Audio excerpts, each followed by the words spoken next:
Hello, we are live for the IDP Guys NFL Draft live show.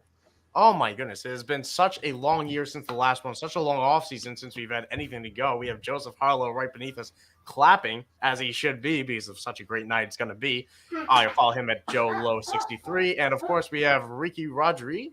If I don't know if I've ever actually said your name out loud, Ricky. You got it correctly. It's Rodriguez without the Z on the end. So we got Rodriguez. Rodrigue at Ricky Rod 66 on Twitter as well if you want to follow. We're going to be live all night long. Going to be a great one going through this NFL draft. Before, obviously, we're now 30 minutes before it actually kicks off, so we're going to get some preview stuff going for you. Before I do that, I want to just run through some amazing things that you can get with IDP Guys. We have obviously our rookie mag that we do every single year, breaking down the amazing profiles of these rookie prospects that you're going to be drafting in your fantasy leagues. Those are going to be coming out in just a few weeks, so just stay tuned for that on the IDP Guys site at idpguys.org. And of course, we also have a weekly newsletter. I run that myself. If you see that in the bio, the link in my bio at Michael__Scoli on Twitter. And also, I'll run through one more with you. We have a giveaway, free giveaway, Nakobe Dean signed jersey. Lovely IDP star that's budding, going to bloom, blossom, and explode for the Philadelphia Eagles this year. So that's gonna be awesome. That's gonna be awesome. So you can sign up for that by subscribing to our YouTube, as well as hitting this link, which I will throw in our chat, so you can check that down. It'll be there all night long. You can see that in your comment section now, the link to do that, or actually that's to become a member. I also recommend. But either way, how are we feeling, guys? We are here. It is draft night. It is finally here, Michael and Joe. Oh my gosh. So we get through the Super Bowl, then it's like this period till free agency, and then you have the first week or so of free agency, then it kind of dulls, and then it's all the talk and all the drama and the picking apart of every single draft pick. My goodness. But now finally it is here. And what I love about tonight is the unpredictability. We come into some drafts where the first 3 to 5 picks are pretty much you can put a decent bet on. But beyond the first pick, who knows what's going to happen? That's what's going to make for an exciting evening, and looking forward to breaking it down here as the night progresses with you gentlemen. We'll see if we even know what the first pick is. It could just change up on us pretty soon here. And who knows what the way today's gone. Yeah, that's a very good point, because I want to bring up something I mentioned on Twitter not too long ago. Not that. I want to bring this up. So I decided to go a little bit unruly, gentlemen, for this draft. You may or may not have heard. I'm sure you have. Let me just find this lovely tweet I put out there not too long ago. Actually, I'm not sure if I actually have it. But either way, I promised everybody, and I will stay true to that promise to you lovely viewers out there. If Will Levis does go number 1 overall, this banana will be eaten Will Levis style. And it is a big banana. We are talking about the size of my head here. It's like a phone. So that means I'm eating the peel and all if Will Levis is a Carolina Panther at number 1 overall by the end of tonight, which, listen, hopefully I don't have to do that. I won't lie. I've been getting a little bit nervous, but I think you're going to be safe, but it was risky to put it out there. Now, if you go back for those that are old school like myself, the old Beverly Hills Cop movie and the old banana in the tailpipe, to plug a tailpipe, you need to have a pretty good sized banana. That looks like a banana that could plug a tailpipe. So, Michael, you got your work cut out for you if Will Levis gets picked out first. Yeah, and a lot of NFL teams have that similar work cut out for them tonight. I mean, we have a lot of things talking about. I want to start off with a couple storylines to watch for tonight's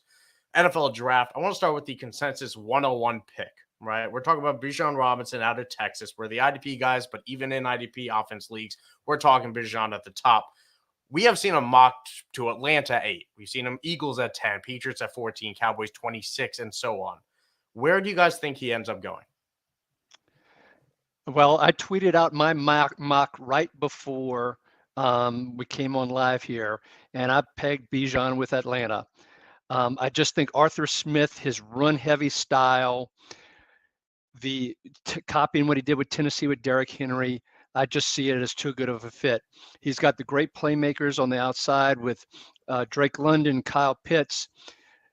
Their offensive line is improving. They're solidifying that. And you got a young quarterback. You got Ritter that they're going to run with. So running with Ritter, Run it with Bijan. I think it's a great combination, and that's what my gut is telling me. What do you think, Joe? That's where I'm staying well right now. That would be Bijan to the Falcons. Sorry, I have a child and cat in the background. They're very excited for the draft as well. Keith says that Bijan's going to go to the Commanders, though, so that's an interesting take. That is where, if not the Falcons, where I do see him going. Don't love it for fantasy with Brian Robinson and Antonio Gibson there, but it could be interesting. One of them would probably be on the move in that case, but I do think Atlanta is the spot.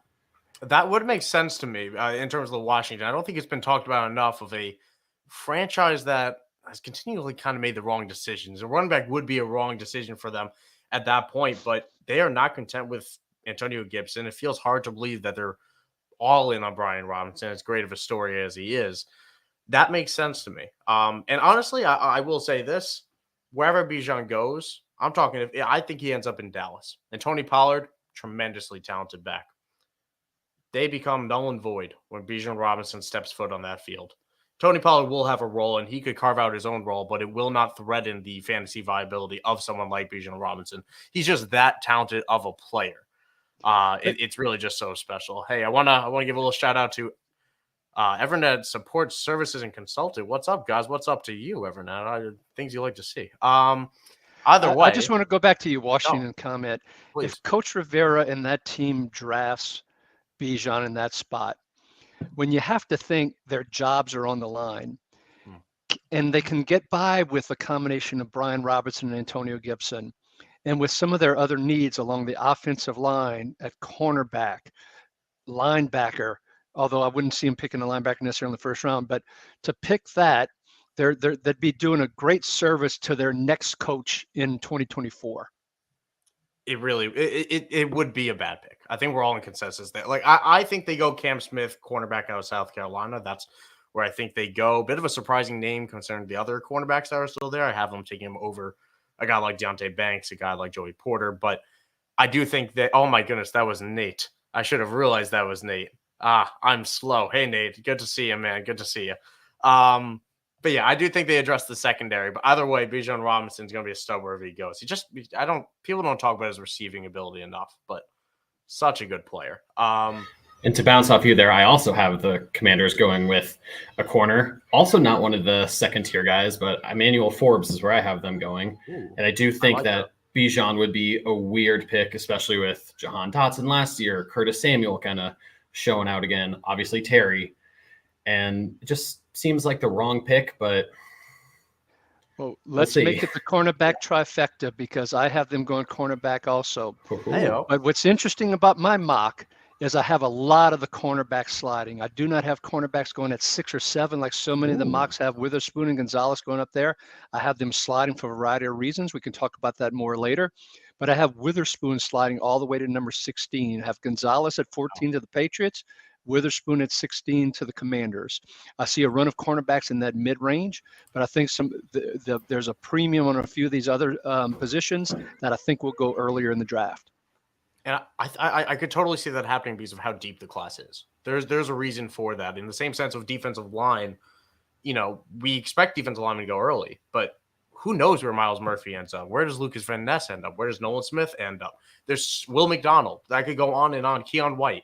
There's so many good edge rushers in this class that maybe they end up, combining on each other. Now, for Nate here in the comments, he's wondering, tell me how Detroit wins this draft again. Referencing that Aiden Hutchinson steal last year after the Jags gifted them with it by taking Trevon Walker. Who do you guys think Detroit should take at number 5? If I'm not good, number 6. Sorry, number 6. Yes, Joe, you want to go first? Sure. I do think they should go with Devin Witherspoon. He is my 6th overall player, actually. So convenient there. And that is behind a couple quarterbacks in Bijan Robinson, which isn't the biggest need for them and would be a weird pick, especially in the top 10. But Witherspoon is where I do think they should go. He does have that inside-outside versatility. I know they've reworked their DB room a lot, but he is just an awesome player, one of my favorite players in this class. And I think he would super help them early. And then later on, there's so many ways they could go, whether it's a interior guy like Mozzie Smith, They could take even like an Osiris Torrance to help bolster that O-line. They have a couple guys going up for free agency after this year. Another receiver or a tight end, especially with Jamison Williams. No matter how much I love him, it's kind of a struggle right now for him. And they could use another intermediate sort of threat too. So I would say kind of that range. But Devin Witherspoon would be, or Gonzalez. Yeah. Interesting thoughts, Joe. I have to admit, I went with Detroit. I said both picks are going to be defense. And as I was working through the mock, easy for me to say, as I was working through the mock, every time I put a cornerback at 6, I found that there was another potential cornerback that could have grabbed later at 18, but I wasn't as warm and fuzzy as some of the other defensive linemen or edge or things along those lines.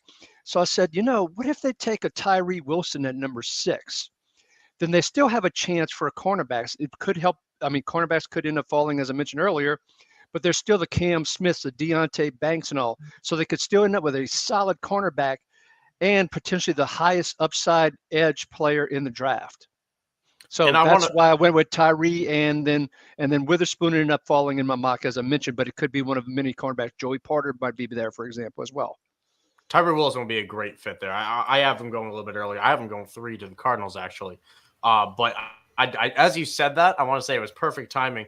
And a good note to everyone out there that there will be this is a spoiler-free stream. I will be announcing picks as they come on the stream. There's not going to be any spoiling, jumping of the gun on Twitter.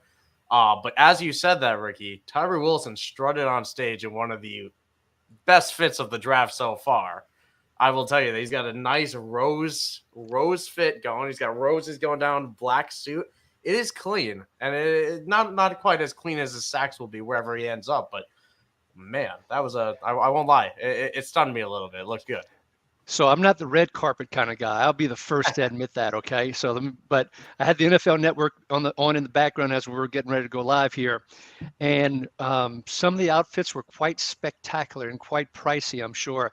C.J. Stroud, when he does get drafted, hopefully to the Texans at 2, but when he does get drafted, you'll see like paint splotches all over because he's into colors. That was what he talked about on the red carpet. So blue's his favorite color. So you see this nice blue suit, but then you see splotches of colors in different spots. Just one of many unique ones that were on in the background on the red carpet there. Well, if blue's his color, maybe he'll end up with my Colts, though it doesn't seem that's going to be the way right now. See if Houston has been bluffing this whole time. Yeah, that would make sense to me. I mean, we know the S2 scores are not – the Texans don't subscribe to the S2 scores. They don't receive those S2 scores.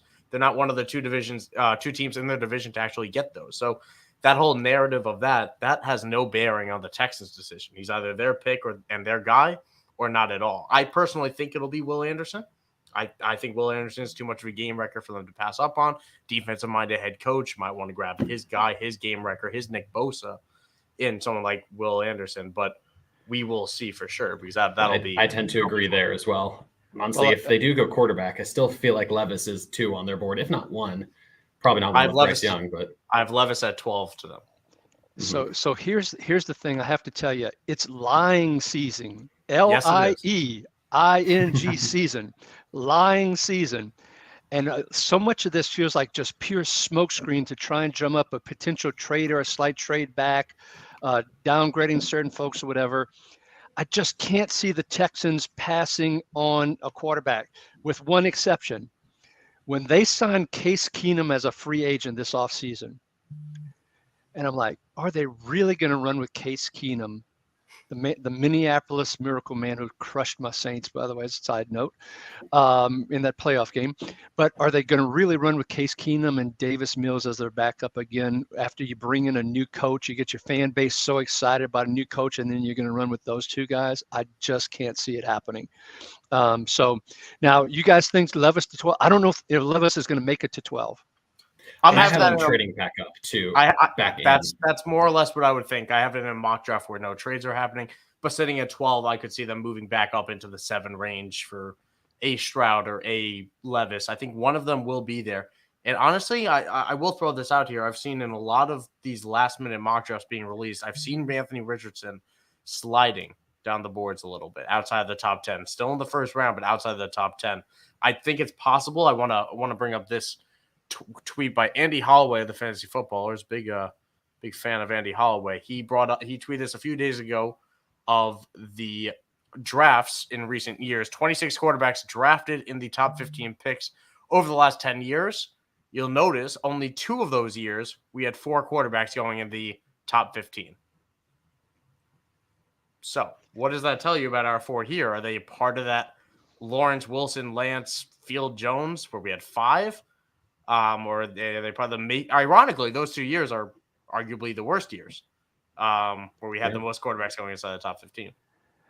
I understand Andy's point. I understand your point as well, but teams are desperate for quarterbacks.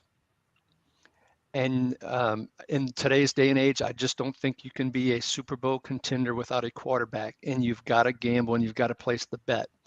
And just like Zach Wilson with the Jets placed that bet. It failed. 2 years later, they're going after Aaron Rodgers, but they placed the bet. And I think teams will place the bet. I have Anthony Richardson not going down the board. I have him going at number 5 to Seattle. I still remember Pete Carroll's comment from a couple of months ago. Pete talked about the fact that it's not often you're in this type of position, and being at number 5, and with another pick later in the first round, being able to put Anthony behind Geno for a year in a team that likes to run the ball a lot, and adding that kind of dimension to Pete Carroll type of offense, I think that it just is a great fit. So and that makes sorry. Yeah, and they still have number 20 later on to pick a defensive player as well. So I just see that happening.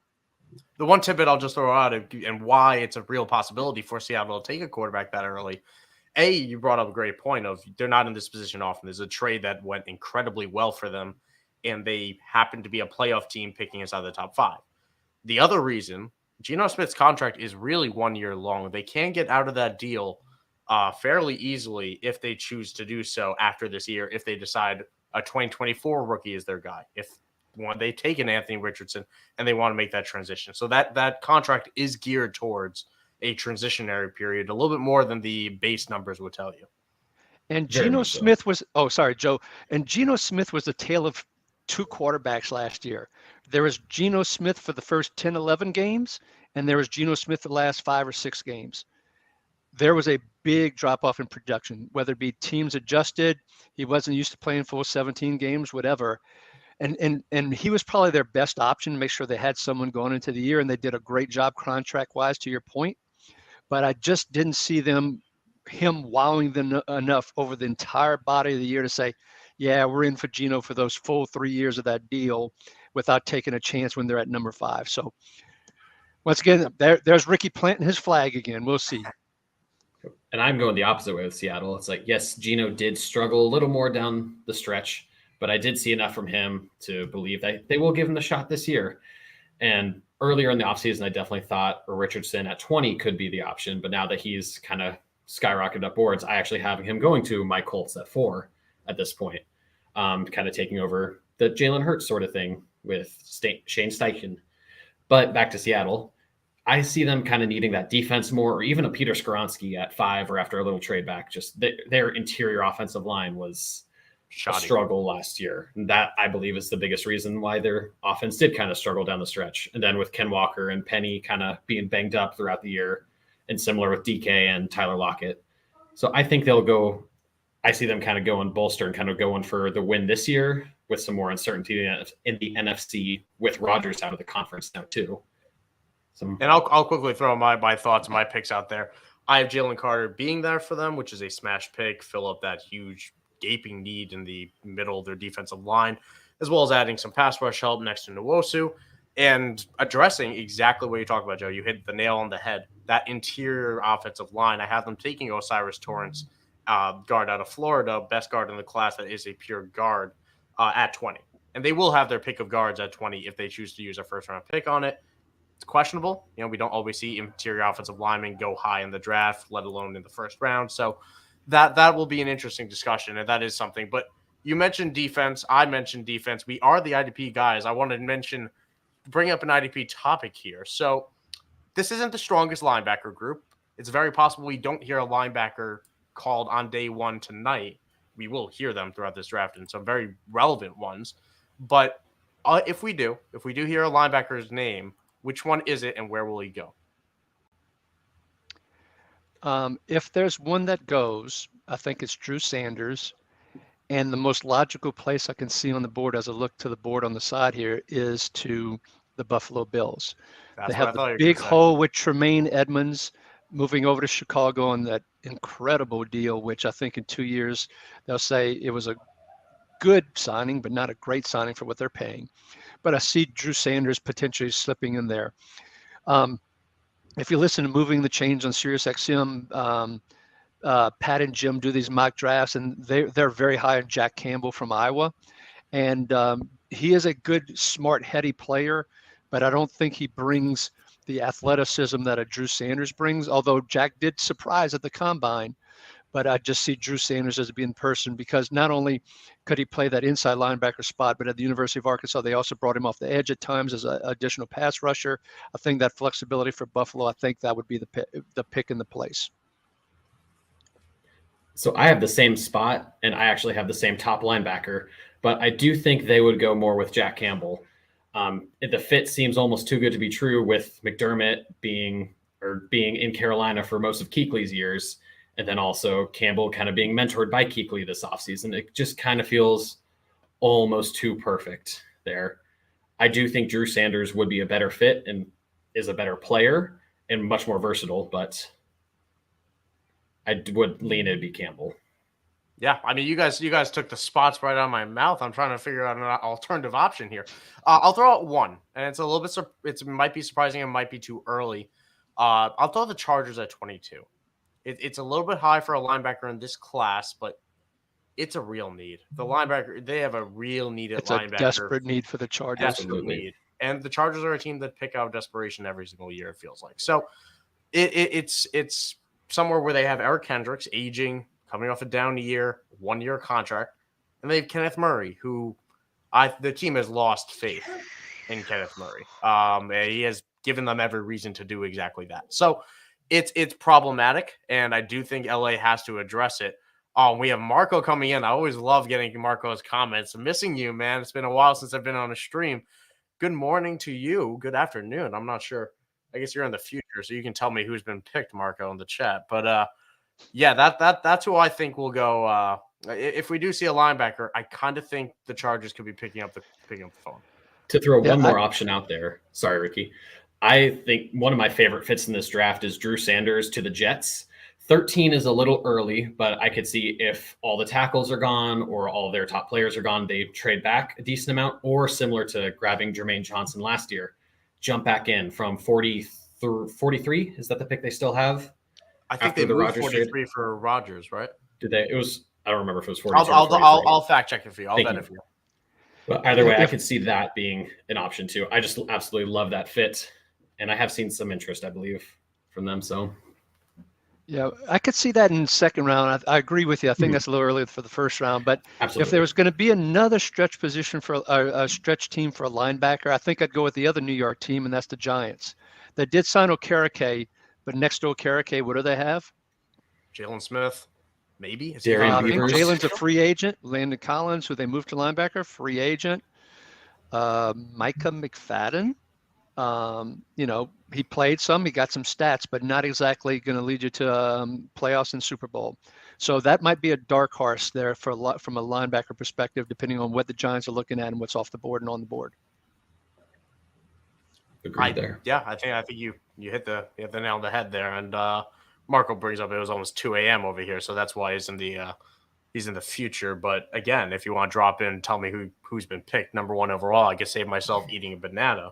Again, still on here. I will honor my promise. If that does happen, Will Levis number one to the Panthers. That would be catastrophic.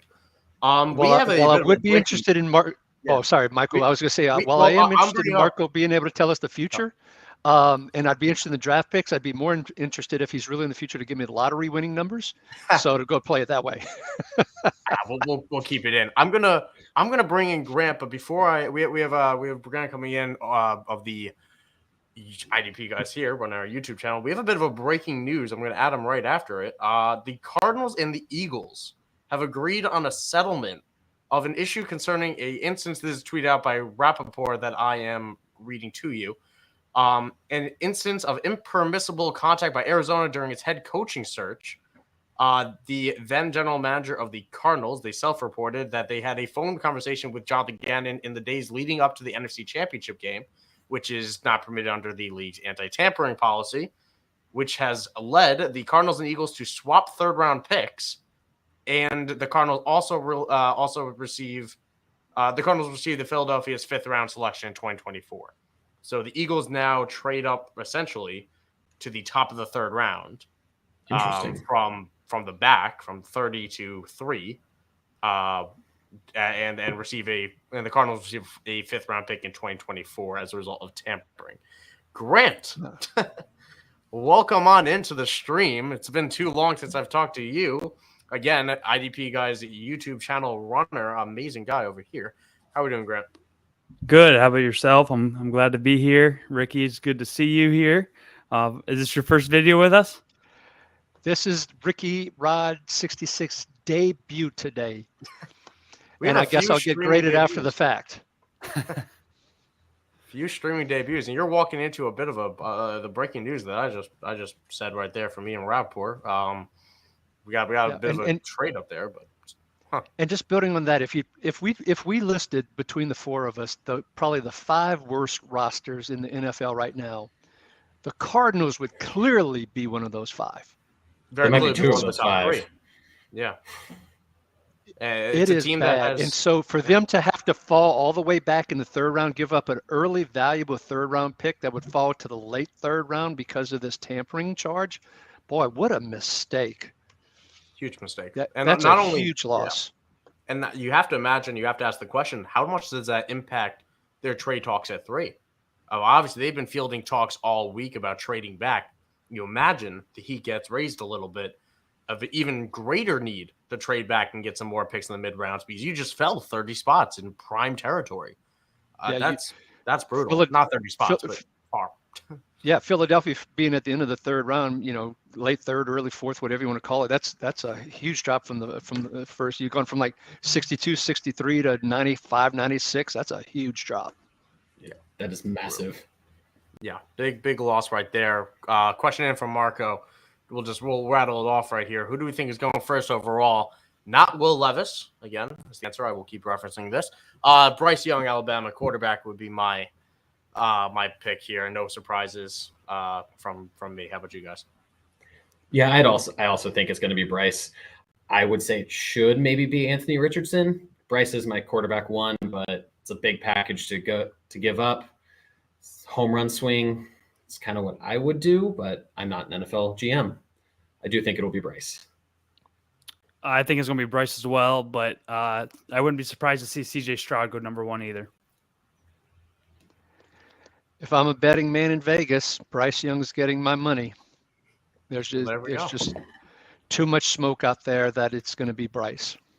I think we're all in agreement. We all said the same name, but I want to note that we threw out 3 names in the process of going through that answer. So, and this is with the pick that we all view as unanimous, but we still threw out 3 names. I think that really speaks to the unpredictability of tonight's draft, which is going to make tonight's stream incredibly fun. And I want to thank everyone again for tuning in as the draft begins in a minute. So exciting for that. And again, just a reminder to obviously become a subscriber. I have that in the comments of this chat right now. To do just that, subscribe, check out our rookie content that's coming very soon for our subscribers, premium content. Just check out the site, click become a subscriber. It's so worth it. So worth it. And I've got a message we're going to have rotating guests coming through all night long. It's going to be fantastic. It's going to be so much fun. I've already got a message from from our first guest coming on in 30 minutes, Matt Ward at PsychWardFF on Twitter, saying there's already so much to talk about. We really are here. So we're ready to go here on this IDP Guys draft show, aren't we? We are going. I think the Carolina Panthers are on the clock. Again, it will be spoiler free. I will announce them as they come on the stream, but no Twitter jumps here. Don't you worry about that. And speaking of IDPguys.org, we'll have about 100 rookie profiles from all positions, not just offense, but offense and defense. We'll be doing a one quarterback mock with IDP and a super flex mock with IDP. We will have our overall rankings with offense and defense. We have our dynasty rankings. We already have dynasty rankings with rookies incorporated into them. Join idpguys.org. We're just beginning to scratch the surface on the great content that we're going to bring to all our subscribers and our customers. It's going to be awesome. It's going to be so awesome. Oh, yeah. That was a pumped up snort I saw there from Joe. But we're going to be getting into this real soon. We got a bit of commercials before we go to the live, and we all know how long picks can take, even though the Panthers have publicly said we are decided on one name. You know, they're taking the entire clock to make that pick. So we do teams like to be talked about. It's all about PR. It's not in consideration to the rest of us, honestly.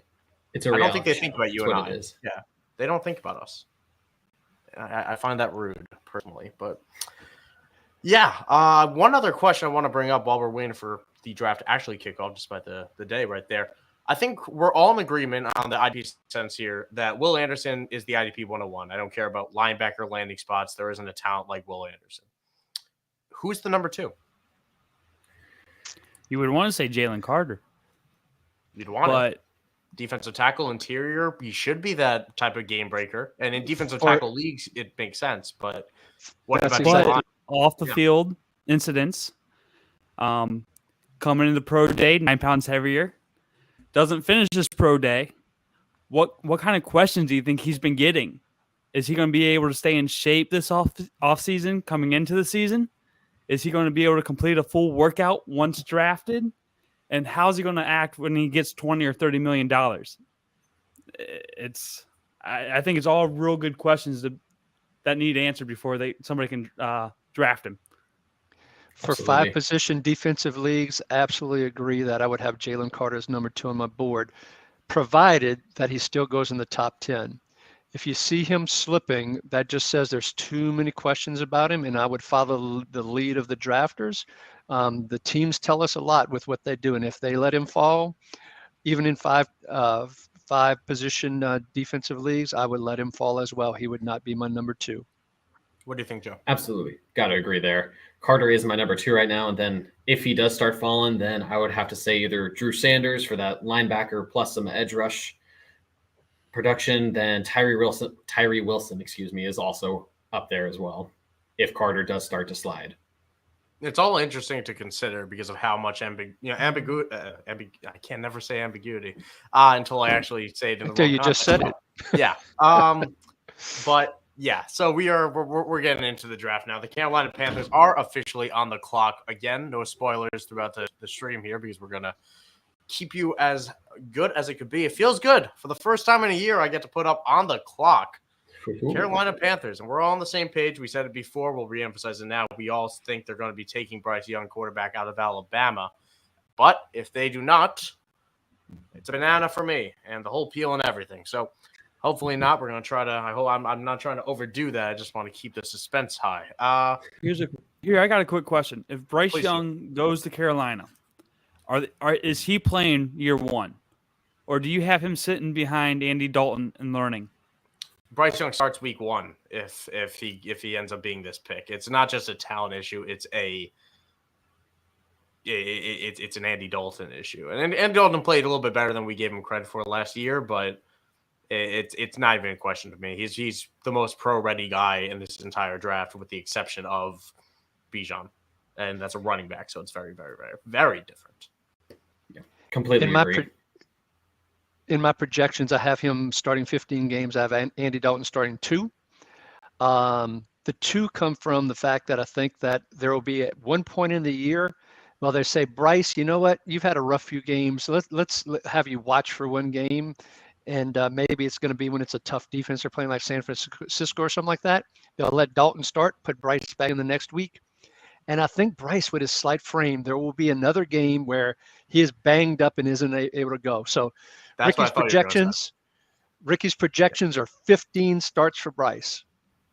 That does sound about right. I could see him missing a couple games this year, each year, with that slight frame. Hopefully not, of course, but.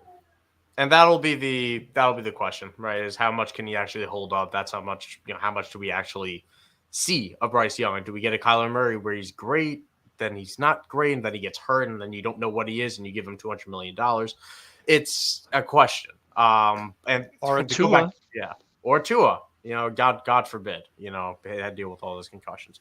But just to go back on the Cardinals for a second, we're talking about that as a bottom 3 roster in the NFL. We are all in consensus on that. We were talking bottom 5. I think we could say bottom 3. Only one of those, probably the only one of those bottom 3 that also has a veteran quarterback on a max contract. Not great. Not a great combination to have. That's true. And especially when he's very disgruntled at this point, and they seem to be disgruntled with him. Just total mess over there. And Lindsey Jones on Twitter of The Athletic, I love Lindsey Jones's content. With the ringer. Yeah. Oh, thank you. I knew that, and I am just into old diehard habits. Thank you. Of the Ringer, tweeted out a very, very good note that the Cardinals decided to tamper with Jonathan Gannon before seeing what he actually had planned for the Super Bowl, and inevitably got absolutely shredded. Which also tells you that they were planning to hire him from the get-go. Which Rooney Rule implications, who knows? But that's for another stream. If we can take that to another direction a little bit with the Eagles now, does having pick 66, do you think make them more or less likely to consider Bijan at 10? Now that they do have another premium pick, I could see either way there. I still don't see Bijan getting down past number 8. So unless they're going to use that early 3rd round pick to put, if they really want Bijan that bad and jump over Atlanta, then maybe they can pull it off from that regard. But I still don't see it get past Atlanta at 8. Any thoughts there, Grant? Oh, sorry, Ricky. I was just going to go back to Arizona, but go ahead, Grant. Oh, I didn't say anything. So Arizona with Jonathan Gannon coming in, assuming they stay in a 3 slot. Now you all have Grant. You missed it, but Michael and Joe have Will Anderson going at 2 to the Texans. I think it's lying season, LIE in caps, lying season, and so I still have them going with Stroud. So if they don't trade out right now, I have them going with Anderson to Arizona with Jonathan Gannon, a defensive coach. With already having Murray, and although he's injured this year, I just see him building up the defense behind their coach. Do you really think the Texans have enough trust in Davis Mills to not pick a quarterback at number 2? No, I do. I don't. But I still think they'll pass. I think they'll pass solely on the concept of how good Will Anderson is and of what DeMeco Ryans wants for his defensive scheme. We're talking about a team that, the lack of action by Houston this offseason was really interesting. I mean, they brought in a linebacker that I'm completely blank on the name of right now. They brought in Denzel Perryman. Yeah. They brought in Corey Littleton, 30-plus-year-old gentleman, very similar to last year on 1-year deals. They signed Case Keenum, as I mentioned earlier, before Grant joined, they traded Brandon Cooks. And they traded Brandon Cooks away. So no it's addition. Hard to really get a read of what they're really doing. Exactly. I guess Case Keenum might be a better starter than Davis Mills, but I don't trust either one of those guys to get you through an entire season. And this is a good QB class that you can be drafting from. Who knows what the next draft class is going to have compared to this one. Yeah, I think there are a lot of teams that thought they might be in a position for, next year we're going to have we're not going to do well, and we're going to have the first pick, and we're going to get Caleb Williams next year, whatever. But when football players get on the field, amazing things happen. In Houston, the Houston Texans in that last game, if they lose it, they've got the number 1 overall pick. Those players went out and played, pulled the upset, ended up with the number 2 pick. You just never know how it's going to go. You got a chance for a quarterback. I just can't believe they don't go for a quarterback.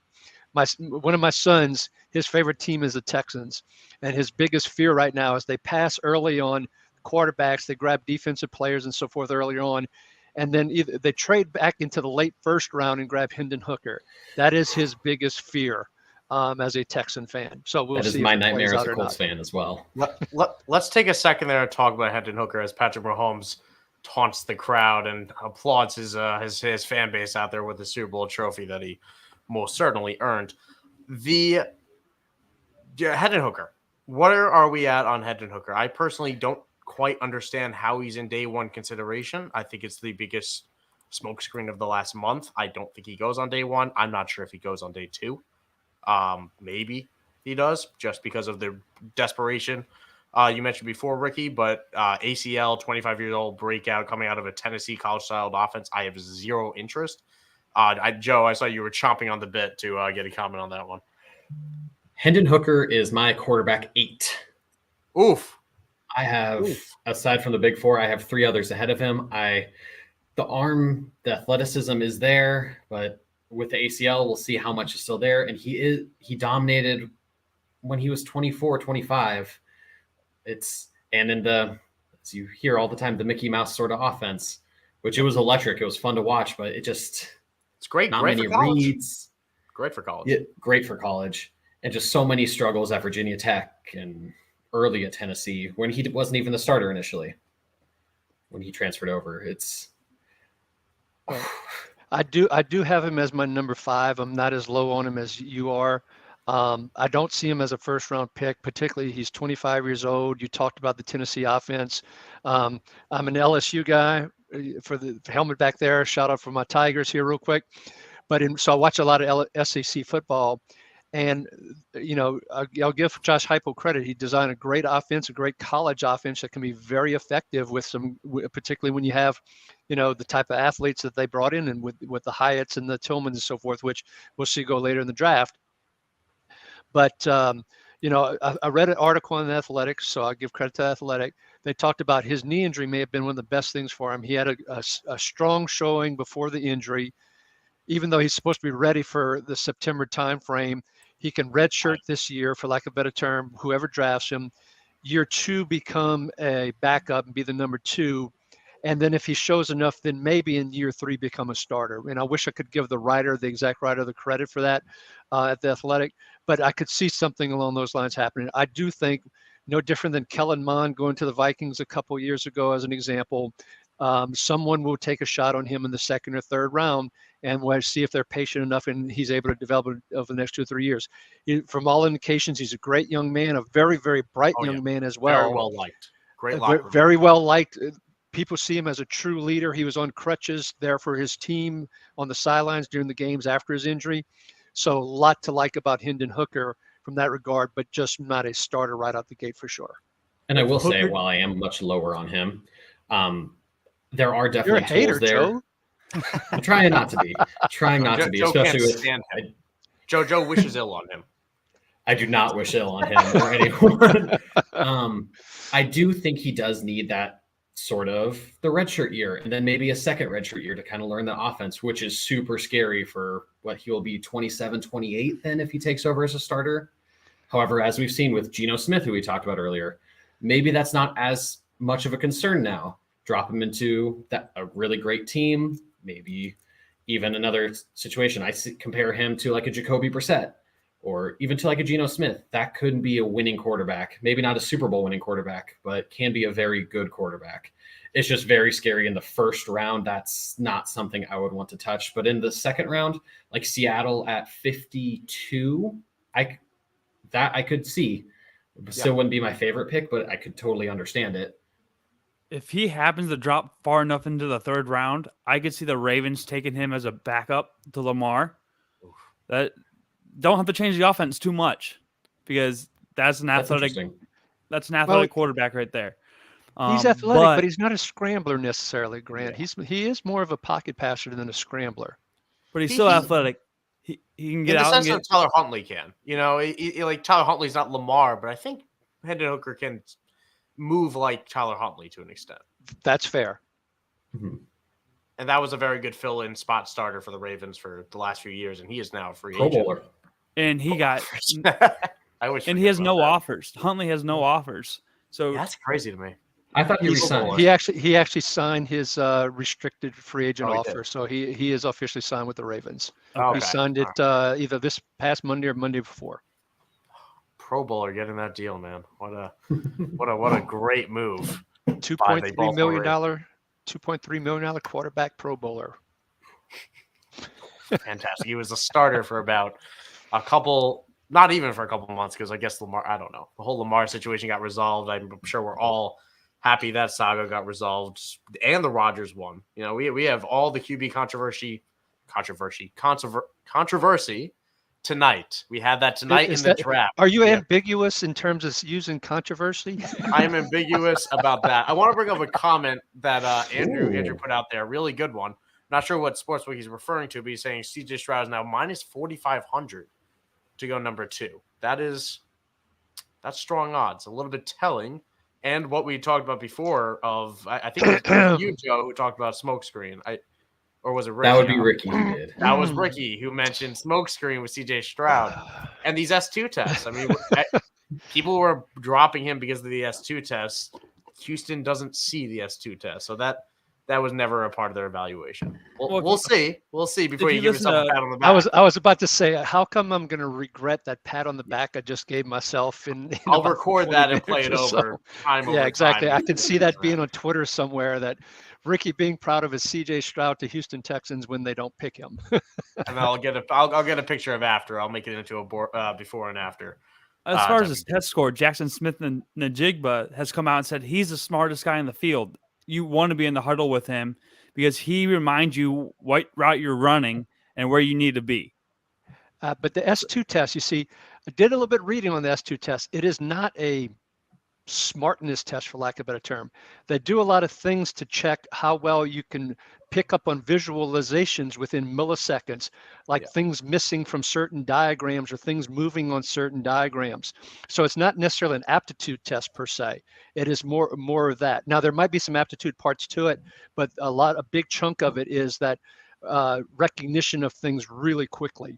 So that's a misnomer that's out there that I just wanted to share, that I just recently learned about as well, about the S2. It's good to bring up, and the other thing I want to bring up is with the S2s, a lot of people talked about how nobody scored as low as that ever in the history of the S2s. The S2s have been around since 2019. The 3-year sample size, not every team has been able to use the S2s, and still most teams aren't. So how many, and then also last year, we had one first-round quarterback that was even worth talking about, and you can argue he wasn't worth a first-round pick. So the sample size of talking about, Bryce Young like that, or Bryce Young, like CJ Stroud like that, who cares? I think his cognition was totally on display against Georgia in the national championship. And with that, the pick is in for the Panthers, and into our stream, Matt Ward, at PsychWardFF on Twitter. I have not talked to you since the expo, and it is a blast to see you, man. Very, very happy to have you on. I'm so excited to be here. I'm just hyped for the draft, man. The first pick's in, even though we've all known who it's eventually going to be. We are keeping a spoiler-free stream here, by the way. I'm avoiding Twitter until the pick is on the stream. Last year, it was off the rails. I shot the gun. I went nuts. This year, we're keeping it under wraps. How are you doing today? How's the restaurant? How's everything? Dude, appreciate it. I mean, it's hectic. I've opened up a few restaurants in the city now. It's kind of like my forte. I'm good at opening up restaurants. People know that about me now in this city. But with that said, like, it is the most hectic opening of the 3 restaurants I've opened in Vancouver. The construction, like permits, city, everything is just, everything that it's a Murphy's Law, basically. It's like what can go wrong has gone wrong so far. So just trying to stay above water and keep my head up and keep everybody on a level playing field and motivated. But yeah. All right, here's the commish. Yeah, you get to decompress now with good old commish Roger Goodell coming down. A lot of this picking, strutting on up in a. We know that suit. Not a good look for Roger. It's very boring. And as Goodell is coming in, can I just say, okay, when I last looked at the screen, there was just a little bit more than 3 minutes left on the clock.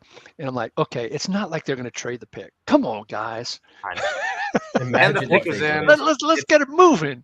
It's no surprise. It's Bryce Young out of Alabama, which means this banana is going to be eaten totally normal. Nothing, no peels, not eating that. I'm the winner of this draft so far. But let's talk about that. What does Bryce Young do for Carolina? Matt, kick it off. I mean, I think this is the perfect pick for them. It sets them with the best quarterback in the draft class, in my opinion. I think it was pretty well consensus that Bryce Young was a tier above, that size really was the only concern. And Again, when you're talking about extreme outliers of size of quarterbacks like this, there's also never really, other than Kyler Murray, there has never been another quarterback that has gotten this type of draft capital at this size, right? And another example, I guess, could be a la Russell Wilson, who obviously a little thicker, even a little taller, but much later in the draft. That said, the only other first overall quarterback that we really have in this sample size that is under 200 pounds, probably at playing weight, and under 5'10", is one of the greatest fantasy quarterbacks that has ever existed. Yeah, you hit the nail on the head there. We love rushing yards with Kyler Murray, and I think we expect Bryce Young to run a little bit less than Kyler. But yes, I mean, it's A not lot a less. bad situation in Carolina. It's a good offensive line. He's got some good weapons. Joe, what do you think about the landing spot here? I love it. Bryce is my top quarterback, top 4 player overall for me. Makes perfect sense. Frank Reich, that whole amazing staff is going to have so much fun with him. Ricky, what about you? It's the right pick for Carolina, so let's start there.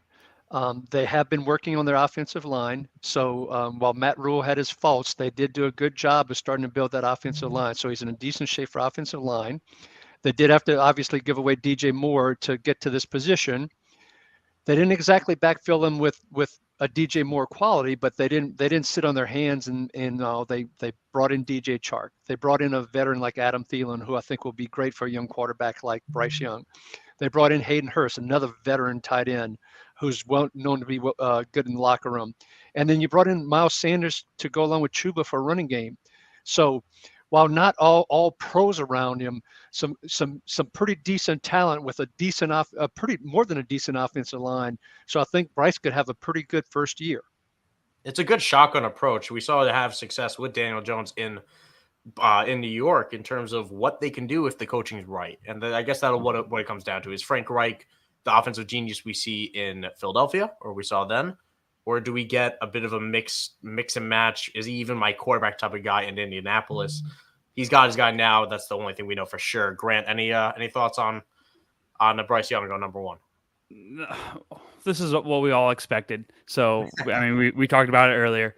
He's going to bring a presence as a rookie, but what I'm going to be interested in is his size, like we've said. Is he going to be able to throw at the different arm angles to get it around a taller line, defensive line? And luckily, he's got decent weapons around him that can help him out. But hopefully, the Panthers will let him sit behind Dalton and just learn a couple games as a veteran presence. Yeah, I personally think Bryce Young is game ready to go. I don't think Andy Dalton. They're going to frame it as that. They're going to frame it as Andy Dalton's the veteran. He's our guy to start. Come August 30th, that's not going to be the case in my eyes. But I think we'll hear that all off season. You're absolutely right, Michael. The pick is in now for Houston. So any slight wonders about Nick Cassero talking about trading back, we can put that one to rest. The pick is in for Houston. Final calls, Matt. I want to hear your thoughts on who's going number 2. We've been talking about it all time. I had Will Anderson. I thought it should be Will Anderson as well. And I mean, I don't know how much before they actually announced it at time I have, but I kind of thought it was Will Anderson when the Cardinals got real hot feet about trading 3 away, knowing that the Texans were leaving them with the keys to the 3 quarterbacks left. And they were like, we got to get rid of this pick. If that's the case, and I think it should be, he would be my number 2 ranked player in the entire class behind Bijan Robinson. I think the Texans are also in a position where they can still have leverage with the 12th to go get the quarterback that falls a little bit further, knowing that the Cardinals obviously aren't going to make that selection.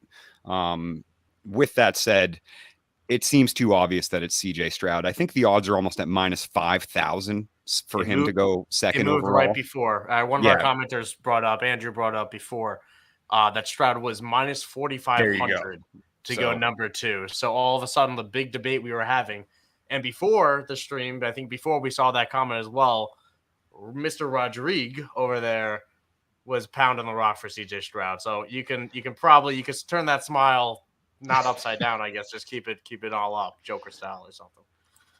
Exactly. Hey, before they announce the pick here, just the other thing I want to mention is that back to Bryce Young, they made a interesting quarterback coach hire in Carolina. They brought in Josh McCown, and Josh was actually being looked at as a head coach. Now, granted, it was Houston, but he was also being interviewed last year for many other assistant coaching jobs, including a couple offensive coordinator roles. So he is young, but you can tell he's well thought of, and people see him as a potential mentor. So they're doing the right things to position Bryce Young for success for the longer term. I mean, the quarterback tree in Carolina's coaching staff right now is absolutely incredible. There's no denying that. We're talking about, I mean, it's Carolina, man. Like, what an interesting range of outcomes that team has over the next few years. Goodell walking up to the podium now. Pick is in. He's going to announce it. Again, we talked about Stroud being a minus 4,500, minus 5,000. It's already been picked. It's CJ Stroud. Oh, I chose the wrong banner. There is not a trade. It's actually CJ Stroud. CJ Stroud. And it's actually Houston. Ohio State. Ah, damn, I forgot to excuse me on that one. See, we're already in shambles. The draft chaos has nothing to do with what's going on down there. It's actually in the StreamYard here. It's ambiguous, and it's a conspiracy, and then you've got to do banners. It's tough, Michael. It's tough hosting and doing all that. You missed it before, Matt. I was struggling to say the word ambiguous, and that's going to be the running joke for the next 4 hours of my life. Just doing that while I munch on a banana and drink a soda to stay up. This is just going to be fantastic. But either way, CJ Stroud is a Texan. I think, the reports come out on Twitter. They never wavered in their confidence. They're going to always say that. But we've been talking about CJ Stroud to the Texans for a while. I tilted to Will Anderson because for all the reasons Matt laid out, trade up from 12 if you like another guy. But he's their franchise quarterback. They're going to take him where he is. Where are we at, guys? Where are we at? Where's CJ Stroud on that super flex tier? I think around below Bryce Young in startups.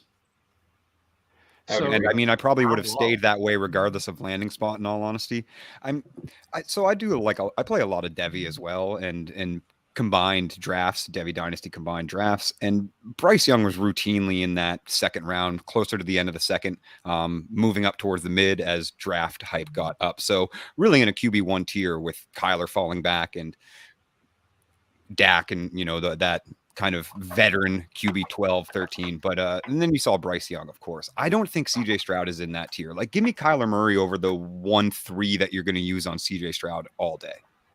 Interesting. I like that take, and I do agree that Kyler Murray is undervalued in Dynasty right now, and I think he always will be just because he has the nature of missing time. But when he's out there, it's a top 5 quarterback in fantasy points per game.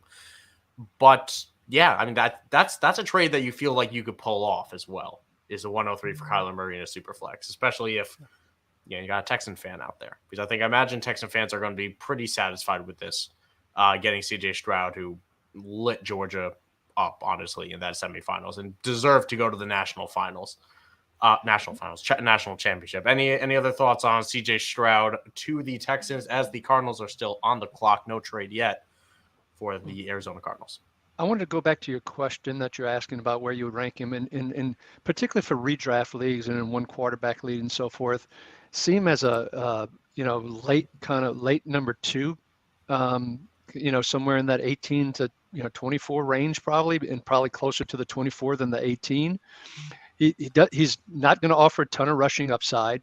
And people get really excited about rookies and their potential and all. In particular, one without rushing upside, you're just not going to see it. People will start projecting, he's going to throw for 4,300 yards and 30 touchdowns. Go back and look at all the rookie quarterbacks, the Trevor Lawrences and so forth. And you can go back further, Andrew Lucks, and look at their first year and even their second years. They just don't put up that kind of numbers from a passing yardage perspective, touchdowns. They throw a bunch of interceptions. It's going to be a learning curve. It's going to take them time. So CJ Stroud, late quarterback 2 in redraft leagues, probably in that 20 to 24 range is my guess.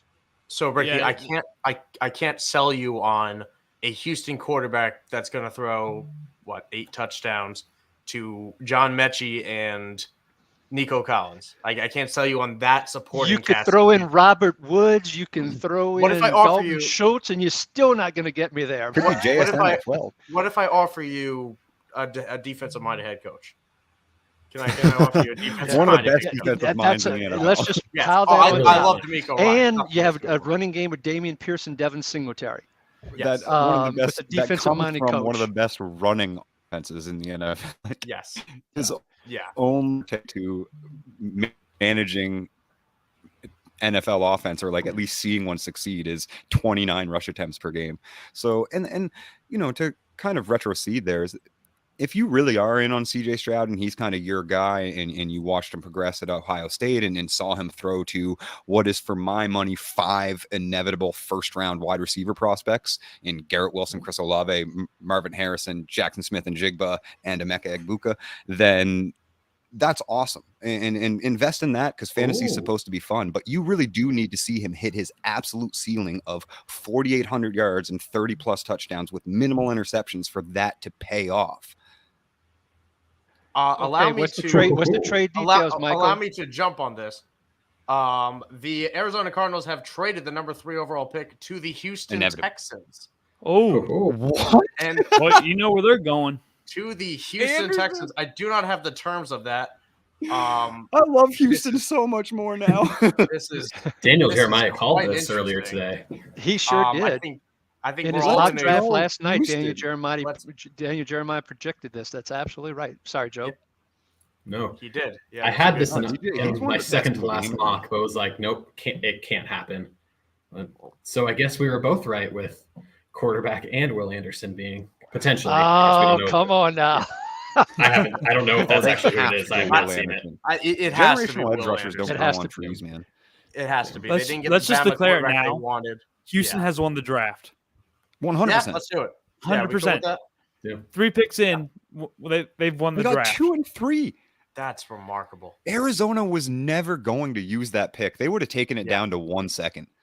And we were talking about before the stream as well with the whole Jonathan Gannon. I'm not sure. Do you see the Jonathan Gannon news, Matt? Yes. Yeah, Which with was the so tampering. confusing to me. But Just shooting themselves in the foot again. Yeah. And also tampering before the Super Bowl and then watching Jonathan Gannon's defense get absolutely torched. Well done. But it's you're moving back 30. They became even more desperate for a trade in my eyes. And here we are. I mean, Houston. Wow. I can't wait for the stats coming out there of the last What time they gave someone's up. picked back to back in the top 3. Has that ever happened? Probably not.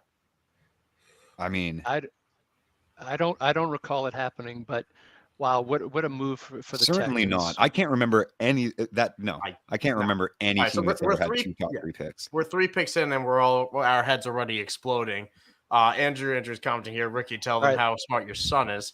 All right, so Andrew would be Andrew R. That would be my son, and Okay, he's the one Andrew that I was Rodriguez. mentioning earlier. Is a big Houston Texans fan, and this is the scenario that Andrew was hoping for. And I mentioned the Hendon Hooker story earlier Look at about them that trading in rule. late in the first round, and he is he's texting me like crazy. I haven't had a chance to read him yet, but I'm sure he's just thrilled and excited with what they're doing, unless they Did pick you just- someone like Lucas Van Ness. That's the So let's wait and see who the happiest pick draft is room I've before he gets ever too seen. excited. Yeah, I No. have the trade comp information for the deal, and I won't lie, I'm going to call that a heist for the Texans. It's number 3 and 105, which would be a last pick of the 3rd round, I believe, a compensatory pick. And 12 for 12, 33, a 2024 first, and a 2024 third.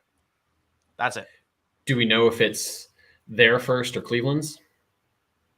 We do not. I'm going to assume we don't yet. I don't want to assume which one it is. Yeah. But either way, my goodness. Let's just And let's that is throw still it out that's there. a lot. That's a lot of capital. But at the same time, I feel like you also have to factor in this allows them to get their It's QB 12 and edge rusher, potentially edge moving rusher of up. the future. It's moving up to the top 3 from 12. When That's you So think it's 12 and another future first with 105 this year. And there goes Will Anderson. and Will Anderson is the pick out of Bama. Someone, Balls. my goodness. They won the I- draft. As a People Colts don't- fan, I'm a little sad about that. we don't talk about it enough. I don't think they get enough love, and maybe they get it from us because we're IDP guys over here. Defensive end highlights are better than every other highlight in sports. At me, attack me, throw a banana at me. I'm going to take another bite. But what is? Well, you're spoiled. Let's That's talk why. about it. I'm spoiled. What? Because I have TJ Watt. But don't you eat, don't have but Miles don't eat Garrett? spoiled What? bananas. Spoiled bananas are not good. Oh no, not spoiled banana. No. But if you look at what Houston has done, okay, so now they have a quarterback. When you start talking about premium positions, they have their quarterback, they have their left tackle, premium position, they have their edge rusher, premium position. Last year they grabbed Derek Stingley, cornerback, premium top cornerback. They have a running game to support the young. They are actually doing and trending in the right direction. So for the, I was spewing a little bit hatred toward them earlier, but I've got to give them credit for what they've done so far tonight. And Absolutely. Cesario, who I thought was on the way out the door, is probably cementing himself for another year or two with these moves tonight. It's really incredible. I think we're all in agreement as well in IDP formats. If you're taking a defensive player first, it's going to be Will Anderson. There's a guy that had 31 and a half tackles for a loss as a sophomore in 2021, 17 sacks on top of that, or 17 and a half, I think, actually. And while some people pointed out that he dropped in production the year after, he dropped to 17 and a half and 10. It's still better than everything Tyree Wilson put up, and that's another top 5 type of prospect. So Will Anderson's game wrecker. He's in the hands of D'Amico Ryans, and good God, he is going to feast on the AFC South. I just pictured Nick Bosa. Sorry, whoever it was. I pictured Nick Bosa, and I see Ryan trying to do the same thing he did with Nick Bosa in San Francisco, doing the same exact thing with Will Anderson. And if he comes close to the production Nick Bosa has, you truly have a number 1 IDP fantasy football player there to pick. Even if Houston is not great right off the bat this season, they're going to be so good in the next 2 to 3 years. They are so young and talented right now. They're going to be a force to be reckoned with. They definitely need to work on that receiving core. I mean, they can still do it a little later in this draft. It is a deeper receiving class, but I don't think fantasy relevant necessarily. Marvin Harrison Mims next year. Well, you say Mims. I thought you were going to say Marvin Mims this year. Hey, that's actually great. Let's reunite Stroud and Harrison next year with an inevitably probably still high first because like Joe brought up, still have one of them no matter which 100%. One goes, still have one of them. So. But speaking of IDP and youth and all, so last year they took Christian Harris, a linebacker originally out of Louisiana. I got to do my LSU and Louisiana shout-outs whenever I can and my Saints. But they did bring in Perryman this year. And is the thought process that maybe Perryman is someone for Harris to learn from, once again to groom for next year? And then Perryman moves on. And maybe even as the year progresses, Harris steps in with a veteran mentor to help him out. So once again, Christian Harrison could be an interesting name, not necessarily maybe for this year, but maybe for 1 year from now, from an IDP perspective. Don't sleep I on agree Jalen there. Absolutely. I think that kid is a stud. I can't believe they haven't announced which first-round pick it was that they're giving up. I wonder if it's a conditional or it's Houston keeps the higher pick or vice versa. Does the NFL have the same like trade laws as the NBA where you can go like protect it just a pick swap sort of thing? Like we'll give you whatever one is lowest. I don't think I've ever seen. I don't know if there's actually a rule against it, but I don't think I've ever seen it be done. Right, me either. That's what I mean. Yeah. But you see it in the NBA all the time. Like you do. You get whatever pick is higher or whatever. If there was a draft, it would happen. It would be this draft. I mean. Just why not? And I was looking at it like I can't find. This is seemingly the first time that any team in NFL history has had 2 top 3 picks. Yeah, I can't imagine it ever happening again because I tried to Google it quickly and it seemingly has never happened. Thought it was crazy. The Giants last year had 5 and 7, and wasn't sure if we'd see that again anytime soon. And then we are. Yeah, and this does sadly firmly shut the door on any CJ Stroud JSN connections we may have been dreaming up one way or another. That 2-12 type of thing, but I can't imagine the Texans are going to be too upset with how they ended up here. The pick is in for the Colts. Any final predictions here? I had Anthony Richardson. I don't know who it is. Any final thoughts on who this is going to be? I think it's going to be Richardson as well. Me too. I agree with you all. I think I hope so. Levis would shock me 0%, but I do think it will be Richardson. I also think JSN has been pegged at 9 ever since the DJ Moore trade.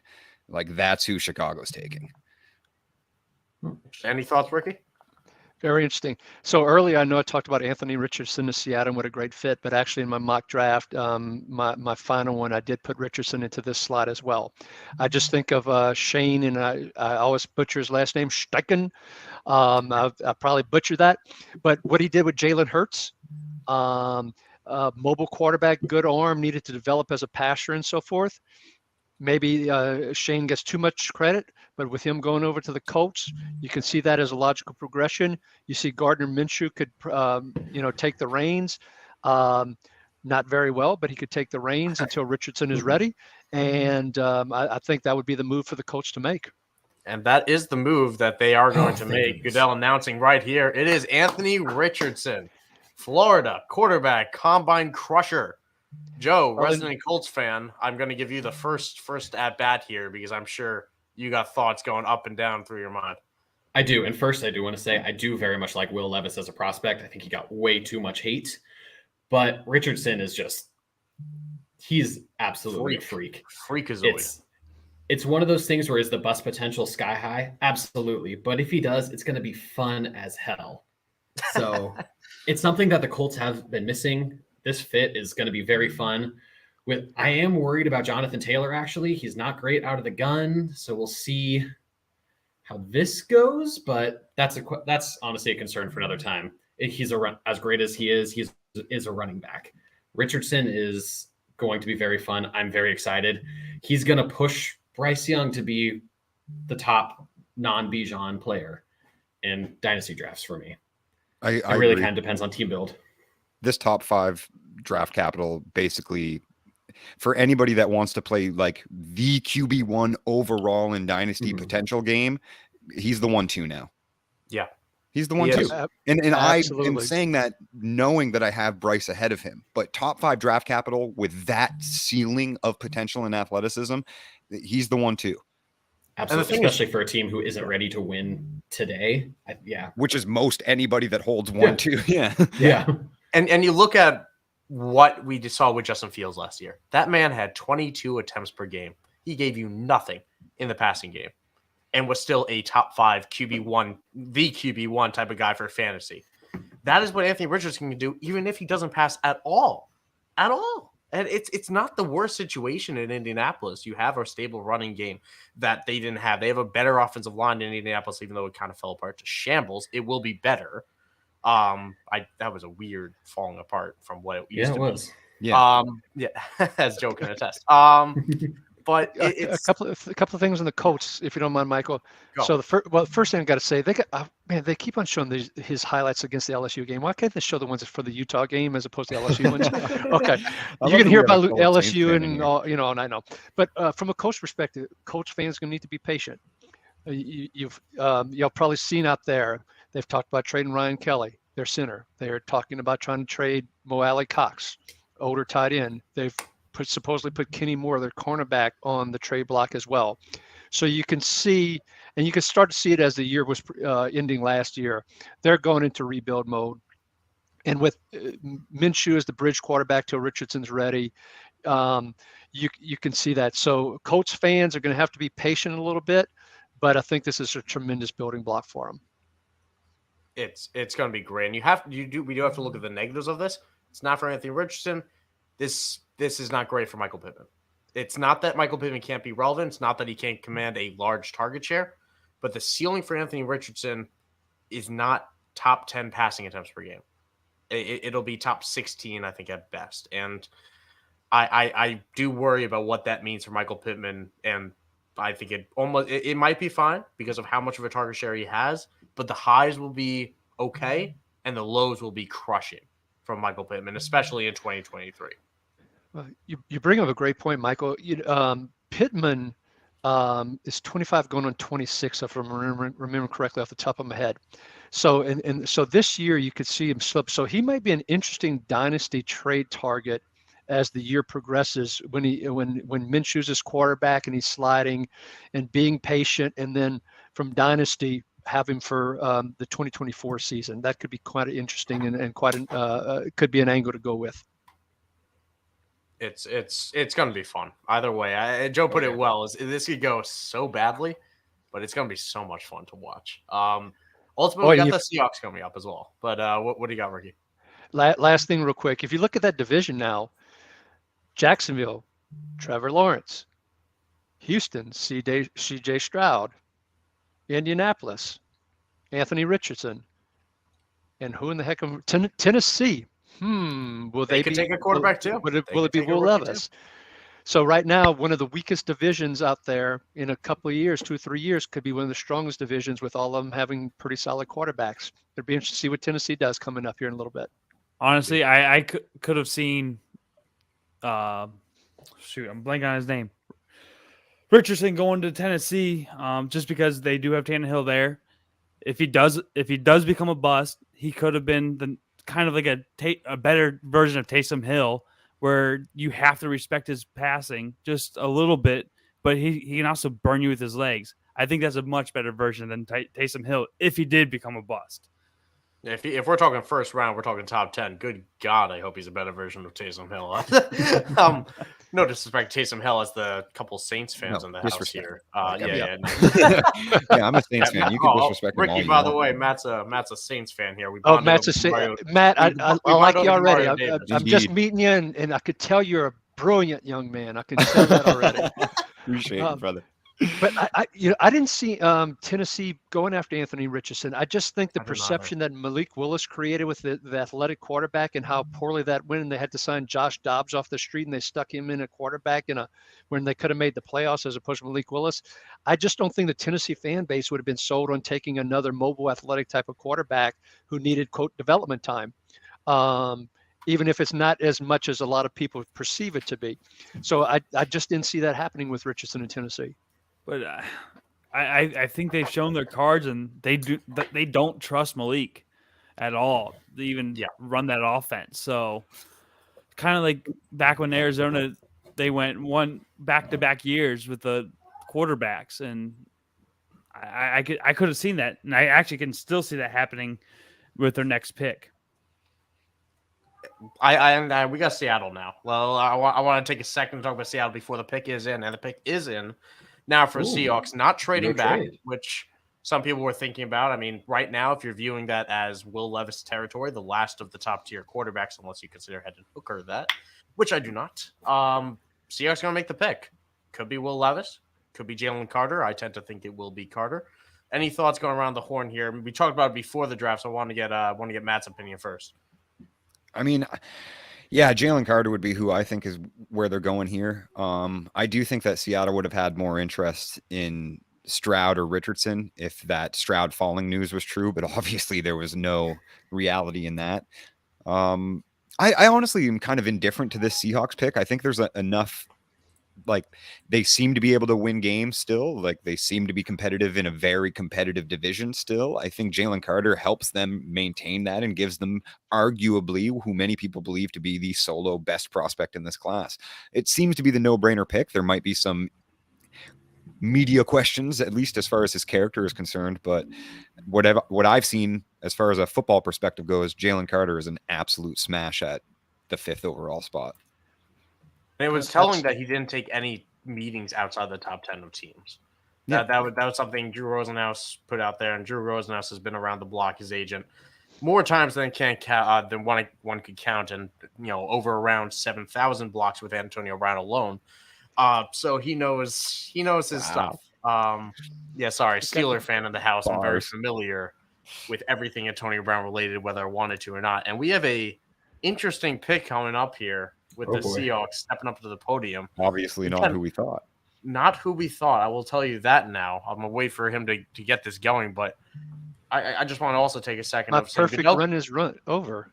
Yeah, Goodell could do a lot better with his fits. Can I take a second to talk about that? Can we talk about how Goodell could do a lot better with almost every aspect of his life, but hey. That's also true, honestly. But just a little bit disappointing for me. I think there's a lot of potential with draft night, and every year it's just plain Jane, but it is what it is. Either way, strung up there in the blue suit. It's going to be an interesting pick. I think last year they saw how much a rookie cornerback helped that defense, and Tariq Woolen. Is it Christian Gonzalez?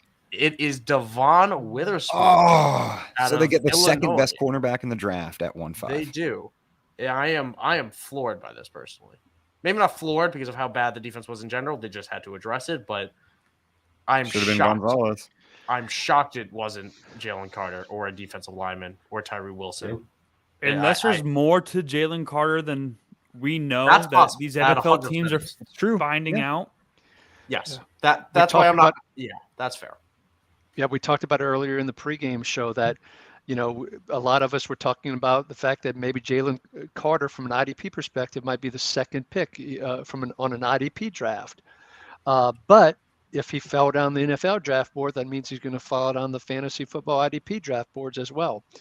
this is an interesting sign. This is the first one. It'll be interesting to see how far this fall is now. How far do you think he falls? Further than me misspelling the name as corrected in chat, and looking incredibly embarrassing as I do that real quick. I don't think he leaves the top 10 for the record. I don't think he makes it. He could go to Detroit. He could go to Detroit with the next pick. Yes, I he agree can. with you, Grant. Absolutely. Because They could put him right next to Lee McNeil. That with Hutchinson on the outside. That's and I Dan felt- Campbell line. could keep him in line. I always Campbell felt break that his kneecaps. Detroit was going to go corner here. Oh, I still have Detroit on the clock. I am messing up with the banners. It is Detroit. I am It is losing. Detroit is yeah. on the clock, my friend. See, You're doing all right. This is the You're worry. doing great. This is the worry. We're talking 6 picks in, half a banana and half a drink in, and I am or drink by soda. I mean, we're losing. Well, what it sucks already. is Witherspoon gets drafted, and we're all talking about Jalen Carter. Yeah, that's a very good point. Let's talk about Devon Witherspoon. He's fitting in next to. True. We talked about before. He can play in the slot. You imagine he'll probably. I don't know if he'll start out there, but he'll work outside with Tariq Woolen. Yeah, I mean, You don't that's take a slot corner this high. that's a pretty incredible secondary. Yeah, and they added Julian Love this offseason. They have Jamal Adams for a game. They have Quandre Diggs still. It's Nino? Bobby Wagner's back in town. There's no one on the defensive line besides Nwosu, but besides that, there's room. Well, it's interesting on their defensive line. So they signed Draymond Jones away from did Denver. sign So and Draymond's stuff. 26. Good But run they brought Jaron Reed back who formerly with the Seahawks, went to Green Bay, now back, but he's 31 years old, and they don't have much more beyond that. They got rid of Poona Ford, they got rid of Al Woods, they got rid of Shelby Harris. So that's why the Jalen Carter pick seems like such a natural pick, particularly when you start talking about cornerbacks. They had Woolen and Michael Jackson, who I thought was a pretty solid cornerback. And to your point, they have Adams, Love, and Diggs, and they talked about playing more 3 safety. So it's like, Jalen Carter was a pick. So I'm going to go full circle to Grant's point in terms of, maybe teams aren't so comfortable with Mr. Carter. We'll see. Definitely We'll see seems how that way. it goes. Yeah, I mean, we'll see. We're still at pick 6. Detroit's very much in the running here. If you guys can name Detroit's defensive tackles, I can because I talked about it on another show yesterday or 2 days ago. If you guys can name more than one of them, I'll it's a banana stream. I'll send you guys a banana. I don't know what can you guys name any? I can tell you, McNeil. Detroit defensive tackles? Yeah. Piece Detroit of cake, defense. man. As he Aleem pulls up a McNeil, Detroit depth chart on his tabs, I see you. Isaiah Buggs, Oh, Levi Owood, who I can't. Wunzarike. Thank you very much. I Right. didn't practice it this year because I didn't think I'm we going to would go actually join an be tested. offensive stream and ask that question. I wasn't going to hit it. Yeah. But Isaiah Buggs is the only guy that is a borderline starting caliber, and he is a true nose tackle that is run stuff trade. through and through. A trade. We have a trade coming in. Do we now? For the record, trades are the only thing I am more than willing to hop up with. And speaking of hopping up, the Cardinals are hopping up. Trading up to number 6. What? Doing? The Cardinals are trading up to number 6 using number Does it 12 make and number sense? 34. To trade the gracious. 3 just to They could still get trade back Tyree into Wilson. 6. They A need lot of us so mocked many. Tyree Wilson there. Tyree Wilson is still sitting here. I need Yeah. to see. I need to see Christian Gonzalez go top 10 so my favorite programs keeps their streak alive. Herbert, Sewell, Thibodeau, top 10 picks. Come on. This is Arizona's such a weird team. Cardinals are Arizona's makes With all no the- sense. That front office makes no sense ever. Well, I wonder it's- what- Well, they cleaned out their front office. They moved Kime on. They've got new leadership in, new coaches in, and for a team. And we talked in the pregame show, Matt and Grant, before you all joined, how we think Arizona has a bottom 5 roster across the NFL, if not a bottom 3 roster. So for all the needs that they have to give up draft capital to move up, it's just it's mind-boggling, I believe would be the word. Yeah. So the trade was Cardinals trading up to 6. Lions received 12 and 34. Yeah. Wow, What is that's Zona awesome. doing, Breakfast, so man? much capital.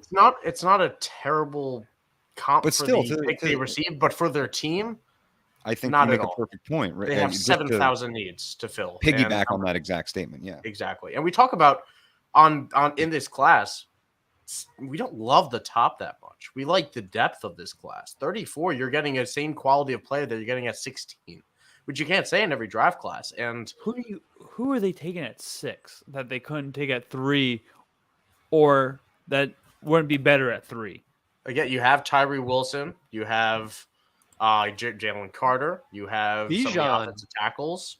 Yeah, why not? Yeah, Why not that would be Bijan? Let's just amazing. throw it out there for That the would be fun of it. amazing. Wouldn't that be the most Cardinals pick ever? I would love it. Just start him at quarterback for the entire season. Yeah. Take every Rushing shot, upside. every snap of a shotgun. 4 pass attempts per game. Yeah, just run the Wildcat. So my oldest son David is an Atlanta Falcons fan now, and I think he did it just because I've been a Saints fan all my life. And of all the other 31 teams he could have picked to get on a bandwagon, he purposely picked my most hated rival. That being said, he was a Detroit Lions fan for years, and he loved Megatron. So then eventually, as Megatron retired, he moved away and he moved to Atlanta. Right now, I bet you he's going to get back on the Detroit Lions bandwagon. Well, the pick is in. We have the trade terms coming up on the screen if you're watching on NFL Network. Absolutely, like Grant said, 6th pick for 12 and 34. Not too much, but not for this. I believe I am. Joe's going to be hopping off for us. I appreciate you hopping on, Joe. We're going to see you later tonight. So it's a see you later. It's not a goodbye, So, Yes, you'll see me a little later and tonight congrats to your after this quarterback. picks analysis. I'll jump on. Yes. We'll wait for number 6 to come in. The pick is in.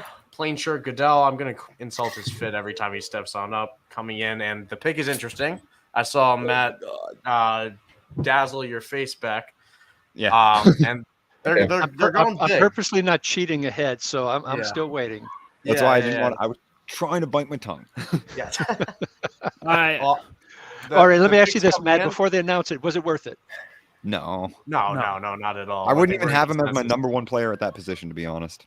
That is See, a honestly, fair right there point. with It's Paris He would've been at Johnson, the 12. offensive tackle at Ohio State. I'm sure they could have got one of the top 3 tackles at number 12, but they decided to trade up for big boy. Paris Johnson.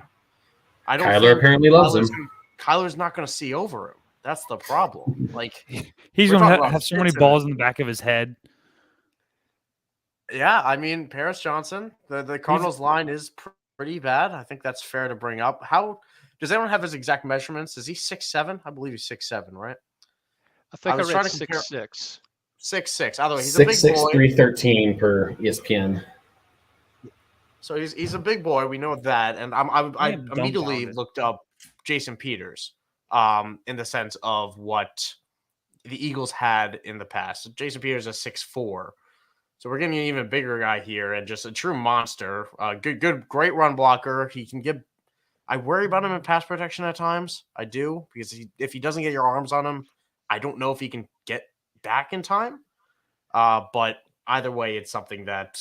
Listen, he's well respected in the Ohio State room. I think that was well talked about. We have 2 Buckeyes going here in the top 6. So, congrats to Paris Johnson and Ohio State. I think it's interesting what they're going to do with their offensive line. Sorry. No, go ahead. Just their current left tackle, whose name just totally escaped me. DJ Humphreys. Thank you. Isn't really a right side guy, and Paris Johnson has played left tackle and right guard. So we'll see. If 6 seems high for a right tackle, but I guess Lane Johnson went 4. So that'll be Because he's interesting. Lane Johnson. Yeah, but If you get Lane Johnson out of this pick, Yeah. hell, spend it. Yeah. But that's weird. My stream just reset. But yeah, that the Raiders are on the clock now, so we do have that. I feel like I'm watching an old Cleveland Browns front office in Arizona. That is the biggest insult that you could throw on a team. Wow, I miss when you were those guys. I'm gonna bring in another member of our IDP Guys team coming in here, Matt Record coming on in. Look at that, throwing it up there.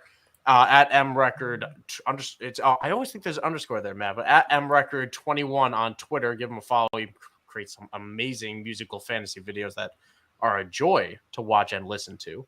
And again, I want to say thank you to hopping on for us for Joe. We're going to see you again in a couple hours. I'm sure hell will be broken loose by then. But I look forward to it. See you all in a little bit. You hopping on. Yep. We'll see you in a bit. Thanks. And Raiders are on the clock, Matt. Early impressions of this draft so far. I'm sure you've been keeping yeah. How first of all, how we doing? Pleasure to be here. Just want to make sure you can hear me. It's been weird, right? Like obviously Bryce Young was as expected as one, right? And then two, there was so much noise going on. Like CJ Stroud's like, okay, that was the prevailing narrative for much of the offseason. It's like, okay, I'm not that surprised. Literally paying for dinner. And in those 10 minutes, I was gone. Went to check my phone, walking to my car. It was like Houston's on the clock at 3. Like what? Why? Like what? So yeah, no, I think it makes sense. Like, get your edge rusher for hopefully the next 10 years, and Anderson, and then yeah, I guess the main surprise was at 5 for me, going cornerback with Witherspoon, but I mean. Not a crazy overpay. Like this last pick wasn't the biggest surprise? It's fine. Like that's fine. No, I have to be honest. I had Paris Johnson going at 7 to the Raiders, so I had him in this general area, whatever. But the trading up part is what just boggles my mind from on that one. Yeah, just for a team with so many needs, they just. Well, I had the same thought with the Texans, like the amount they gave up to go get Will Anderson, right? Oh, I love it. I love it, Matt. But they have so many holes. Like they have a lot of holes, but they also still have an extra first next year to play around with. The hammer got from the Deshaun Watson deal. And I'm not sure we're still not sure which first came out of that deal, of whether it was the Browns heading over, whether it was the Texans, and that will matter. But I mean, listen, Will Anderson's a game wrecker. I firmly believe that's going to transform that defense, especially with DeMeco Ryan. The Browns are going to be like a 28th pick next year because they're going to play so well. What bizarre universe are you talking about? Yeah. Boy, that's Browns colored glasses if I ever heard it. Hey, I don't have Joe Woodsley to be yelling at anymore, so yeah, unfortunately he ended up with the Saints. It's kind of funny on my notepad over here, particularly since I'm a host for a little bit later when Michael goes off for a little bit. And I had a place for winners and losers, and I thought, I'm going to be filling this out later as the draft goes on. But I've already got Houston on the winner side, despite giving up some of those draft picks, and I have Arizona on the loser side. And I didn't think 6 picks in I would be starting to fill that out, but clearly I feel that so far we have a winner and a loser already. Well, the Raiders are on the clock here. The pick is going to come in. Who do we think it's going to be? Any thoughts on who the Raiders are going to take here? A lot of talent available. Terry Wilson's still here. Jalen Carter's still here. Broderick Jones, if we're still talking about the next tackle, or Peter Skoronski, even if you view him as a tackle or a guard. Matt, I think Broderick's the best tackle in the draft. Yeah. Oh, sorry. Which one? Broderick.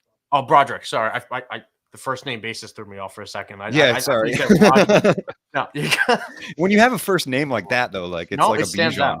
It stands out. He's not Jones. He's certainly exactly. That's what I mean. Like it's like a Bijan to me. Yeah. Well, that makes sense. If they fell in love with Levis, and Garoppolo is very injury prone. When's the last time he's played 17 games or 16 games once in his entire career? Could be Levis.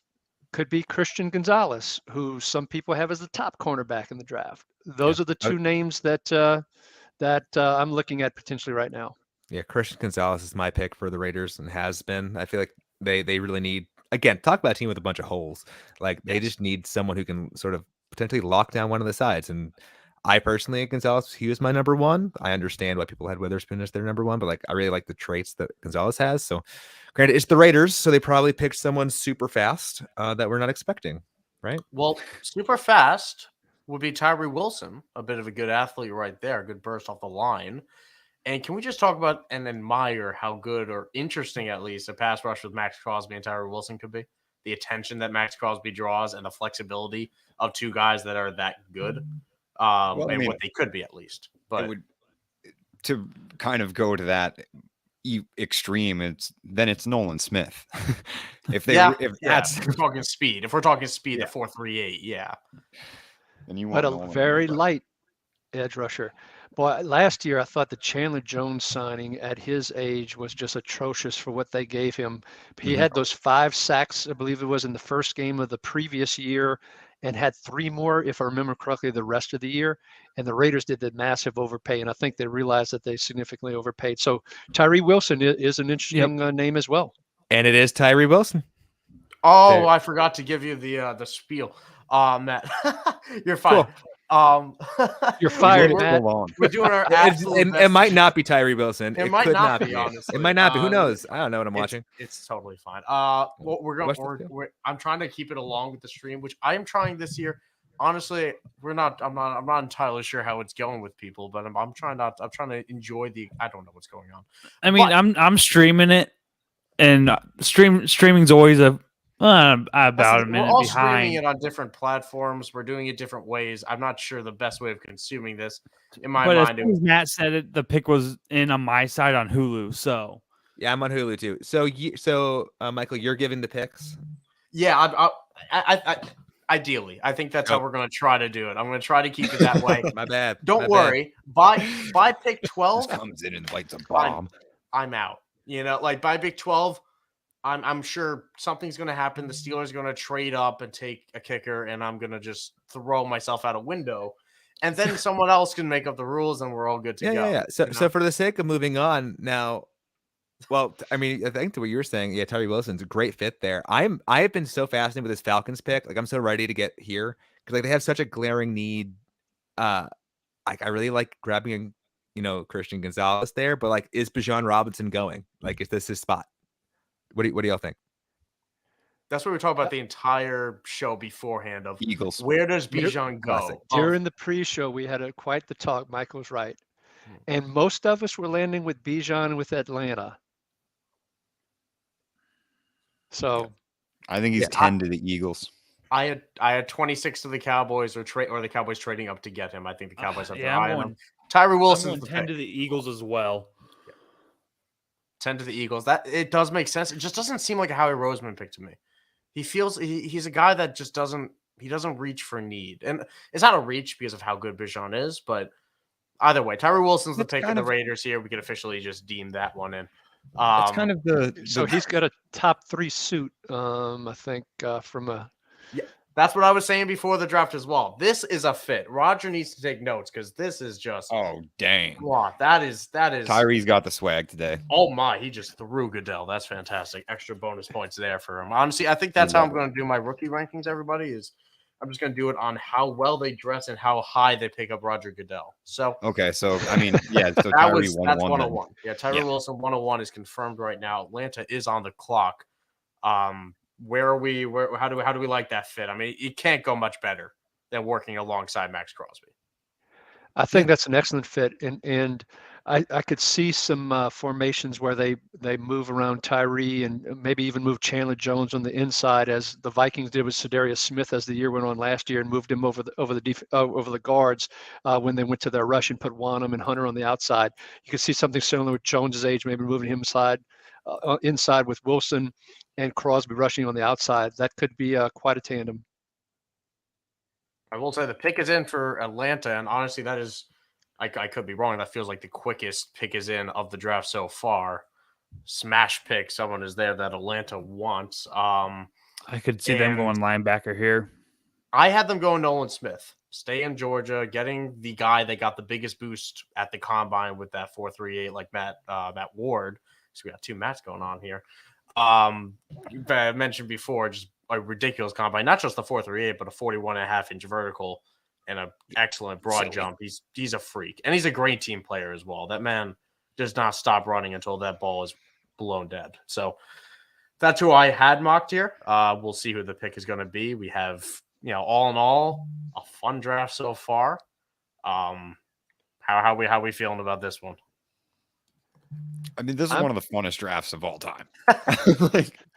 We say it every year, it feels like. It's just how great and such a great spectacle they do to put this on. The cycle. Everybody always gets disappointed. Oh, it's not going to be as good. Like this next year is going to be better. Class isn't what we want it to be. And then you get Houston trading up to be the first team to ever select twice in the top 3. You get Carolina or the Cardinals trading back into the top 10 with the pick that they got from Houston. and then taking a tackle. Yeah. It's why not? It's a night of That's why not awesome. in Kansas City. It's awesome. It's fantastic. I wish we had a resident Falcons fan to refer to here on what they actually want, because there's so many directions we talked about before. They can go edge, they can dress, they go further into the secondary if they really want to. They made all those signings last week to give them some flexibility of the Bud Dupree. All along the defensive line. I'm actually blanking on the other ones. I'm just the Steeler fan that remembers Bud Dupree right now. Made the trade for Akuda. Trade for Akuda to work alongside AJ Terrell. They still have Isaiah Oliver back there. They signed Jesse Bates to $2 quadrillion. Richie Grant's still there. They really and David Onyemata as well, your former Saint there, working up the middle now for a good chunk of change. He earned himself as a run stuffer next to Grady Jarrett. So Yeah, Atlanta's Jalen Carter's defense still sitting out there, by the way. Jalen Carter is still who's sitting also out. from Georgia. And when you talk about the defensive tackles, granted, they did sign Onyemata. Onyemata's 31. Grady Jarrett is 30, if I remember correctly. Calais Campbell, 36, going on 37. Calais Campbell was the other one I was trying to remember. Yeah. Yep. So they are old, and they could use some infusion. And Jalen Carter, hometown boy, close to home. Maybe they feel like that might be a way to keeping him close to mama. Maybe they can keep him out of trouble or something. So Carter could be an interesting pick here. There's a lot of Are we logic in that. convinced they think Desmond Ridder is their quarterback? Over Will Levis, probably. Yeah, that's what it comes down to. I think if someone would have had to fall, or maybe they fall in love with Hendon Hooker and they want him later or something. But I don't get it because I'm not a Ridder guy. I don't quite see it. I'm not sure what anyone else does. I'm just saying, like, maybe they love Will Levis. Like, people love Will Levis. Maybe they do. Maybe they do. I think there's some quarterbacks that are still available that I was not expecting to still be here because people would trade up for him. So I prefer the defensive fit, but it's like if they went quarterback here, I would not be shocked. I'm just happy that my mock's obviously in shambles like everyone else in the world, but I'm happy that I had Will Levis falling to 12, so to the Texans, ironically, but I at least I feel good about I had the right faller because I thought Levis or Richardson would fall. I think Levis could be a Viking. I hope not, as the Kirk Cousins. All right, guys, I am out of here after this pick is in.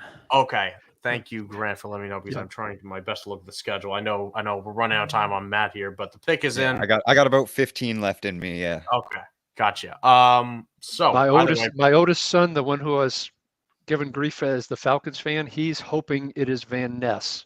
Lucas Van Ness. That's another good fit there. Reading it off right now, Mr. Roger, and again, plain suit, not good, very boring look. Going in, Atlanta picks Bijan Robinson, and we have the 101 solidified here, people. It happened. I'm just interested. I'm just interested because it's such a shame. I won't lie, I think I just jumped the gun on this pick for this poor kid trying to read it. But either way, let's talk about that. We have our 101 selection here. All formats, it's Bijan Robinson, who will get 7 trillion carries and 7 trillion fantasy points. Yeah, my Tyler get a billion touches a game, bro. Are in shambles. Oh man, shambles. The Falcons ran the ball, rushing plays, 470 times last year. We do also have a trade. The Eagles moving up to number 9 right now, just by moving a 4th round pick to move up 1 spot. So the Philadelphia Eagles, your reigning NFC champions, are Jalen Carter and Jordan Davis. Yep, they could reunite the Georgia defensive line that annihilated the world and fill a colossal need in doing so. I would love it so much. And not just hop the Bears, but I guess the Bears didn't want him because you imagine this has to be for Jalen Carter. Yeah, and I think it's hard. It's very inconsiderate again it's so inconsiderate of the Eagles to move away from us talking about the 101 of fantasy football. Yeah, absolutely. That was rude of them to introduce that trade. Incredibly. I'm also a huge Tyler Algier fan, so I won't lie. I've been in denial about this for a few months now, and now my heart is shattered like a glass vase being thrown off a cliff. So that's that. But the Bears have traded out of this pick, just receiving a single 4th. So I hope they didn't want whoever they were picking to the Eagles. The pick is going to be in because it was trading up for. Yeah, crazy few minutes. We're not outside the top 10. Just a reminder. I also So think that Bijan going to Atlanta forced Philly's hand here. I think they wanted Bijan at 10. I really think that was who they had at the top of their big board. I know you don't think he was a Howie Roseman guy, but that's what I feel in my heart of hearts. Bijan going 8 kind of forces their hand. It's he's going to get so many touches. It's kind of absolutely insane. And then it's just going to be, we're talking about, it's a decent offensive line. You know, Caleb McGarry, you have good pieces there. Chris Lindstrom is bag. Lindstrom is expensive and very damn good at what he does. Very, very good. And Arthur Smith, as much as we like to joke on him, is a good play caller in terms of what he did for his team, not for fantasy, but for his team. So just to confirm, we know Atlanta's identity. It's going to be running the ball. Yeah. So, with over 470 carries, you can see Bijan having 250, 260 carries, even if they get, towards the higher side of everybody else and come down to the 400 range kind of thing. That still leaves a decent amount of carries for Algier. So Algier could still potentially be a running back 3 if they run the ball as much as they did last year. Of course, if they do, Drake London, Kyle Pitts, you have to think they're not exactly skyrocketing up the dynasty rankings board with this pick either. No. And if anything, it's going to be cannibalizing each other to some extent. It's going to be difficult for them to find relevance when the passing pie is just such a small one. And just to also further clarify, that 4th round pick that was sent over, that 4th round pick is in next year's draft, not this one. The Bears are awesome. The Bears are going to do some interesting stuff. I don't quite get it, but I'm sure they were very confident that they were not.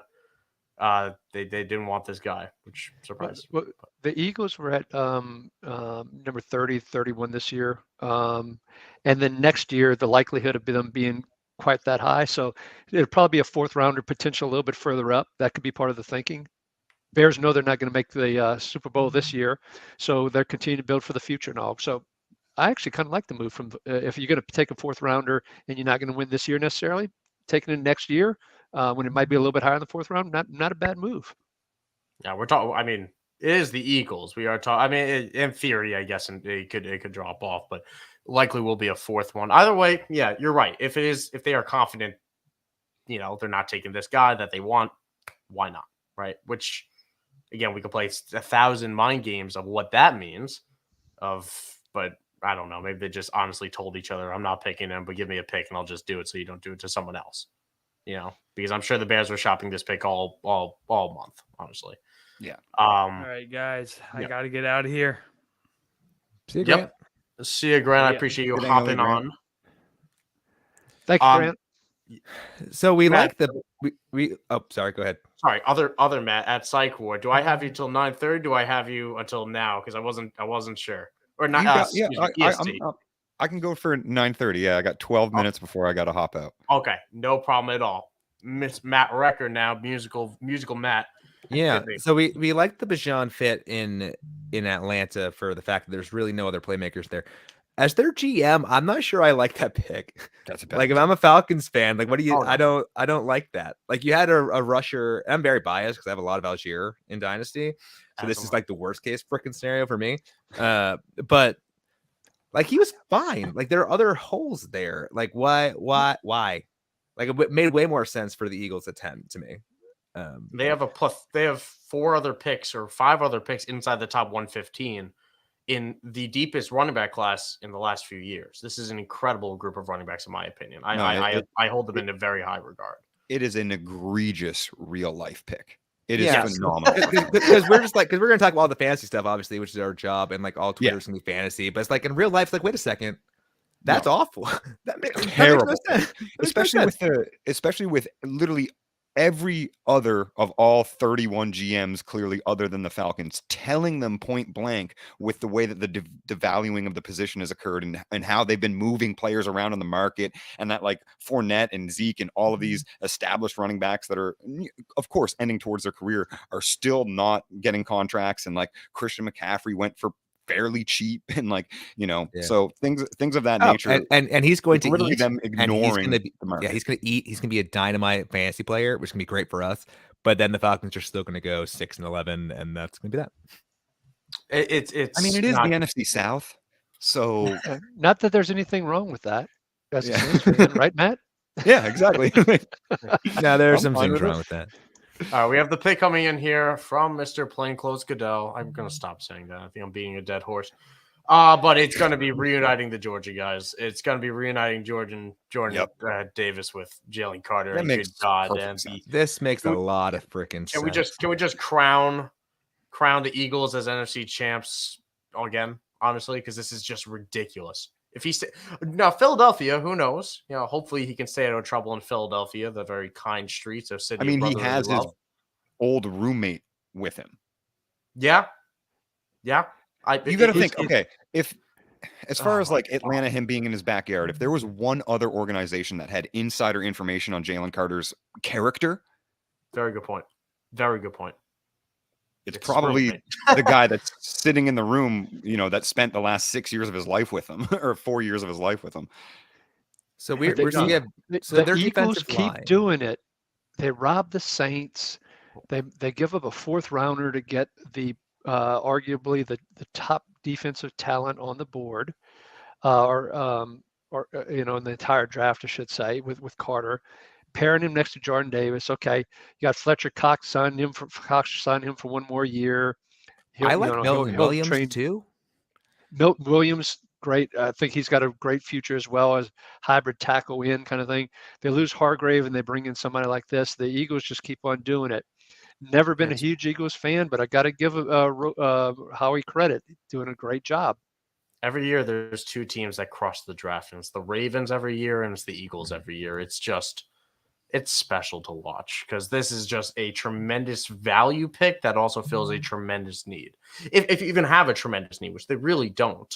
I had them taking Devon Witherspoon here, but that's because I had Jalen Carter going number 5 to the Seahawks. So it's a tremendous pick. I had them taking Kalijah Kancey later because of the need at defensive tackle.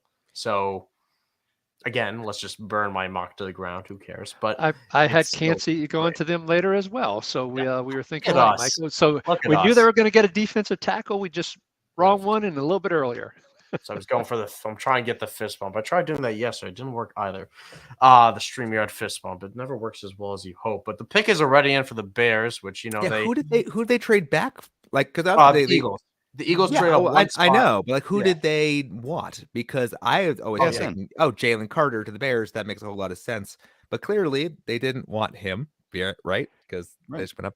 So I had them taking Paris Johnson in my mock personally, which Paris Johnson is now gone. But the need at tackle is unbelievable. I'd argue that there's no team that has a greater need at a position than the Bears do at tackle. I had him taking Skoronski. I'm right there with you. So there's Skoronski, there's Darnell Wright out of Georgia, there's I'm blanking on Broderick Jones is obviously Broderick on a first name basis. There's a lot of things that the Bears could fill, and I mean defensive tackle was one of them. Not going to be Jalen Carter. But after in the last year's draft and going like with the defensive backs, they picked Kyler Gordon, great pick, Brisker, great pick on the defense secondary side as well. But this seems like the year of let's do it right for Justin Fields. Yes. So they traded for DJ Moore, and I've got to believe that they traded for Claypool previously as well. But I just got to believe that this is going to be an offensive lineman to help support Fields in that offense and see if they truly have their quarterback of the future or not. It's very much a prove it year in that sense of if Justin Fields can improve as a passer this year with DJ Moore, and you hope a second year in the offense, everything gets a little bit better. You have to ask the question marks of whether he gets another year, another shot at it. As much as I like Justin Fields, you don't get a long leash in the NFL. 100%. Not that long of one. Not that long. Yeah. Unless you're Jordan Love and you get to sit and then step into a lovely situation. That is a very old mentality. Like Rodgers sat for, I think, 2 years or maybe, behind Favre, and then Favre got traded to the Jets, and Favre joined the Jets.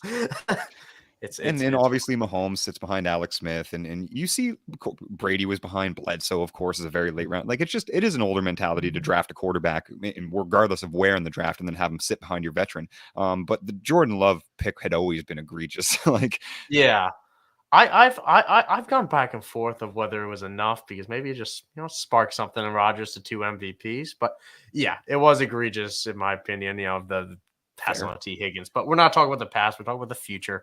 I think we're mostly in agreement that anyone not think it's an offensive tackle here. No, I think I wanted it to be JSN, and I really wanted him to get that top 10 draft capital. But offensive tackles, the most obvious, any offensive lineman, really, whoever the highest rated offensive lineman on their board is who they need to draft here. Yeah. Surprisingly, Broderick Jones, their left tackle, the 5th round pick last year, actually graded fairly well from a PFF perspective. And so they think they may have struck gold there. So I think they will actually start Skoronski either in the interior left guard or potentially even move him to right tackle, potentially, assuming that's the pick. Once again, I'm projecting here. Now I wanna take a second before we get to who the Bears are actually picking. While I have Matt here, brought up a certain tweet you had there that over 25% of Jahmyr, because I know Jahmyr Gibbs is not going to go high enough while you're here, but I want to talk to you about how high are you on Jahmyr Gibbs? Where are you at with him? Where would you want to see him go? I want to see him go in the first round, obviously. You attach first round draft capital to the profile that Jahmyr Gibbs has put together in 2 years at Georgia Tech and 1 at Alabama, and you're talking about the only player in this draft that can contest Bijan Robinson for the future RB1 overall in Dynasty, both in value and production. He's fun. And I think he ends up going to the Bengals. That's where I think that he goes, and I think it'll be a fantastic. I had him as high as the Chargers. Wow. Oh, so 21. And the pick is in for Chicago as well. They're going to take Darnell Wright, tackle out of Georgia. I said whoever their highest, because that's a guy that we were talking about as is he a left tackle? Is he a right tackle? Going at number 10 overall, you feel like they think he's a left. And they're going to start him there because they could start him on either side unless they have a need. But left tackle, they slid Tevin. They tried it with Tevin Jenkins, then they slid him to guard. So much better on the interior. It's a good pick. And I misspelled select. But any thoughts on the Darnell Wright pick? I think we saw it coming. Tennessee is on the clock now. And they're not only on the clock, their pick is already in. So they jumped. They jumped. They jumped at that. That's got to be Levis, right? The only thing that goes in that quick is a quarterback. Can I propose another option?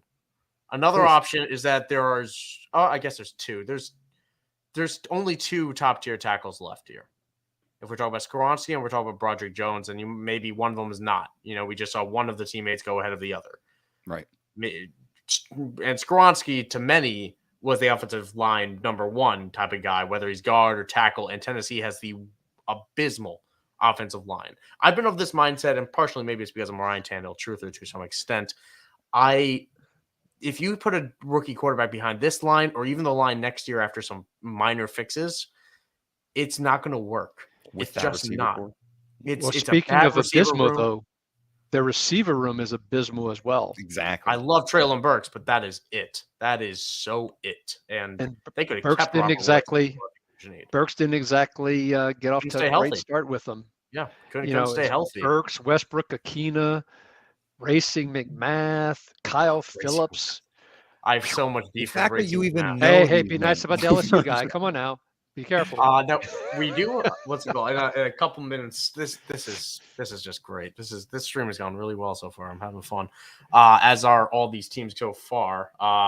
We've had a tackle run, and I think I saw a tweet from it was Jim Nagy earlier this morning, talking about how offensive line there might be a run of offensive tackles midway through the draft, and then interior offensive linemen end up sliding back into day 2.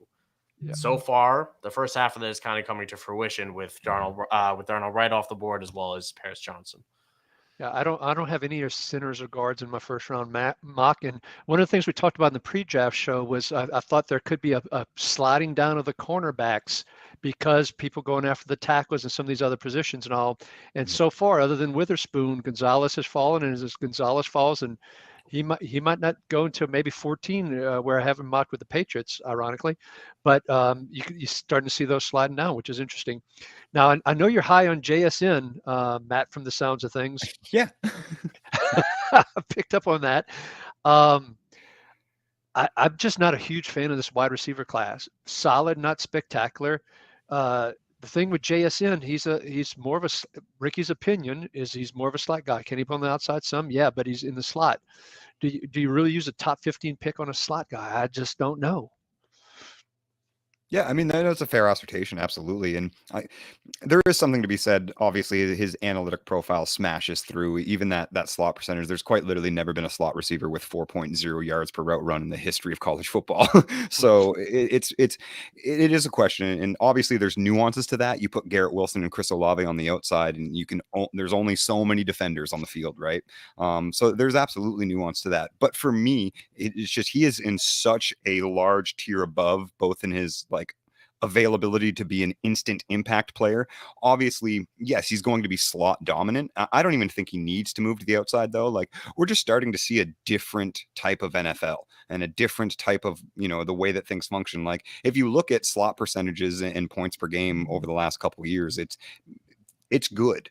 Slot receiver equals good for fantasy purposes. Now, from the real life perspective, I think you make an excellent point. And no, as much as I'm going to keep hoping for it throughout this entire first round and probably up until, where he's more consensus to go around pick 17, I do think he's in a tier of his own, but I don't think the NFL quite feels the same way I feel about slot receivers. I have been incredibly confident that JSN is going to be a Green Bay Packer. That's kind of been my pick. I think that's why they leapfrogged New England in that deal with Aaron Rodgers. I am a huge JSN fan, by the way. I agree with Ricky that I am low kind of on the rest of the class. JSN, I'm similar to you, Matt. I have him tier above. I want to welcome in our next guest as well at Dynasty Trip of the Football Guys, IDP Guys writer, ranker. Awesome to have you on at Dynasty Trip, and I want to also thank Matt Ward at Psych Ward FF on Twitter. Thank you for hopping on, man. This was a blast, and I will be for sure hopping on one of your shows sometime soon. Oh, dude, yeah, we got to talk. We got to do it. Matt, thank you, buddy. Oh, I appreciate you coming on. Much love, Trip. It's good to see you, brother. Yeah, good to see you, Matt. It was great being with you at DFF. So I have a hard act to follow here. Yeah, thanks, y'all have me on here to be the guy stream. I'm looking forward to chatting football with y'all.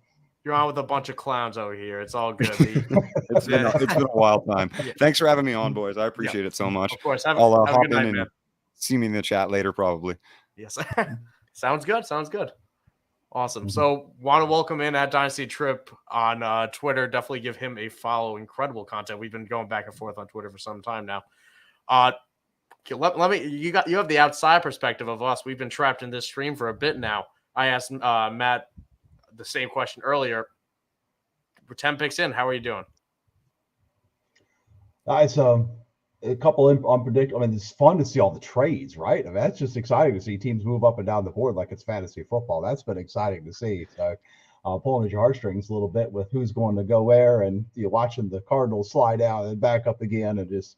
That's been, if you're a fan of the Cardinals, that's got to be hard to watch, but it's really exciting at the same time. I think my biggest surprise so far is Devin Witherspoon.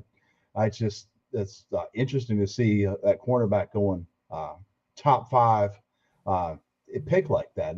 He's a senior, and it's been a long time since a cornerback broke out as a senior and was picked in the first round and was successful. So that's an interesting pick from that aspect, and also from a positional value standpoint. With their needs at pass rusher too, I guess they really have a lot of confidence that Boye Mafe will develop, because it was an interesting pick there for them, in my opinion. I think that was the pick that we were all the most surprised by at this point. And I don't think we hated it. I think it makes somewhat sense of filling that cornerback 2 role. You have one of the deepest and most talented rooms. The pick is now in for the Titans. They are going to take Peter Skoronski, who is listed on NFL Network as a guard, although to some, he might be a tackle if he's going this high. We'll see. T-Rex arms, but incredibly talented. And the Titans applying a major need with a major value here in Pierce Skoronski.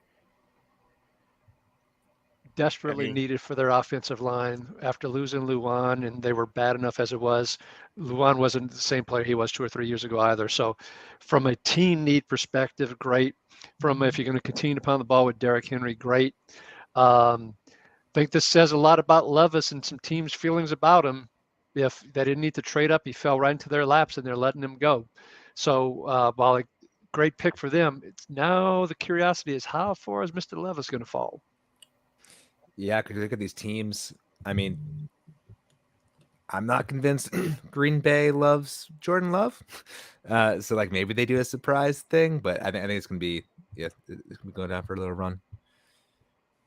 And that's the telling thing. And how often does draft Twitter potentially get a hating a prospect right? You know, it feels like the guy that listen. We all hated on Zach Wilson. First time, I think. That didn't do anything. We had no power in that, but we seem to be sliding him down. Detroit's on the clock, and the pick is already in for the Lions. Also, some news coming out of Arizona. General Manager Monty Austin for the Cardinals saying that a DeAndre Hopkins trade happening during the draft, he does not foresee that happening.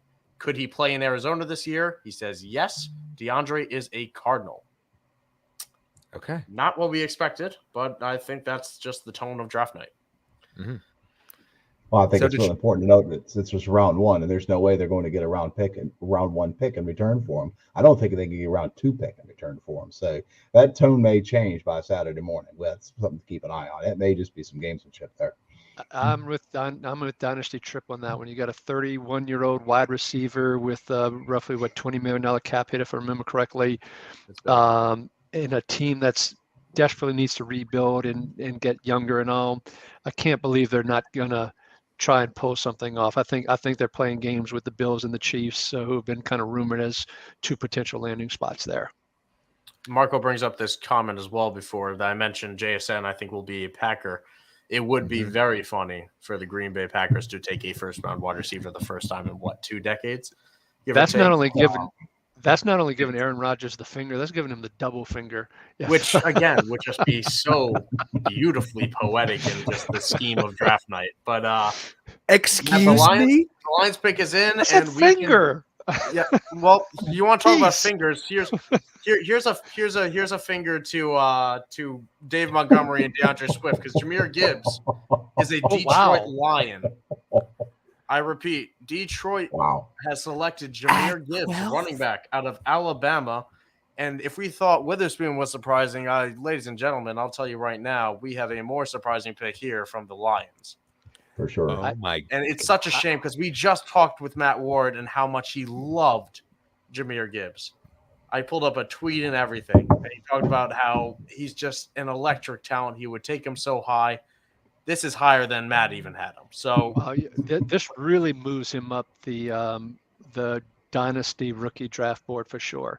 You know, if people were debating, Bijan, and then we talked about Anthony Richardson petition now being that 1.2 with his draft capital, but now all of a sudden you were talking about the other wide receivers and all. I think you got to have Jahmyr Gibbs ahead of all the other wide receivers at this point in time. I would think. I don't know if y'all disagree or not. Yes. Sorry, I might have missed it. I would still have JSN ahead of Gibbs, but I need to see. Oh, you would. Wow. I'm a big JSN guy, and Gibbs, as much as I like Gibbs the talent and I trust it to work out, this is not a give me backfield. This is a busy backfield, and maybe Swift gets traded because he does not seem to be a fit with this Dan Campbell coaching system the way they used him last year. But they gave Dave Montgomery quite a lot of money. Montgomery will probably be the goal line back. Gibbs will catch a decent amount of passes, and he will be very good for fantasy.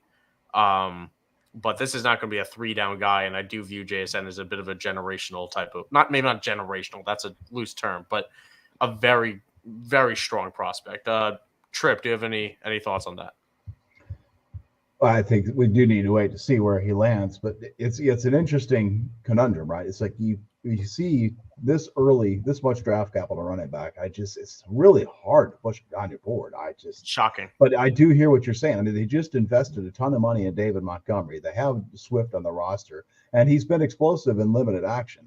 And yes, it's fair to say that they needed a kind of a pass catching complement to David Montgomery, but holy cow, the amount of investments you have in the running back room right now is just it, and I hate to use the mouths to feed saying because it's such an overused and cliche, but you have that issue here. Unless they're planning to run 60% of their plays, how do they get these guys enough snaps to all be impactful?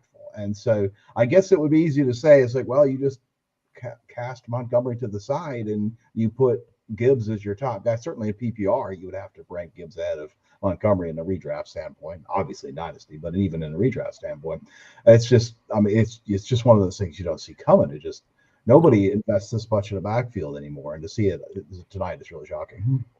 Well, at Holmes, the Lions GM's phone is ringing right now with several people calling to offering him a 5th-round draft pick for DeAndre Swift.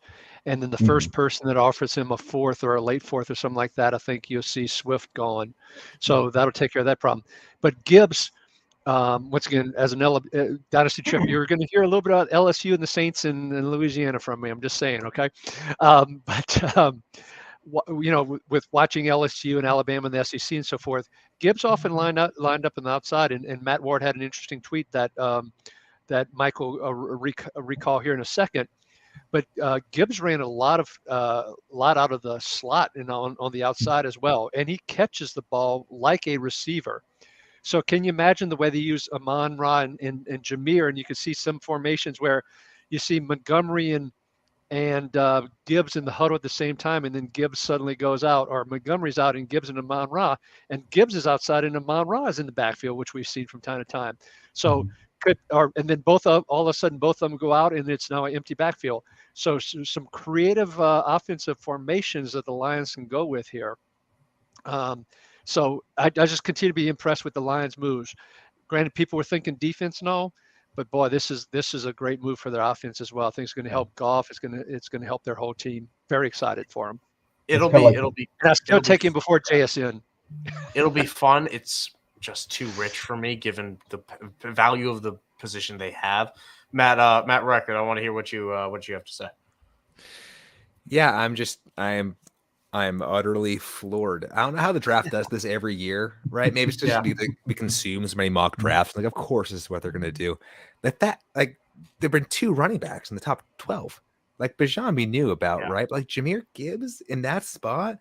Like, I love the Lions and what they're doing over there. Like, I have faith they're going to figure it out.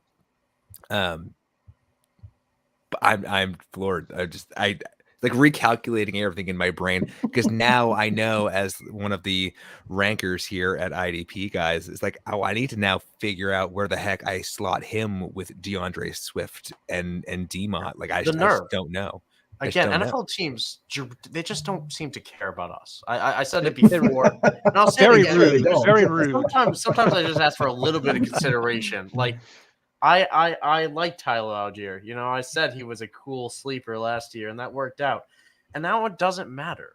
Right. It just like that whole process, that whole effort. They just don't seem to care. But either way, the Packers on the clock. Pick is in. I'm of the mindset that it's JSN. I think Ohio State wide receiver right there. I believe that they want to go to a faster, more catch and run type of offense. Jackson Smith-Njigba would be amazing from that inside, with Christian Watson working the outside as Goodell walks up to the podium here. Green Bay fans. I have to admit, I'm the oddball. I have an offensive tackle going here, but in my mock, but we'll see. I had Broderick Jones going here with Bakhtiari's injury history and young quarterback. I was thinking an offensive tackle, but we'll see here.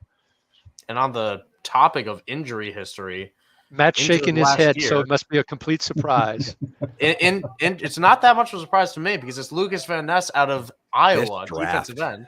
And on the topic of injury, Rashawn Gary coming off of a very serious, I believe it was an ACL tear for Rashawn Gary, and Preston Smith, 31 years old, very up there in age, coming off probably his, the best days of his career are probably long behind him. It makes sense. I like this pick. I do like it. I would have liked JSN more, both for fantasy as well as real life fit, but this makes a ton of sense to me. Van Ness is a very good piece, inside and out. Definitely a very logical pick. Can't argue that. Love Van Ness's motor too when I watched him. I was weird in terms of he basically didn't get to start because he was an underclassman and always had to defer to upperclassmen to be at, from a starting lineup perspective and all. But the talent in Iowa's defense is certainly there, and he was a key piece of that. He's got the motor. He is a little bit stiff. Has been a lot of the characterization of him, and he'll have to work on that. But Green Bay needed this, and I think he'll get a lot of playing time given Smith's age and Gary coming off the knee injury. So from an IDP draft perspective, this pushes him into probably the top 6 among defensive players. We have a trade. We have a trade with my Pittsburgh Steelers. The Pittsburgh Steelers have traded up to the Patriots. I do not have the terms of that. But the Patriots are not going to sit still. They are going to trade back as they always do. They are not going to take Jackson Smith and Jigba, like we all thought maybe. I mean, that's what we thought initially of before. But Christian Gonzalez. That's my bet. Oh, my God. He is still here.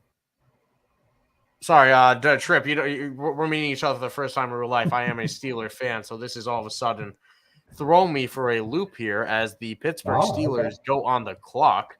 And I'm a Patriots fan, so I am also on the loop. It's like watching all these people. The trade terms are in. They are trading up to 14 in exchange for number 17 and 120. So that's a 4th round pick right there. From the Patriots fan, there are multiple people right now I'd be excited about. So I'm good. I'm good with that. And I said this before the draft started, was when or not before the draft, when the Cardinals traded back up and gave away a pick in the 30s, 16 to 30 or 16 to 50 feels like a very similar tier. There are different tiers of different positions within that, but it's a deep class. It's a very deep class. And historically, a lot of people don't realize it, but while there's 31, usually 32, but 31 this year, 1st-round picks, most teams only have 1st-round grades on roughly 15 to 16 people. Yep. And then they have 2nd-round grades on usually round number 17 through 40. That's what makes the draft so unpredictable, particularly when you start getting to the second half of it, is similar grades. And while they always say they pick the best player available, clearly when you start getting to that stage, a lot of similar players they're picking for need as well. So, but it is a deep draft to your point as well, Michael. And so I think, trading down at this point in time makes a lot of sense because really the studs are off the board and you're starting to get into a lot of similar players. And there's a lot of people to pick from that that are graded fairly equally on a lot of these people's boards right now. And I want to hear what you're thinking as well, Trip. I want to throw it out here right now as a Steeler fan. 2 things. One, this is such a different Steelers team. They don't trade up. When they did, it was Devin Bush. It was the first time they did in years. Omar Khan and Andy Weidel, the new GMs since Kevin Colbert had gone, it's been such a different offseason with Pittsburgh. And the other option here, Christian Gonzalez, totally an option. Broderick Jones is still here, the last of the top-tier tackles. They need a left tackle. Dan Moore was a nice story as a rookie. They do not have someone on the other side. This would be a dream fit in this. Honestly, the more I think about it, the more I need to see what I have in Kenny Pickett and evaluate him. I can't pass on a tackle here, especially with the teams they jumped. I think that's always important to keep in mind is who they actually felt they need to move up ahead of. Washington, the Jets in particular, are a team that are in need of a tackle. Broderick Jones to me makes a lot of sense. Trip, what do you think? Yeah, I had Broderick Jones in the spot. Of course, I didn't know the Patriots going to trade. I also had that. I also had Broderick Jones in the Patriots. So, yeah, I think that makes a lot of sense. I mean, it's the Steelers' offense has been, it's so constrained in their ability to throw down the field for the last 3 years, I think. And a lot of it has to do with their inability to protect the quarterbacks that they've had. And a lot of the quarterbacks have both taken a lot of grief for that reason. But man, I think the protection really needs to be upgraded. You invested a 1st-round pick in a quarterback. You invested another 1st-round pick and protected that quarterback. I have been such a fan of how the Steelers offseason has gone so far. And I never thought I would be this confident in the post Kevin Colbert lifestyle. I was a big Kevin Colbert fan of just constantly hitting in the picks and just the aggressiveness that they've shown this offseason. They were willing to let Sutton walk, which I didn't totally like, but they brought back guys for cheap. We have Goodell, plain dress. I'm going to keep doing it. I can't stop myself. Strutting on up to the podium here, reading it off. And I won't lie. people, I'm happy. I think you're right. I think it's going to be Broderick Jones. Gonzalez and the cornerback was happy. what was on my mind. But when you brought up Broderick Jones, it's like, yeah, that's I- I wanted him for the happy. Patriots, so I All people. understand your happiness. Oh, we're just gonna have to. I hope this doesn't make it too loud, but I want to officially send a thank you, a congratulatory pick, a bouquet of flowers, edible arrangements, whatever you need, Mr. Omar Khan and Andy Weidel, because that's a fantastic pick. That is fantastic. You have bookended the line with someone you paid to be good, even though he's kind of average, and somebody who can actually protect. Broderick Jones allowed 0 sacks as a starter on the left. The Dan Moore experiment was fun, but he is best as a depth piece. And Pittsburgh's right back in the mix of what they should be. This is a fantastic pick. I am incredibly happy. Homer bias. The Jets are on the clock. What else we think? Also, Matt, I believe I'm running over your time. You're more than welcome to stay on, but I wanted to. You are not hostage in any way. No, I signed up for the hour. I still have another whole 10 minutes. See, I won't lie. My time isn't great, but yeah, that's great. Either way, Najee Harris behind Broderick Jones. I don't even know if he's the bigger winner or Kenny Pickett is, but either way, the Pittsburgh Steelers are. Well, with Najee Harris averaged 4.0 yards per carry his rookie year and 3.9 yards per carry his second year, getting someone like Jones maybe to help clear a little bit certainly will help his numbers as well. It's fantastic. It's such a good fit. I'm gonna settle down. You have given me permission to be obnoxious when it comes to the Saints, by the way. Just for the record. Yes, I have.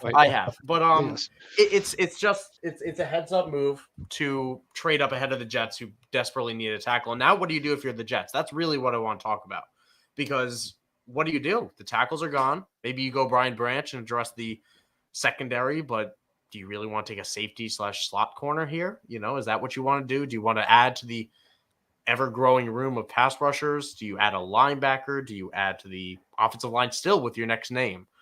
I'm looking what's on the board to your question, and I'm like, golly, it's not great. I'd be trying to trade down desperately right now, even if you want to throw me a couple of footballs and a couple of ribeye steaks or something, because their needs and where the board is fitting. Do they really want another, wide receiver right now with the wide receiver room that they have, that they spend money on Hardman, Garrett Wilson, Corey Davis, Lazard? Probably not. Do they want to go to tight end? They got a lot of money with Conklin and Uzama. Cornerbacks, you got Sauce and DJ Reed. Are you going to grab another corner? Maybe Brian Branch at safety, maybe, but you traded for Chuck Clark. So, I mean, they really needed offensive line. And I just don't see the match right now. Really, really don't. Yeah, not a tackle. Tackles are gone. And that's why I love the Steelers move so much, because that was the cliff. The cliff is gone. You could go best player available, but you can go Christian Gonzalez. But, I mean, we're talking about a room with DJ Reed and Sauce Gardner. It's as stacked duo as you could have in the league, except maybe what they just formed in Seattle. Who knows? But do you want to play two don't. cornerbacks that kind of money as well? You don't. You probably don't. DJ Reed wasn't cheap when they signed him from Seattle either as a free agent. If I'm looking at this right now, I might go with a Nolan Smith, maybe. Just a good team player, somebody that could work on the edge, but you're taking another edge rusher type of player in back-to-back years for a team that didn't struggle all that much in getting to the passer. They like their rotation there in New York. We're 15 picks in. I was due for him to get stumped, and I feel my guess is they go offensive pass catcher, whether it's one of those tight ends or JSN. Like, I feel like they've made all those commitments to Rodgers, right, to make them the one destination, right? What's the one thing the Packers never did, right?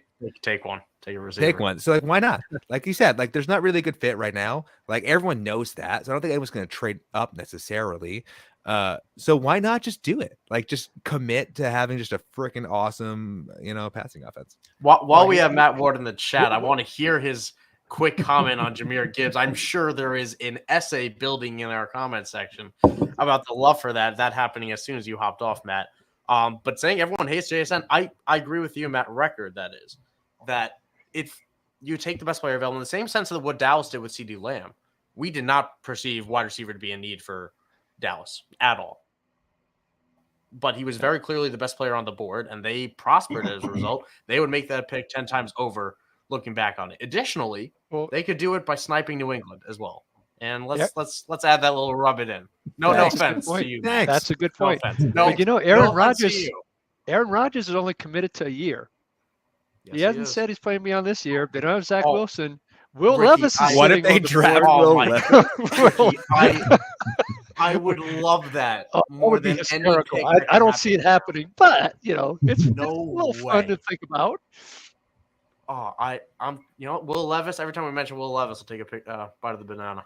Yeah, I'll root for that. As the Patriots fan, I want them to be dysfunctional. So if they could just draft someone terrible, that'd be great. And then they could trade Zach Wilson for a 5th-round pick. Joe Douglas is just like Brad Holmes or Swift. People be calling for Zach Wilson for a 5th or 6th-round pick, maybe. But no, I don't see that happening. But Warren Sharp putting out a stat on Twitter right now. The Steelers had 7 touchdowns on plays of 10-plus yards, which was the lowest total in the NFL, and it looked that way. So getting some protection to actually be able to throw downfield to a guy like George Pickens, a guy like Deontay Johnson, Allen Robinson can't move 10 yards downfield anymore, but still he's on the team. It helps. And Freiermuth as well is on that team. The Steelers they still don't have a cornerback, but they have the offense mostly figured out. All right, let's make our calls. Who we think for the Jets? I'm gonna roll with Nolan Smith. I'll roll with Nolan Smith as well, which I can back up by saying I said that before I go. But that's where I'm going to go as well. I genuinely don't know. And the fact that this has ticked down and they're patting each other on the back, I'm not sure. I don't have any confirmation whether a trade's going down or if they're just happy to see each other. But I genuinely don't know. I don't know if ESPN or NFL Network slacking on their graphics, but Joe Douglas is laughing like he just had a Chips Ahoy cookie and with a glass of milk. But that would imply somebody fell down the board that they're expecting to have higher on the board. So to me, that's Smith or Gonzalez. But I'm gonna go Smith. I'm gonna go the rusher. The Jets, they always tend to stack their defensive lines.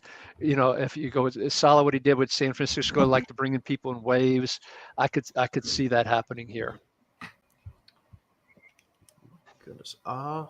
Pick is in for the Jets, so they are not trading that, just to confirm everyone's suspicions of the backslapping, hand slapping New York Jets going in there. The Joe Namath, just a bunch of Jets legends that are relevant to everyone outside New York, I'm sure. Pick is in for the New York Jets. I'll go Nolan Smith. Matt and Tripp, did you have any predictions for who this could be? Yeah, I'm gonna go JSN. Yeah. I just realized I said JSN. I do like JSN as the pick. I think it'll be Nolan Smith. Genuinely don't know who it will be. I'm on that. It's the same conversation with their offense. I think you broke up on that one, Trip. I'm not sure if maybe that could have just been for me, but yeah, I think he froze for a little bit. Oh, I'm sorry. We missed you, Trip. I was going to say that I'm with Matt and that I think they invest in offense. I like JSN, but based off what we're saying, like none of their tight ends are like otherworldly, right? So like give me one of those, elite tight ends on this Jets team too. That's also a good spot. World's their oyster. Oyster. Who knows? New York in New York for the Jets. Also, Broderick Jones, the first tackle to be taken by the Steelers since 1996 in the first round. That is, which was Jermaine Stevens. Yeah, fantastic. Don't you just outside of the Jets pick? Don't you hate it when your team's drafting in 2 more picks? Which I've now done twice already in this first. Like, just don't take the guy I want. Like, they're not. Oh, the Patriots aren't picking tonight. You do know that they're going to trade back. I'm well aware. They're either not picking or they're picking some dude with a 3rd round grade. Like, I understand what's happening. All right, is that coming out? A.T. Perry is coming. Wouldn't that be the next thing? Stetson Bennett, what the heck? That's a Patriots pick right there. Who let that kid come on the stage? I'm not a. Well, he's a Jets fan, so he needs to get something going good for himself.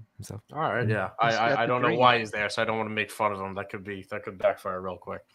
Don't make fun of kids. That's a good policy for me. That's fair. Yeah. But either way, while we're waiting for the pick to come in, Yeah. boy, Will Levis, they're the Commanders who are coming up next. Do you really believe the Sam Howell rhetoric and with Levis falling to their laps? Tampa Bay coming up in a few picks. Do they try and jump up all of a sudden to get Levis, or do they have their cards with Baker and Kyle Trask, as they say? Very interesting here in the next few picks. Just thought I'd plant those seeds while we're waiting for the card to be read. And it's being read. Getting a little pat on the back from. Oh goodness! All right, all the green. I'm nervous because I genuinely don't know who this could be. I'm equally nervous. I've never been. This is like the first time I'm nervous. I'm not. It's not even my pick. It's not even my team. If we could just get through the posturing with this kid and just get to the selection. I'm anxiously typing, trying to figure out who this could be. Okay. Do we have the pick? Because I just see him pumping. Yeah. I have it on That's the doing a background. chest chant, wasn't it? Oh boy. Yeah, Will McDonald. Okay. Huh. That Interesting. makes sense to me. That makes sense. Yeah. I had him going to a different New York team. I had him going to the Giants at 25, but yeah, that all right. It's a little bit disappointing for his fantasy value, in my opinion, just because of the rotation that New York could employ. We have Jermaine Johnson there already. But I mean, yeah. Any thoughts on Will McDonald, IDP type of situation here? So I think you hit it on the head, and I talked about it a little bit earlier. The Jets employ a heavy rotation. When you look at what they have on the edge, they have Carl Lawson, Jermaine Johnson. They re-signed Bryce Huff as a restricted free agent, John Franklin Myers. They've got a lot of edge players. And so I think McDonald, while he is a valuable real-life player, I think his fantasy impact will be muted by that rotation. That's what killed me when Carl Lawson left Cincinnati to go to the Jets. Thought sure, when he left Cincinnati, it's like, oh, he's going to have a great landing spot. He's just not getting enough playing time. I think the same thing's going to happen to Will McDonald here. So to me, this pushes Will down the board. He is a fast player. Like I believe, and correct me if I'm wrong, he's a former linebacker that really transitioned to edge. He used to play inside a little bit more, and that explosiveness you're seeing on the screen, if you're watching it, just because of that speed he has, bring down Caleb Williams there. I want him to be a little bit more careful. That's my future QB1. But either way, I want to welcome on a couple more people to our stream here. We got our amazing Gary Van Dyke, as well as Axton Harding, my co-host from the Waiver Wire show that we had during the season. Also, I'm realizing my charger is not totally plugged in, so my laptop was minutes away from being unplugged and potentially putting this entire thing in jeopardy. How are you guys doing today? How are you doing, Gary? How are you doing, Axton? Beautiful. Enjoying the chaos of the night, Axton? Oh, not sure if we could. I can't quite hear you. Yeah, Axton. we can't hear you, Axton. Can you? No. Well, Axton's having some technical difficulty. It's called mute button. Either way, while we're waiting for the technical words. difficulties to be worked out, Gary, as the person who has been outside the stream now for a little bit, I've been asking it to everybody that's been hopping on. Chaotic for sure. Washington's now on the clock. Will Levis is still here. Where's your head at with everything that's gone on so far? Well, I mean, there's been a lot of interesting trades. What are you going to do with this? This is an issue. This is almost why I leave rookies to y'all. Because, I mean, for what you all go through, I admire it. I really freaking admire it because, I mean, it's a lot of work to put into this. And I've been listening. And it's great. But when you look at the whole board here, I'm not surprised that Philadelphia ended up with Carter. Like to see that, Offensively, of course, I'm glad to see Stroud. I'm not sure if I'm too excited about Houston. You got to love what Houston did there, moving up. God, I don't know. I got to be honest. When I looked in and jumped in, all the news was piling up on me, and it's still like in shock. It's real ridiculous. Who in the hell's? So the Jets ended up with Will McDonald. Okay, and Commanders are on. Yeah, the Commanders are on, and that's a team that has so many needs and so many players on the board that can go here. I mean, it's the one thing we know it's not defensive line. I think that's the only thing we could say for certain that it's not defensive line. But Christian Will Gonzalez, Christian Gonzalez would be a perfect fit here. I had them taking Cam Smith, quarterback out of South Carolina, so same vein right there of going to the secondary. Let's see. I want to hear from Axton. If is the mic working, Axton? Nope. Still okay. Still can't hear you. I'll move on to Trip. No problem at all. We'll try leaving and coming back, man. Sometimes that works. The Commanders. Yeah, that's the quarterback seems like a pretty good place to start. I'm also interested to see if they go tight end. They have said that they don't need a tight end, but Logan Thomas is 31. He had that one nice year where he's kind of fun. It's like, come on, you really need that safety blanket if you're going to throw Sam Howell out there. It just having another guy out there, I think really makes a difference to that. And they to have Eric Bieniemy there, and of course he had experience with Travis Kelce in his offense. So I would think that he would want somebody to come in and at least do a little bit of what Travis Kelce could do in that offense. So that intrigues me. Hey, Trip, would you go Kincaid or would you go Mayer if you're going tight end there for Washington? Two different styles. Which one would you go for Sam Howell? Yeah, I think I would go Kincaid. I worry a little bit about Meyer and the athleticism there, and Kincaid slightly better athlete, and I find him just a little more interesting, I guess. I'll be honest, I'm not the huge scout that some of these other folks are. I'm a little more of the Gary's line of thinking too. I'm more interested in the team fit for myself. Yeah, gonna give me that positional. I'm curious about this McDonald kid. I'd like to have seen somebody slide a little bit better to the Jets. They really need a freaking pass rush, and I was listening and. Jermaine Johnson's got to get his opportunity this year. They've got to do something up there to create actual sacks. It's putting a little bit of pressure on him is not getting the shit done, and they're not going to improve until they get that taken care of. This McDonald, I did a little bit on him. I'm not excited about that. It's too bad they didn't kind of move up. Maybe somebody would have slipped to him. I would have thought, I got to be honest, I know Mosley, and then they just signed Williams. But I would have liked to see Nolan Smith land there, to tell you the truth. We have a pick coming in here for Washington. It is a cornerback. It's not Christian Gonzalez. It's not Cam Smith. It's Emmanuel Forbes, cornerback out of Mississippi State. I'm sure we talked about him before the draft. I forget if it was Joe or if it was I think it was Joe who actually had Emmanuel Forbes mocked here. But either way, the Patriots are sitting now on the clock at 17. JSN still on the board. So either way, I'm sure Matt. I want to talk about this Emmanuel Forbes pick. I want to quickly go to Matt Record as the resident Patriot fan. Yeah.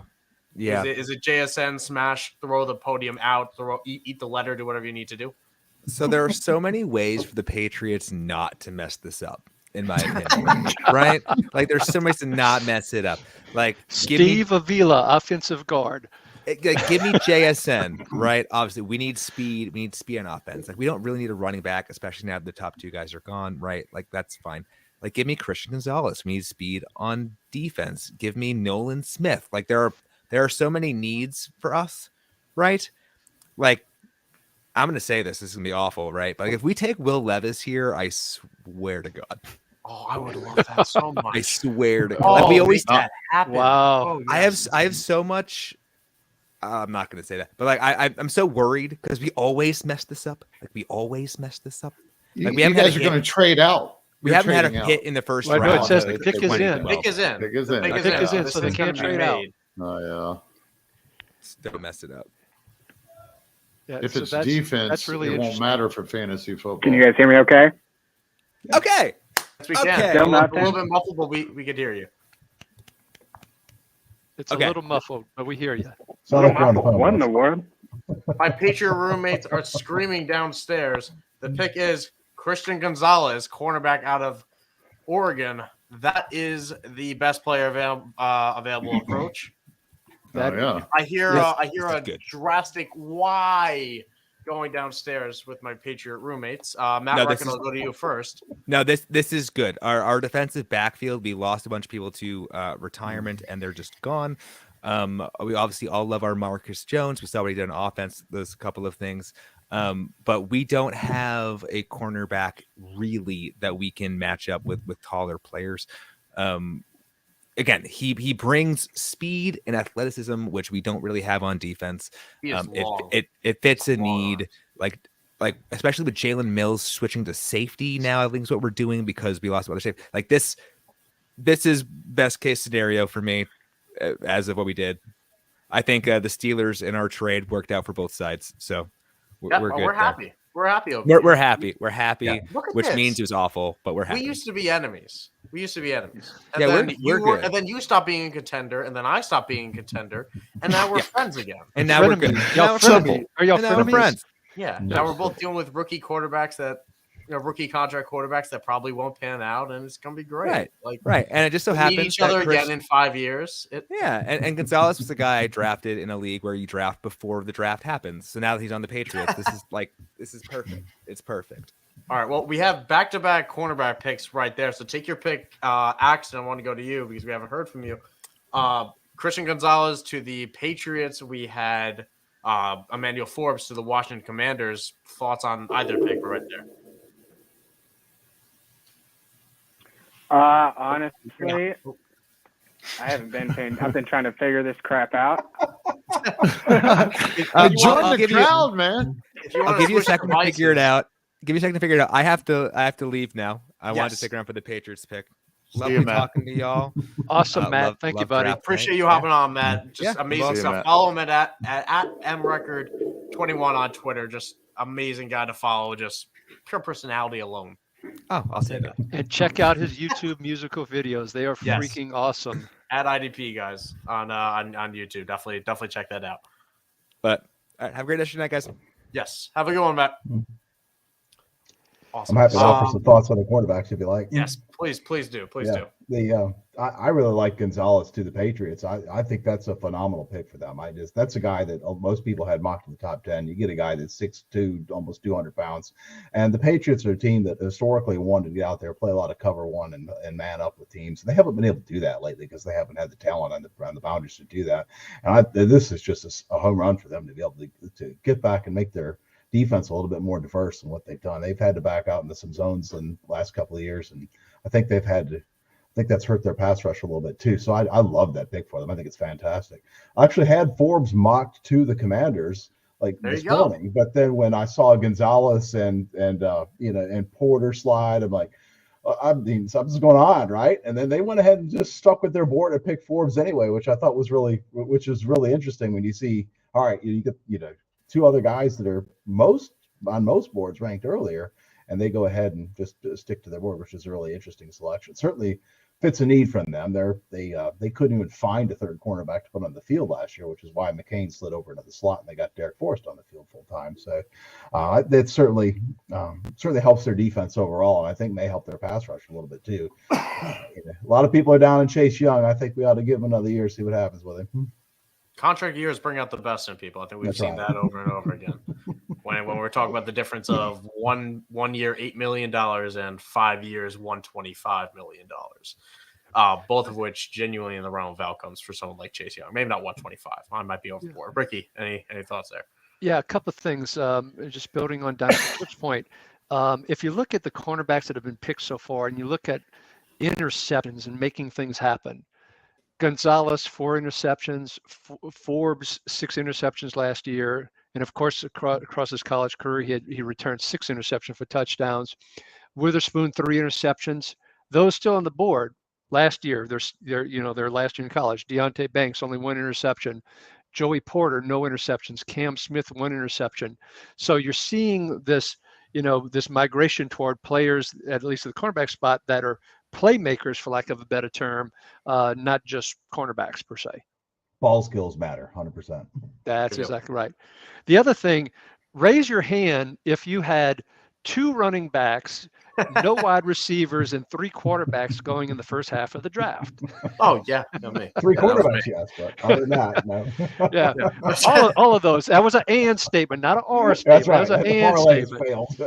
failed. Well, pick is in for the Lions. We were talking, there's some rumblings before the draft.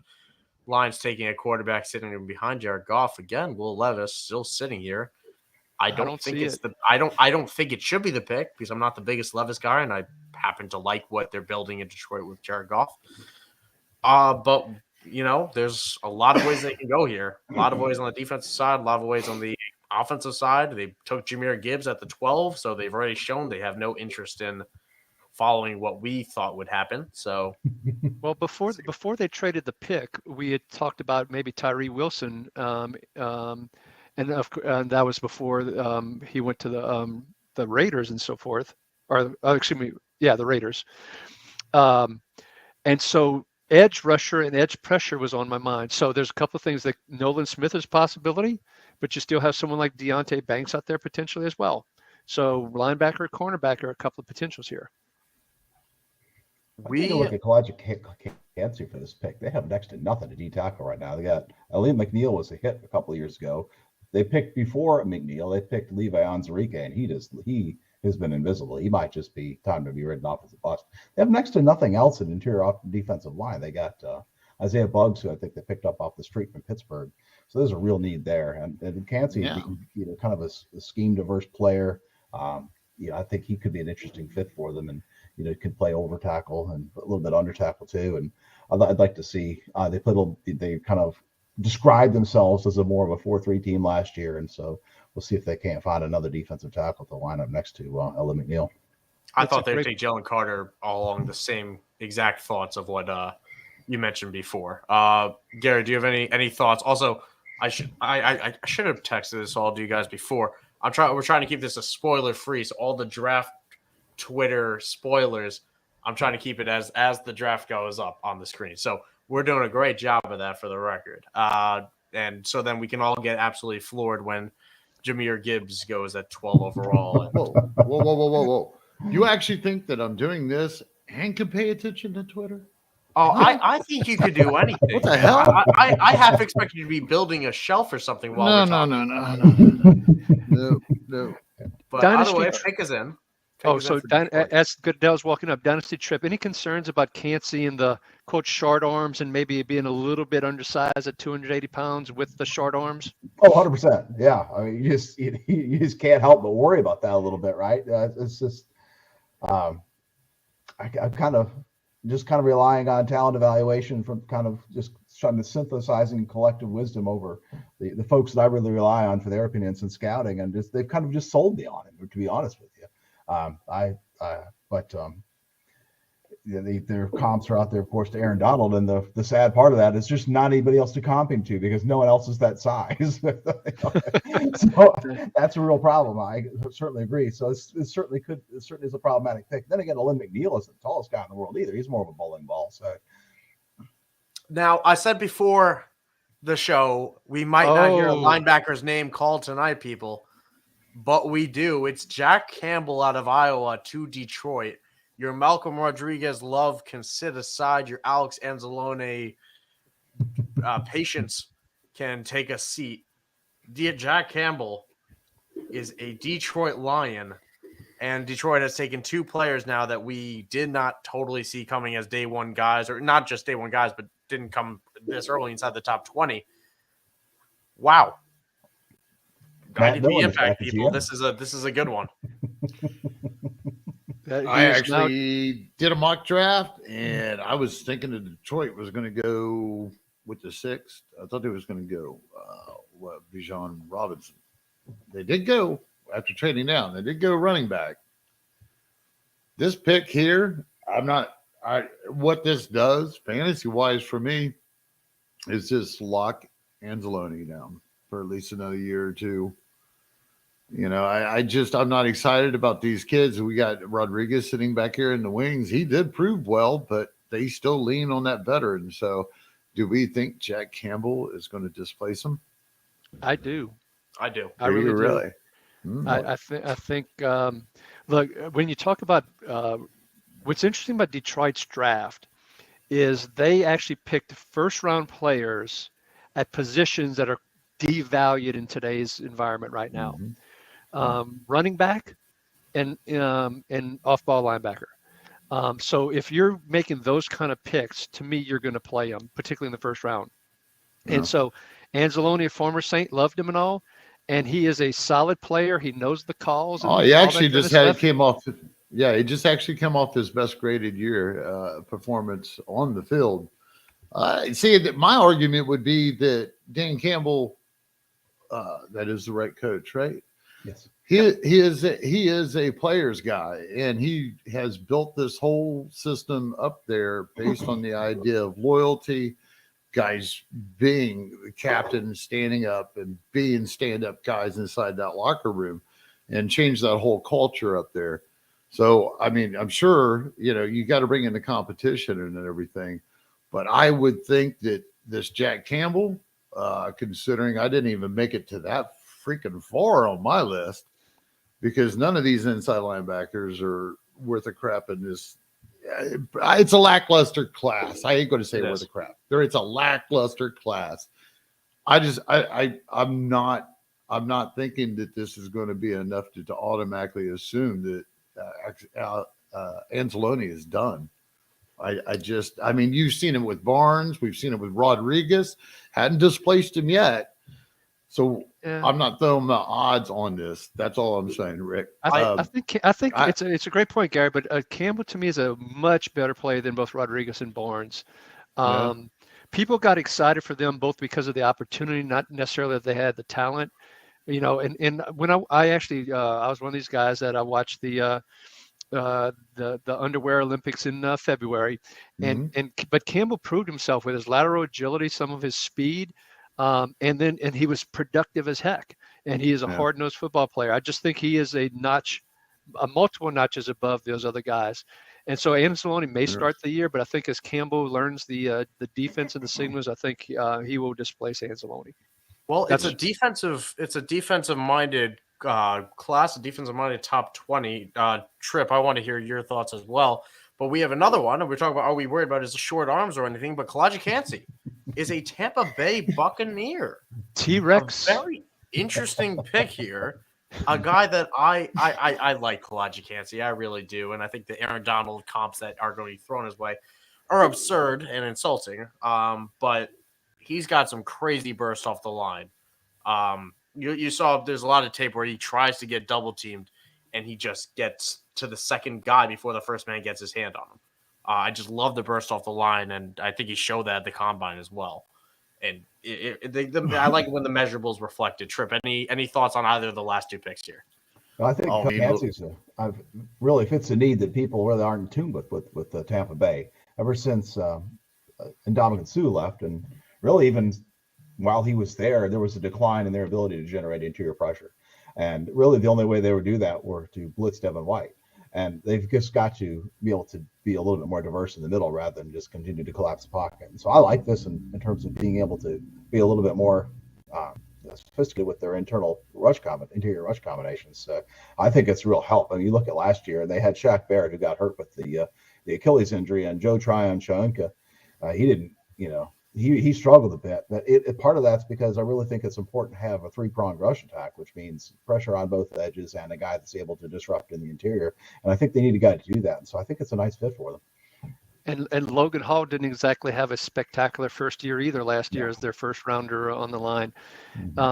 It's really interesting. So on the one hand, they play sort of a 3-4, but so they've got Vita Vea, they got Logan Hall. I think Golston's still there. How do the pieces fit together, Dynasty Trip? Can you help out me and the audience maybe? Well, I think Logan Hall is a bit of a bust, to be honest with you. I mean, I can prove wrong on that, but he was very able to get on the field, and he was an odd prospect anyway. It was almost like a one gapping 5 technique. He wasn't fast enough or bendy enough to play on the edge, and he was kind of this tall guy, and then he doesn't really have the power to play. Head up over the tackle. And so he was a puzzling prospect to me. And so And he may develop this year and really help him. But Golston is, he's clearly a 2-down player, a proverbial 2-down player. He's older. All he can do is push and help a little bit on run defense. And so he probably, if Logan Hall can develop, then Golston would see his role scaled back some. And Vea is that true nose tackle that's out there to push and collapse the pocket. And he's good at that. He's a good player. And so I think having Cansey next to him with Vea's able to eat blocks and Cansey's free to run stunts and whatnot, I think it's really exciting for Cansey. Playoff team Tampa Bay Buccaneers grabbing their defensive tackle. It's definitely interesting. Again, another team that could have taken Will Levis if they wanted to. They had a need at quarterback. They decided to pass on it. They had, you could have made the argument for trading Mike Evans and taking a receiver here or something like that because of the expiring contract with Mike Evans, age, contract that he's due, where the team's at. Not going to happen tonight. Team legend, that kind of makes sense to me, but all these options for 20 picks in, still no receivers off the board. I would not rule Seattle out in doing that and ending that type of curse here because of the age of Tyler Lockett, the contract situation there, and just the sheer lack of a number 3, Marquise Goodwin's not even there anymore. Then Dwayne Eskridge, who they picked in the second round a couple years ago, has definitely not panned out either. And so I could definitely see that. But it's interesting. So you brought up Levis real quick. Looking down the rest of the board, other than Seattle and then maybe Minnesota, if they, put someone behind Cousins for a year with Cousins being last year of his contract, unless somebody trades into the back in the first round, Levis may fall completely out of the first round here potentially. Because I do agree with you. I think Seattle will go wide receiver here. Minnesota is the spot that gives me the most pause as in terms of saying he'll fall out, even though I would honestly enjoy it. And we talked about it before as well, based on a tweet that Andy Holloway of the Fantasy Footballers put out there. Only 2 years of the last 10 where there's been 4 quarterbacks going inside the top 15. So that didn't happen this year. Didn't happen again. And those 2 years that happened was the Zach Wilson year and the Rosen year and all of that bunch, and also the Darnold year. Honestly didn't work out for those teams for the most part. So interesting to see the NFL possibly learning from its mistake and then proceeding to draft 2 running backs inside the top 12.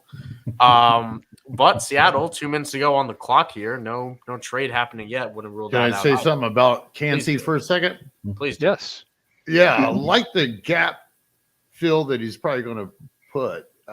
As a defensive tackle play, I could see he has some value long term, but I think that Logan Hall is not the only one that we could point to as last year with Davis and that whole defensive class, the defensive tackle class that was just promoted outrageously. I don't think his class is as good as that class. So do I think that the Chancey could go in and get a nice little rotation role? They do have great gains, right? They signed him in Tampa Bay. Is that true? Yeah, Am I remembering? So. I'll double check. I'll vet that for you. No, actually, I got it. I just looked. I just switched to one. But yes, great games. Vita, Logan Hall, Sennett. There's an old first round, second round name or third rounder. Wasn't he like a third rounder for Atlanta long back in the day?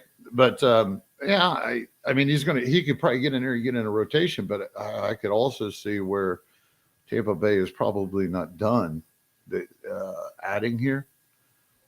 I don't know what kind of value the kid's going to have long term.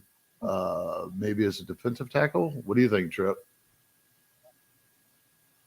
Oh, we lose. I mean, Gaines is the space eater, right? Yeah, they're all are. Yeah, he is. He kind of played that role to free up Aaron Donald with the Rams last year. Exactly. Mm-hmm. Hicks stepped into that role last year when he got healthy towards the end of the season. They had been rotating with some guys prior to that. Logan Hall couldn't do it. He got a little bit of a spurt there at the beginning of the season, had a half a game or something, did okay, but it never developed into anything. So Joe Shrink, didn't the defensive end, didn't he get suspended? Is he one of the ones that got suspended? No, he did not. It was just the Lions guys. The pick is in for Seattle. And on that note, I will be back not long. Don't you worry. I'll be back real soon at 11 o'clock for EST, just 30 minutes from now. Rick's over sweating it. Ceremony of everything. You get to announce the Seattle pick coming up here. I'll be back shortly. thank you so much personally from me for Dynasty Trip, as well as Gary for hopping on. Awesome to talk to you guys again. For Gary and talk to you for the first time, Trip. Ton of fun. I appreciate the insight you've provided. And to the rest of the stream, I'll be back in 30 minutes. Enjoy Thank the you, Michael. chaos. Yes. Thanks for Later, having me on. man. Enjoy speaking with you. All right, gentlemen. So Seattle on the clock. We're placing our bets. All right, I'm going JSN, Jackson Smith and Jigma. Who do you think, Dynasty Trip? If you can hear me, I'm with you, JSN. Yeah, we hear you good. Right. Gary, any thoughts? You think they go defense, even though they picked Witherspoon earlier? No. I'm not sold they will. Not with Pete Carroll. Yeah, so they could actually let's- stand. They could actually stand and dot themselves a linebacker here. What the hell's Nolan Smith got the measles or something? I mean, Nolan Smith had a pectoral injury that cost him the last part of his senior year at Georgia. so they're still hurting him.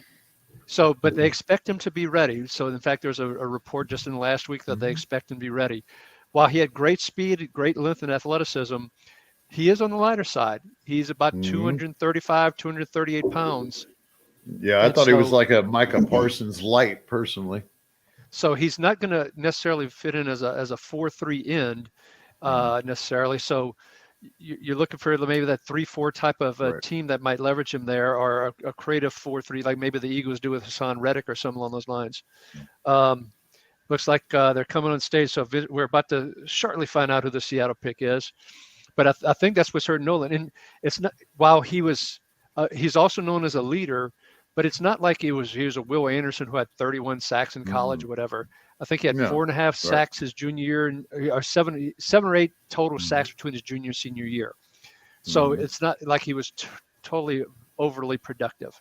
Oh, he's definitely a developmental guy, but I just figured from what I had seen of him, I likened Will Anderson to a Micah Parsons, just more defensive end than linebacker, and I likened Nolan as a light Parsons, but more linebacker than defensive end. I'm just kind of surprised that he's not off the board yet, personally. Yep. He Will is the McDonald high, versus him is the thing. That's an interesting choice that they made there. and the pick is in, and it is Jackson Smith and Jigma. So the first wide receiver goes off the board to Seattle. Trip, we'll start with you. Your thoughts on this pick for the Seahawks? Yeah, well, it's like we said when Michael's still on the line, right? I mean, just fits a need. You got Tyler Lockett's 30, 31 years old. They don't really have a third receiver. They clearly need a weapon. It makes a ton of sense, and it's a great value to fall right into their lap. This is a guy that I think most people had 13, 14, 15, and they had to think about, were they looking at a guy like Jordan Addison, or what they were going to do with this pick? And so having JSN there, they've got to be just really pleased with that. Gary, good. Oh, point. you want me to talk about dirty Trip? He asked me to talk about some dirty. Oh man, hey Rick, I know. I work for you, brother. I work for you with you guys over at IDP Guys, man. Or like those, but brother, I don't know. You know, I think something was misunderstood there. I don't think yeah. you heard what I meant, or something along those lines. But Gary, what did you think about Jackson Smith and Jigma going to Seattle? That's what I meant to say. I'm not sure what came out, but let's roll with that one. Take two. He's a wide receiver. Yes, he is. Yeah, I did say that I didn't necessarily think they was going to go defense, right? There it is. That's what you're going to get out of me talking about dirty O, man. They say earlier that we had a guy, or I forget who it was, say that he felt like that Jigba was really just a slot guy. And I kind of have to disagree with that. I feel like he's a guy that could run inside and outside. And yeah, he does a lot of damage in this slot, but Lockett is a little bit of that too, right? I mean, he's a smaller guy that's good in the slot, but also plays in the boundary and can stretch the field. And I think that Njigba can do some of that. He's not super fast, but I think he does. Certainly complement Metcalf pretty well. Those are two very different players, with Metcalf being big and fast and doesn't have that agility. So I like that. I like the pairing really well. Yeah, so from a Seattle team perspective, I really like the move from a team perspective. You got Lockett, as Michael was talking about earlier, turning 31 this year. And so you need to start beginning for replacing him. From a pure fantasy perspective now, I think, do you think Smith and Jigma hurts Lockett more or DK Metcalf? It feels like he hurts Lockett a little bit more. Trip, what do you think? Yeah, that's the overlapping skill set for sure. So, yeah, and I think he probably does start off as a smaller role to get up with. I think that had he landed in Green Bay or New England, as we were talking about, that he would have been much more exciting fantasy asset right off the gate. But I think that here you've got now all three receivers. Man, Lockett doesn't look done by any stretch of the imagination. He's been a productive player for several years in a row, perennial underdrafted and redraft, and until he starts to show signs of age, I really wouldn't be pushing and Jigga up the board too fast. My favorite best ball team on a tangent, Amari Cooper kept falling, Tyler Lockett kept falling. I took him, and that was the easiest best ball victory I had with those two because they kept on falling because Brissett wasn't going to do anything. Geno Smith wasn't going to do anything. Yeah. Gary, over to you. Thoughts as well. Do you agree in terms of the impact of Njigba to Lockett versus Metcalf? I don't know. When you think, man, Lockett's getting old. He's probably getting down to the end of his. I mean, if they're going to phase him out, if they're going to phase either one of them out, it's got to be Lockett. I mean, you're not going to take Metcalf. I mean, the dude's not even hit his prime yet, right? I mean, what is he, like 20 still? I don't know. He's just, he's just a beast. He's still young. I consider prime 28, 29 anyways. I really do. I believe in a seasoned veteran. That's when you get the guys that know that treaty by heart and get it done. I can tell you, I'm not going to be drafting any Lockett. Interesting. So I'm going to go back to Dynasty Trip. So from a fantasy football perspective now, we've had some interesting players fall in some interesting positions. We've had Richardson to the Colts, Stroud to the Texans, Jahmyr Gibbs shockingly early to the Lions, JSN to Seattle. What's your top five right now look like from a dynasty perspective? And I know I'm catching you cold, so I'm going to stretch out the question a little bit to give you a chance to think here as I ask you that question. But what do you think are the top five? And let's not call it a superflex, a non-superflex rookie draft. What do you think? I had the answer ready for superflex. Okay, I'm going to give you a little bit more time. Here, I'll kill some time while things for you. Go ahead, Gary. All right, here we go. Then we come back for Tripp's answer. You all are going to find out real quick here why Tripp is going to be on 2 pods tomorrow with me over at SG Pin, my other place that I write at. The dude is going to probably, I worked with him before. Tripp is underrated, folks. Underrated. Tripp should not be sitting idle at any point in time. He's not underrated for me, buddy. Just the first time I get a chance to work with him, and he's not underrated. That's why I want his opinion. All right, who's your top five dynasty Trip? I appreciate his kind words, Gary. That's really kind of you. Obviously, Bijan Robinson's number one, right? He came in number one. He's still number one. He got the landing spot that we wanted, that we loved for fantasy football. This is an offense that's going to be designed around the running back. Same way as it was in Tennessee, it will continue to be that way in Atlanta. Take a lot of pressure off of Ritter. So, and he's just number one by a freaking mile now, right? I mean, the cost to get from 2 to 1 has just increased, even with Gibbs, in my opinion.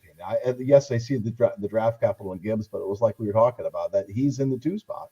But the problem is, of course, is the Swift is still there for whatever that's worth. I agree with you. I think it stands to reason that they would try to get off of him now and trade him away. But Montgomery's there making a big chunk of money, and we just saw what a Swift Jamal Williams backfield looked like. And yeah, Williams scored a lot of touchdowns, but he wasn't that efficient with his touches. Had he not been for the touchdowns, he wouldn't have been that high.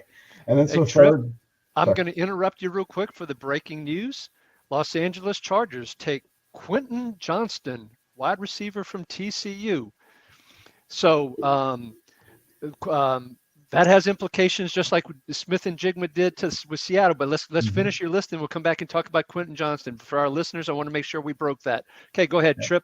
So you've got Bijan first, Jahmyr second, if I heard correctly. Yep. 3 through 5. Yeah, so we still got Jackson Smith and Jigba. I'll just take them kind of the way they're coming off the board right now. And Jigba's still a good player. I think he has a lot of long-term potential. It's just that year one impact we might have hoped for is not going to quite be there. And then this guy's the fourth guy, Quentin Johnson, coming right there. It's just he is in a similar spot as in Jigba, in the sense that he goes where he's the third guy. He's got two veterans ahead of him. And the player he overlaps with in terms of skill set is Mike Williams.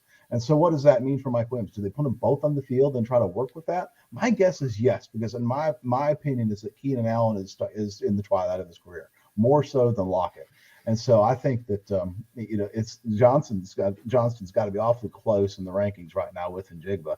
I guess I just have concerns with Johnston in terms of the narrative about him all year. He's the 6'4", 220-pound fast guy, and then he measures, and he's more like 6'2.5" and 210. It's like, that makes me nervous. Maybe I'm paying too much attention to profiles, similar to the way I was with Dalton Kincaid and Michael Meyer, but that kind of stuff makes me nervous. But I will keep at JSN ahead of Quentin Johnson. And then as far as the fifth guy, right now it's Anthony Richardson in a one quarterback league, because I'm intrigued by the rushing upside. I'm intrigued by what Steichen was able to do, the new head coach, with Jalen Hurts last year and with just Herbert the year before that. So this guy has a track record of developing young quarterbacks and getting the most out of them. And so I'm really interested in that. That said, there's probably going to be a guy like Zay Flowers that's going to get drafted tonight that would sneak into the fifth spot for me.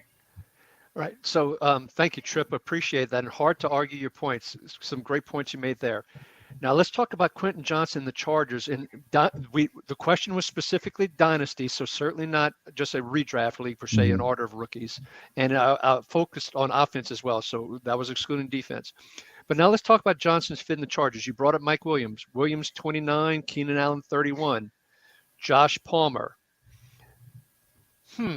What does this look like? So is this Keenan Allen has a pretty egregious contract. I heard, I can't remember if they actually renegotiated it or not. Does this signal the end? Maybe does Palmer become the Keenan Allen, and then you put Quentin and Mike Williams on the outside? Any thoughts there, Dynasty Trip or Gary? Gary's looking at contract. Yeah, I'm paying attention. I was just getting ready to say, so y'all see what I was talking about before Trip started, right? Right. Yeah, y'all caught that, right? Okay. Anyways, I was looking at contract. I was just trying to be helpful somehow. I think this offense dirty O on me, damn it. You came out at the wrong time, Gary. We got an offensive run of players all of a sudden. Hey, I'm just hanging out, man. I'm gonna go hang out with SGPN a little bit after this. I'm just hanging out, man. There you go.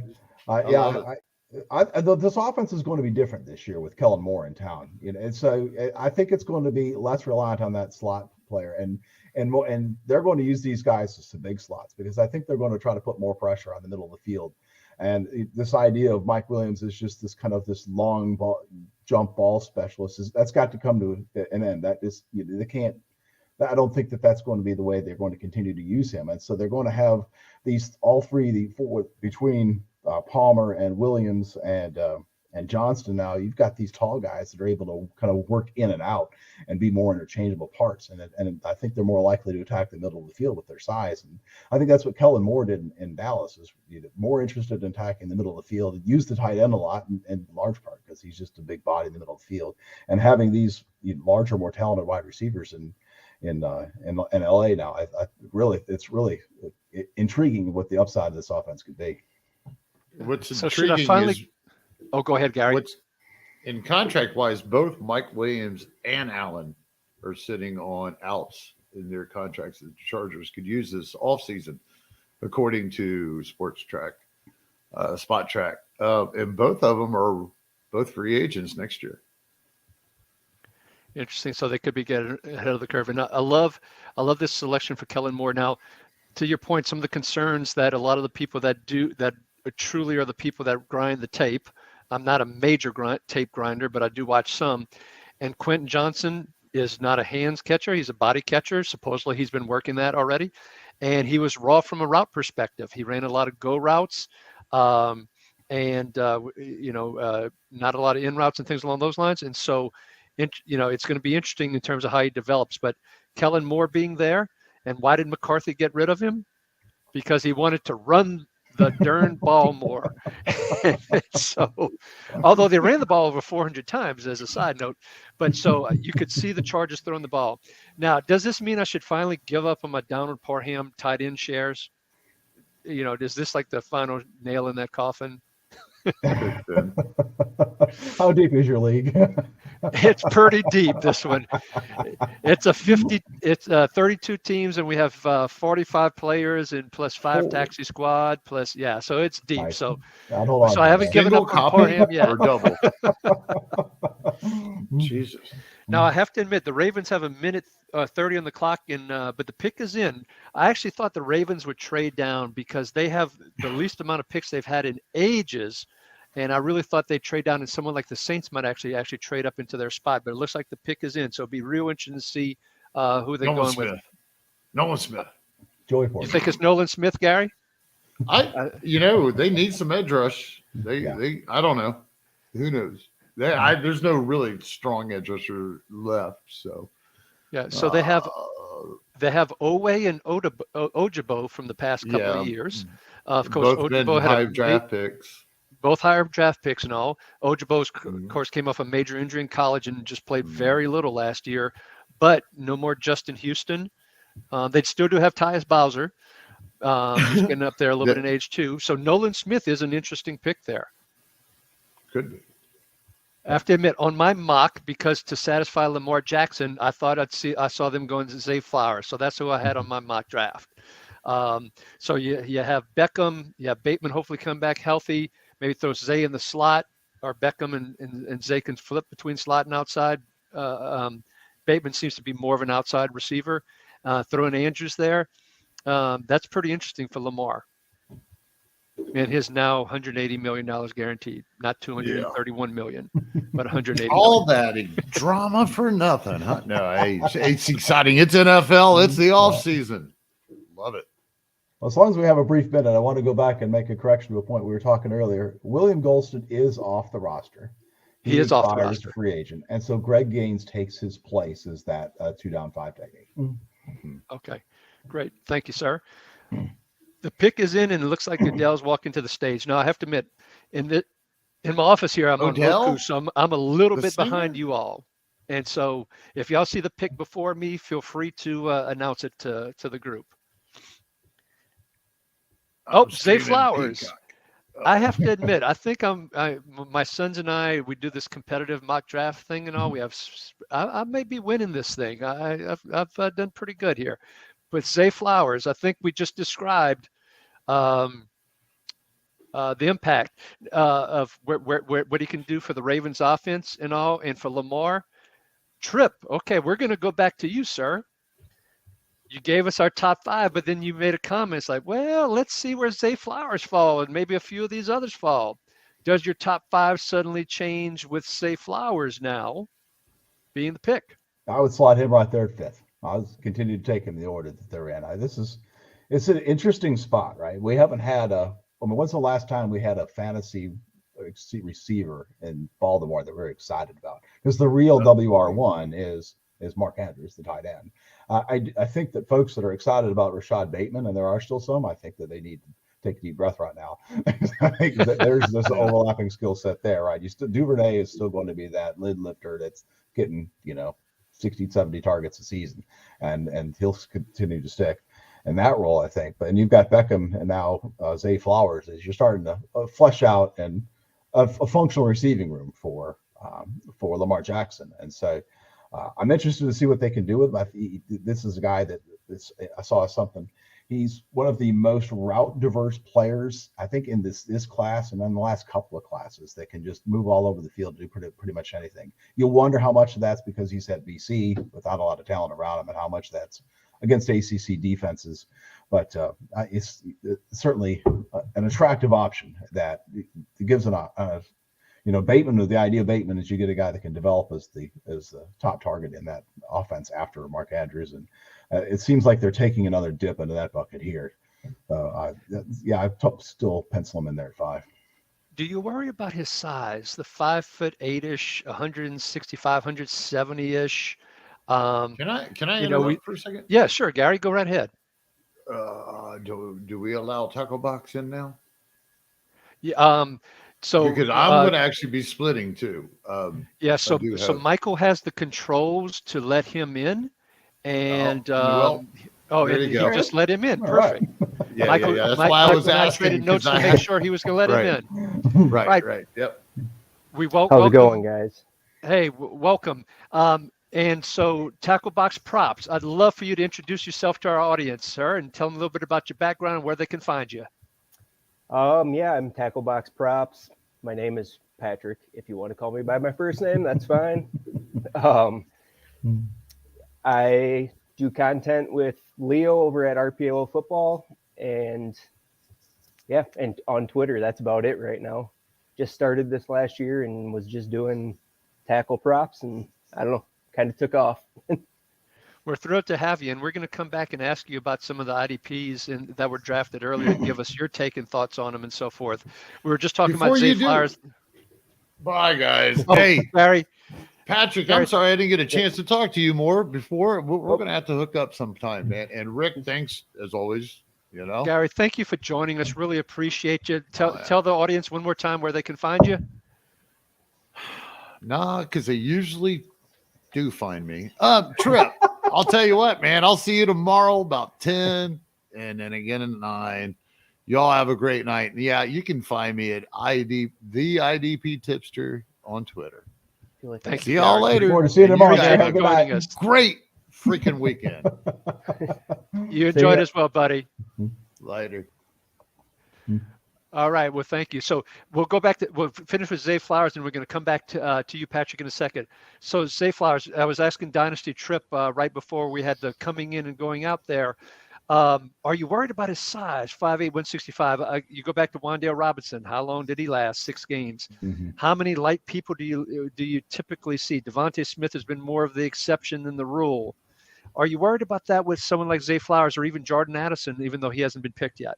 I am, yeah. I mean, there was the guy, Jim Nagy, who heads up the Senior Bowl down in Mobile, Alabama. He speculated that there was only one receiver, that being Njigba, with a first-round grade in his mind and a lot of teams' draft boards. And I do think that part of it is size. And Zay Flowers is to me doesn't have that overall number that a WR1 upside for fantasy at all. So yeah, that's a guy that I kind of, when I see a team take a guy 23rd, I put some stock in that. It's kind of like Jahan Dotson last year, where everybody's like, oh, well, he's not really that good. Well, Jahan Dotson was pretty good, right? I mean, he had a pretty successful year. He's never going to be, Justin Jefferson level talent. He's not going to do that either in real life or in fantasy, but he could certainly be a functional wide receiver. And so I don't even know if Zay Flowers has that much upside, but I do think that he could be a useful piece, kind of a guy that you could develop into a WR2, WR3 type going forward. Although I would quote Christopher Harrison, who says that he calls it it was a melancholy and the infinite WR3 sadness, and that's probably where Zay Flowers settles in. So I hadn't heard that one, but that's really good. Well, so Patrick, welcome, or TBP, or I might call you all these things here as we go forward. Whatever. I've been called it all. Okay, well, we'll keep it clean here. But one of the things we're not doing is spoilers. As a side note, Vikings have 1:50 left on the clock, it looks like. But one of the things I want to ask you as you're joining into the audience so far, been a crazy draft so far. What are some of your takeaways, your biggest maybe surprises, disappointments? Tell us some of your impressions from the night so far. Yeah, so on the offensive side, which I don't get into much, but Jahmyr Gibbs going 12 was a shock to everybody, I would assume. And then the Seahawks taking Witherspoon at 5 really shocked me. And I also had a Christian Gonzalez to be the first cornerback drafted bet, so lit that one on fire. But and then Jack Campbell going 18 was surprising, but I am a Iowa Hawkeye fan and big Jack Campbell supporter, so I'm pretty excited about that. Right. Yeah, all great call outs, and we have talked about those all. So from an IDP lens, because I understand that you do do a lot of prop bets and things along those lines. Based on some of the players and where they landed, when you think about fantasy and who might be positioned well for stats from an IDP perspective, what are some of your thoughts in terms of some of the ones that like, oh, I like that landing spot. Oh, I think that's really good. What do you think in TBP?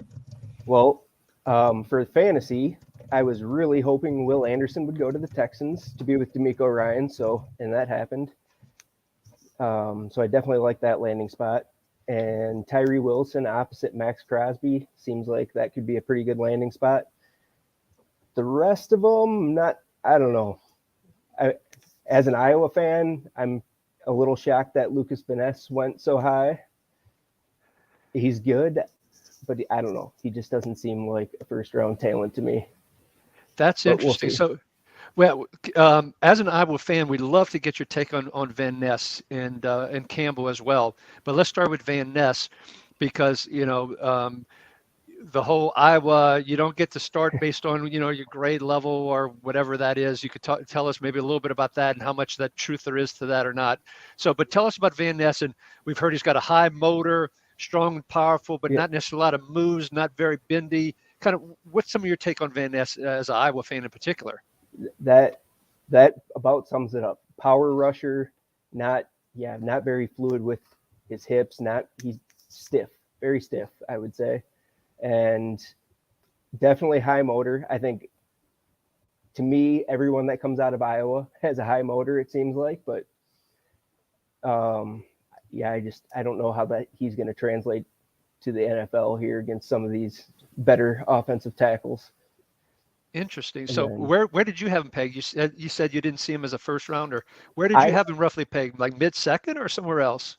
I thought he would go towards the end of the first round, not middle front end of 13.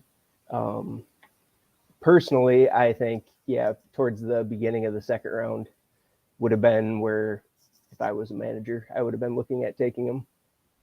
Interesting.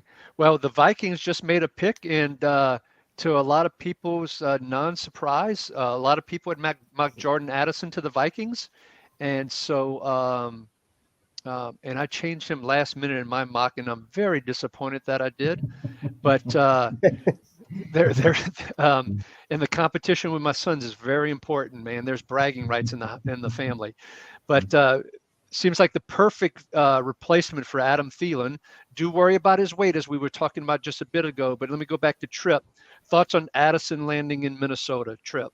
Yeah, you got to like that, right? I mean, it almost mirrors the Philadelphia situation where you have the smaller slider guy that still a boundary player, right? Not a pure slot guy at all, and who's going to complement the big WR1 on that team. Not that Jefferson's huge, but that's the parallel there between AJ Brown and Justin Jefferson being the big play, big target guys, and then these kind of almost 1B guys. I mean, I think there's an opportunity here for Addison to really step into kind of a 1B role where he can be really productive. And Adam Thielen was a couple of years ago. He was, I think if I recall correctly, WR2 territory, really somewhat on the strength of touchdowns. But I think he can do what Devontae Smith did in this offense, where he can be a 1,000-yard guy with just because there's just three guys out there that are going to be chewing up targets between Addison and Jefferson and the tight end TJ Hawkinson. So this is pretty attractive to me. I think I would have him jump over top of Zay Flowers for sure into that 5 spot, and I'd contemplate putting him ahead of Quentin Johnson at 4. Yeah, it's kind of interesting from a dynasty perspective. On the one hand, there's a piece of me that wants to put him ahead of Quentin Johnson at 4, but on the other hand, Cousins, last year of his contract, who might be their quarterback the next year. As a side note, Will Levis still hasn't been picked, and that was the last spot that we were talking earlier that we thought Levis might fall into unless somebody trades into the bottom of the first round. So Levis may fall out of day one. Very interesting. Back to Addison and the Vikings, though. KJ Osborne had a terrific last part of the year, and a lot of people actually were making trades for him in Dynasty. Do you think that Osborne is the 2 and Addison is the 3, or vice versa? Vice versa. I think Osborne's just a slot guy. I think he just benefited from some volume there, and he did okay with. He's a functional NFL wide receiver, but I wouldn't pay any attention to him outside of your 32 teamer. Okay. TBP, you were shaking your head. You sound like you agree with that. I do agree with that. Yes, I think Osborne is just a slot guy for sure. He's just a guy, huh? A jag. Yep. All right. So, well, let's go back and talk a little bit about Jack Campbell now for a second here. So, we talked about Detroit before you joined. We talked about the fact that Detroit picked in the first round 2 areas that many teams are, quote, undervaluing or have devalued in the running back and the inside linebacker spot in the first round. But there goes Jack Campbell in the middle of the first round. Talk to our audience, particularly as an Iowa fan, about what you see in Jack Campbell and why you think he could be a good fit in Detroit. Yeah, he is, for the most part, your prototypical 3-down guy in the middle of the field there. And he might struggle to cover in man coverage some because he's not the fastest guy, right? But at Iowa, he was great in zone and great against the run, great tackler, always around the ball, knows where to be. So, yeah, I think I was listening in earlier, and I think he has no problem jumping the depth chart against Alex Anzalone. And and I think he'll be fine jumping Malcolm Rodriguez. And I would suspect or like to think that Malcolm Rodriguez would be the second linebacker there, but who knows? Yeah, I think Anzalone plays that mentor role, and Campbell takes it over. And I think they have him an 8-year linebacker there. But the real key to your point is, can he continue to develop and stay on the field as that 3-down linebacker? Can he learn to do better in space and in coverage and all? And so it sounds like in Iowa he may have struggled with that a little bit from what you saw. Yeah, I think just picking up running backs, more athletic running backs out of the backfield might be a struggle for him. Seemed to struggle a little bit with that in college, but at the NFL level, I could see that going pretty badly for him. But other than that, I really think that's his only weakness. Okay. So do you think he bites kneecaps like Dan Campbell would want? He might. That's the most important question. He does. He not just because of last name. He does seem like a Dan Campbell guy, doesn't he? Yeah, he certainly does. He certainly does. Well, the Jaguars are on the Giants are on the clock right now. Did they switch picks? It looks like there was a trade that we missed here, Okay. because it shows the Giants at 24 and Jacksonville 25, and the pick is in. So very interesting on this flip-flop. We'll try and get the trade details as soon as we can here. But from the Giants' perspective, I have to admit, I had him mocked for Brian Branch. I saw him going defense. They lost Julian Love. They're hurting a little bit at cornerback. Adoree Jackson coming back off not the healthiest year. Fabian Moreau's a free agent. So, and Michael, welcome back. And Joe, welcome back as well. And we're just talking, looks like the Giants and the Jacksonville Jaguars just completed a trade. And I don't know, Michael, if you can get us the details real quick while we're talking about what the Giants may end up doing here. I can. The Giants traded 160 and 240 for this pick to move up just one spot with the Jaguars. They swapped picks here. So jumping ahead of anyone else potentially trying to trade up. Also, nice to meet you, Tackle Box. We've talked so much without actually seeing face to face. And welcome back, Joe Harlow, as well. So, yeah. And Michael, I am going to hand the host back off to you. I'm not going anywhere, but I'm giving you the host keys, my man. Right. Take it back over, buddy. All right, we'll get back. I'll get back in the banners. I'm getting the swing of it. I'm coming from the future. Spoiler, I'm coming from the future on the other ones. I do know what this pick is, but I want to hear you guys think about who it could be. Well, we were just starting to talk about it as you were joining in, but go ahead, Tripp. You were about to say something, I believe. No, I wasn't. Oh, okay, my bad. I feel like I'm going to put it on the spot. I know who the pick is. Who do you think? I went with Brian Branch. That's what I was starting to talk about, and that's my speculation here. I just think it fits into Wink's aggressive and the way he likes to be able to leverage different defensive backs. He can blitz Branch. He can move him over to safety. He can play some cornerback. He can play slot. Just love that versatility. And with Julian Love going on, I think just that's a terrific pick for the Giants. Yeah, this is a tough one to nail for me. I was thinking maybe Jordan Addison would last this long here, and so it's to see to see what they do. And they have a priority, obviously, with the desire to move up and take this spot. So, but Branch makes sense in that Branch was mocked to the Jags a lot of times. So in this spot in particular. And that pick is coming in. It's going to be Deontay Banks, cornerback out of Maryland. So you guys talked too long. Just as I called it. I will say this, and very, very awesome to see him emotional on the screen right there if you're watching on the ESPN or NFL Network. But you guys can believe me if you're not, but I did call this pick on the other stream. But I want to also quickly note before I go to we talk about Deontay Banks. I did on the other stream as well too. Oh yeah. No. Yeah. That's a good one actually. But I want to note that as soon as I left, all the receivers went off the board, and I didn't get to. They were all the fun receivers I spent months talking and drafting and writing about gone. But yeah, Deontay Banks is a New York Giant. They traded up to get him. Adoree Jackson had some injuries last year, had a good year, but was injured for a lot of it. They did need help there. Deontay Banks was seemingly a bit of an end of a tier with Emmanuel Forbes going earlier. Maybe they don't view Cam Smith in that type of range. Any thoughts on Deontay Banks? Oh, they just desperately needed a cornerback. I like Banks a lot. Mm-hmm. We have another trade coming in, I believe. Yep, we have another trade. Jaguars trading back again for Buffalo to jump on up here. Interesting. Buffalo sending 27 and 130 for number 25 here. And Buffalo Bills are on the clock. No shortage of excitement or trades in the NFL draft. Now it's interesting. Buffalo jumped Dallas. So everyone's jumping Dallas. It's like Drew Sanders. It's leapfrog. It's great. Do they want Drew tight Sanders? end potentially though? That's tight end. Yeah, everybody's been talking about tight ends to Dallas and all. So, but do you see Buffalo take another tight end to go along with Dawson Knox? I could see it. I had Addison to them, but clearly it would be high. I would be surprised if they did this, but Josh Downs in the slot would be an instant starter, an instant impact. I like Josh Downs a lot. I don't think he's a first round guy. But and I don't think they would have needed to trade up for him ahead of Dallas either. That too. That's a good point. Yeah.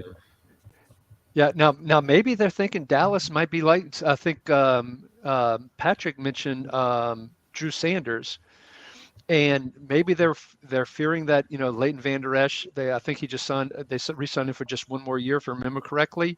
Yep. Damone Clark, had the neck injury coming out of LSU. So played a little bit. They didn't re-sign Barr. Maybe they're worried Dallas is going to go the Sanders route, and so they're jumping in to pick a Sanders. That could be a possibility. That would make sense to me. That does make a lot of sense. I would not mind. I am a Dallas fan, unfortunately, and I would not mind Drew Sanders going there. Let him and Micah just come off the edge. I don't. Could it be for Porter or another corner? Porter is still here. Well, Dallas has Gilmore and Diggs, so I don't know. I don't think that. And even Deron Bland had a very good. Deron Bland had a very good year as well, and they have Jordan Lewis coming off the injury, so it could be because of Gilmore's age, and maybe it's the best player on the board. Maybe there's some thoughts along those lines too. But Brian Bresee, he's a guy I've seen mocked to Dallas occasionally. That's interesting. Get a role there, and we're all talking Dallas. We're all talking Dallas to the point where I actually, almost forgot that Buffalo's the one actually making this pick first. I think it could be on the defensive line. I will say that this is a team that was annihilated on the ground in their playoff loss to the Bengals, and that to me, when someone gets embarrassed in that type of way, that leaves a lasting impression, despite being a overall good run defense throughout the year. So maybe a Brian Bresee. I think that's who I had mocked here originally. Mozzie Smith. Siaki, who knows? And there was rumors that Ed Oliver is supposedly on the trade block as well. Oh yeah, that is not worked out for them, that whole situation. Yeah. And so there's a number of different ways. I'm looking at the board here. I mean, Joey Porter. I mean, they have Tre'Davious White. They grabbed Elam in the first round. They have Teron Johnson. To clarify, when I brought up Joey Porter, I did mean for Buffalo earlier. Yep. Yeah, and that's what I'm saying. They have with Tre'Davious White and all the money paying him and Elam and Teron Johnson. I don't know if they have that need necessarily. Maybe it's Harrison. Those guys have all been hurt though. Elam was I'm sorry. terrible last year, but I don't know if they call it quits quite yet. And Benford, the 6th rounder, was interesting too. He played pretty well. Yeah, True. yeah, he grew into that. But a lot of, I mean, we're still looking at Will Levis here. This is the risky run with going to the draft. Him getting flashed on every TV screen, every single pick for the Buffalo Bills, no less, who are obviously not taking Will Levis. That's tough, and I'm honestly feeling for him at this point. But it's Aaron I'm Rodgers surprised he's redo. still around. Yeah. Okay. Well, you heard it here first. Ricky's calling Will Levis Aaron Rodgers, future MVP, future Hall of Famer. Make that man's gold jacket here today. Does Levis even have a chance to go in the first round with who's left? The Saints? Has to be a trade up. Trade up. Yeah, unless somebody Have to be a trades trade up, up. I don't see it. And even with the Saints, and I'm a Saints fan, and I mean they can get out of Carr's contract in 2 years. They're still in it now, and I just can't see them making that pick right now, not in the first round. Yeah, I believe the Saints saw that weak division and decided to run for it. The mindset of at least we could probably win the division. Who knows what could happen in the playoffs? Derek Carr's out there. We could secure our guy straight through. But exactly right. Bills, man, a lot of places they can go here. Brian Branch is another interesting name. I was just going to say, what about Branch? Poyer's pretty old. And Hyde's getting up there too. It's such a deep and thin safety room at the same time. Like we can name 4 quality safeties in Buffalo. Well, I don't know. To me, it's Branch, and there's a big drop. I don't know about. In the draft, Patrick. Yes, in the draft. That's what we're referring to. Patrick, what do you think on the safeties in this draft? I actually kind of like several of them. I like both the Browns. Well, for fantasy purposes, anyway. Yep. But do you see them as first-round talents? Oh no. Right. I think Branch is a first-round talent, and I could definitely see. I don't know. They wouldn't have to jump Dallas to get him, but they could have thought that Jacksonville. There you go. Now they needed to jump Dallas for somebody. You guys were talking about it before for tight end. It's Dalton Kincaid. First, I wrote this down for my mock draft. I don't remember. He's the first Ute in a very long time to be a first-round pick and one of the first tight ends to be picked in the first round out of Utah in a very long time, if not the first. Have they had a first-rounder since Alex Smith? They have. I will let me fact check that real quick, but it was Latulele. Yeah, let me check. But either way, Dalton Kincaid playing the receiving option to Dawson Knox's blocking. Now, well, what's interesting too is a lot of people said the best quote receiver was actually Dalton Kincaid. So if you can't get an Addison or a Flowers or someone like that, or JSN who you can put in the slot, you can put Kincaid in, and you can have the multiple variation with to the point about Knox more as the inline and Kincaid flexing out a little bit. So this is really interesting to me. Oh, this is a big hit to Dawson Knox and dynasty value. It feels like. If he had any left, it was already going to be hanging by a thread just off the boom bust that he provides. The stat, by the way, is he's the first Utah player drafted in the first round since Garrett Bowles in 2017. That was the one. So for Dalton Kincaid, but yeah, they jumped Dallas to get their tight end. Well, this has happened to Dallas before. If y'all remember a few years back, there was a tight end by the name of Dallas Goedert who Philadelphia jumped right in front of and picked when everybody thought Dallas was going to take Goddard. That was funny then. It's less funny now, but still funny. And if you were a Cowboy fan, you're like pulling your hair out. We have a Cowboy fan. Why does this keep happening to us? I don't know what they're going to do here. We'll see. I think it's either defensive tackle or Mayer, I would assume, but yeah, I'm thinking Mayer right about now. It feels like Buffalo's pick was telling of who this should be, or who they thought Dallas would take, and who Dallas was probably going to take. So, tight end's definitely on the mind. Stat here from Jake Seeley as well that the Bills ran 11 formation 65% of the time last year, which is 3 wide receivers. We're not talking 2 tight ends there in 2023, which was the 7th most in the league. Dawson Knox is still going to be on there for PC. Dawson Knox is not a bad player. They paid him for a reason. It's tough for Dalton. This is not a great landing spot for Dalton Kincaid in my mind. Even though rookie, I think it's going to be a lot more fun for real football than for fantasy. Yes, Yep, I agree. He'll have some nice games that will be totally unpredictable and will not follow up with. Yep. Trip, I'm going to come back to you with your rankings. So Michael, while you and Joe were out, and I think before maybe Patrick joined as well, I had Dynasty Trip. He's a Dynasty man. So I asked him to kind of give us his top 5. Now, this was from an offense perspective, not necessarily IDP. Well, I think we'll ask the same thing of TBP, Tackle Box Props, here in a little bit to give us his top 5 from an IDP perspective, from a fantasy IDP perspective.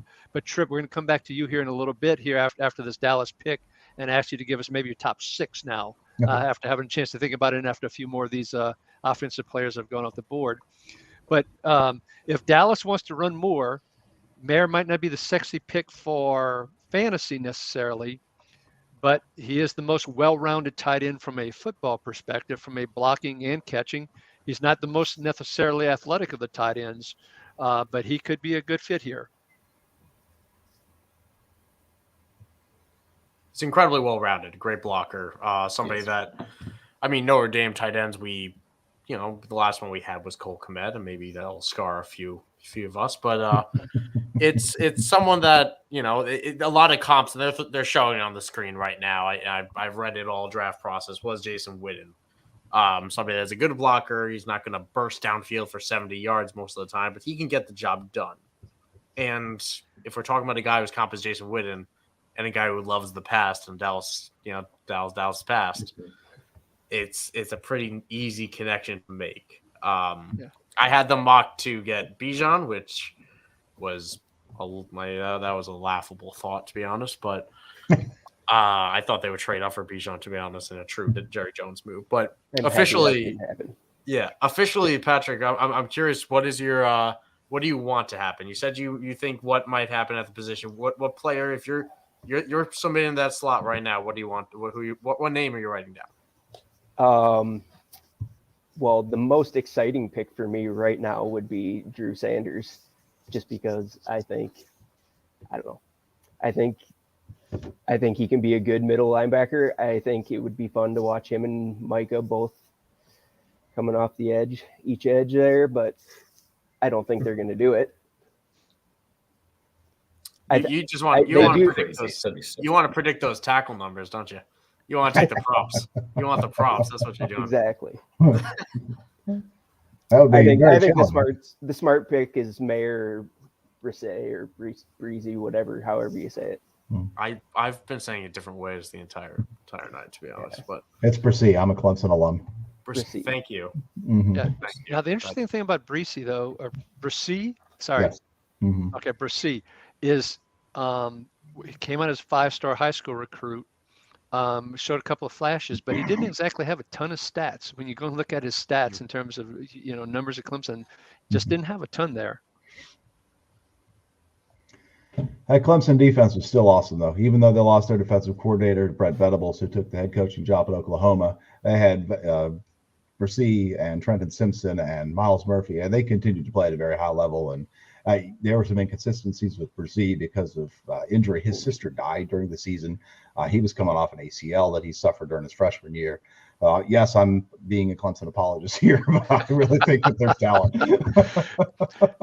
I know there's some folks that think he's going to fall out of the first, and I think I'd be disappointed if that was the case. Yeah. By the way, the real Death Valley is in Baton Rouge, not in Clemson. Not to get too far into college, but I digress. We might have to have a little debate on that one, Trip. Oh, goodness. I don't want to get too unruly in here. Jesus. Well, the pick is this Goodell Going finally back to coming Mayer out? for a second. Oh, go ahead. Oh, is he? Oh, yeah, you With got Mayer, I do think he's definitely been incredible. Go ahead. Oh no, go! I don't care about talking about Goodell. Go. Sorry, I froze for a minute as well. Mayer, I definitely think has been criminally underrated throughout this process, and just keeps getting knocked down and down. He's not a sexy player, but I definitely think at least at the catch point, he's one of the best, if not the best player. So I think this would be a very fun pick. So who the pick is? The pick is coming in right now. The pick is in. It is going to be not that one. That's an old one. It will be this. It will be Dallas Smith, taking Mozzie Smith, defensive tackle out of Michigan. Something, Patrick, you mentioned before. Plug in that hole like Neville Gallimore never could. So definite need for him. So yeah, I can't be not too quite the sexy with it. pick. Not quite the sexy pick, but it's the eat your greens pick. Oh, you're not watching the get that over ESPN screen where he doesn't have any clothes on there. But he didn't have any clothes. I mean, well, they showed him and he's got his arms folded with no shirt on and stuff. So it's like, and they were showing that right when you said not a sexy pick, and I'm like, it was just the timing was so ironic. So, sorry, Patrick, go ahead, man. I'm like, is Michael watching this? Is he saying that? I'm going in and out. I'm typing in banners. I'm looking. Oh, there. Now I'm looking at this. Oh my goodness. Yeah, you see what I? Okay. Yeah, now I see. Oh, there you see it. Okay. You had to rub in the banner. Your timing was. You had to rub it in with the Kalijah Cansey pick at the bottom there too. I was kind of hoping he would fall to Dallas. Oh well. Well, I think Mozzie Smith is going to be a much better real life purpose than fantasy purpose. I don't think we're going to be expecting too much more than a nice run goblin defensive tackle out of Mozzie, right? Right. Well, so the one piece of hope I have for him, and depending on where I am in my IDP rookie draft and what's on the board, is he is an athletic freak. And unfortunately, I can't remember the gentleman's name to give him appropriate credit for the freaks list that he does for college players every year. I'm sorry? Bruce Feldman. Bruce Feldman. Thank you very much, Joe. And Mozzie was on that list, and he is an incredible athlete, very strong, very nimble and all. So can the right coaching at a pro level develop him into, or put him in the right scheme that maybe allows more him to be developed maybe into a Chris Jones type, for example? He's not as big as Chris Jones, but to maybe deliver those kind of results. I'm not convinced he can't be, not necessarily placing my bet on Vegas on that, but if I was taking a flyer in IDP draft, I would take it from that regard. I think it's a great point. If anyone's going to get something out of him, it'd be Dan Quinn in Dallas as well. Just a great pairing of defensive scheming, defensive mastermind in a way of what he's been able to do with that Dallas defense. And another underrated move that we haven't really talked about, Jacksonville is now traded back twice, accumulated multiple day 3 picks, and we've had a tight end and a defensive tackle go off the board. Right. And a cornerback, I guess, when they moved back there. Maybe Deontay Banks would have been a nice fit in Jacksonville, but Joey Porter's still there, though. They could trade back and just take Joey Porter, and they got multiple day 3 picks for players they were not at all considering. So yeah, there's nice Joey Porter there. I still like Brian Branch. I still like Branch there. I like Branch to Jacksonville. Brisset is interesting as an interior to go along with Devon Hamilton potentially.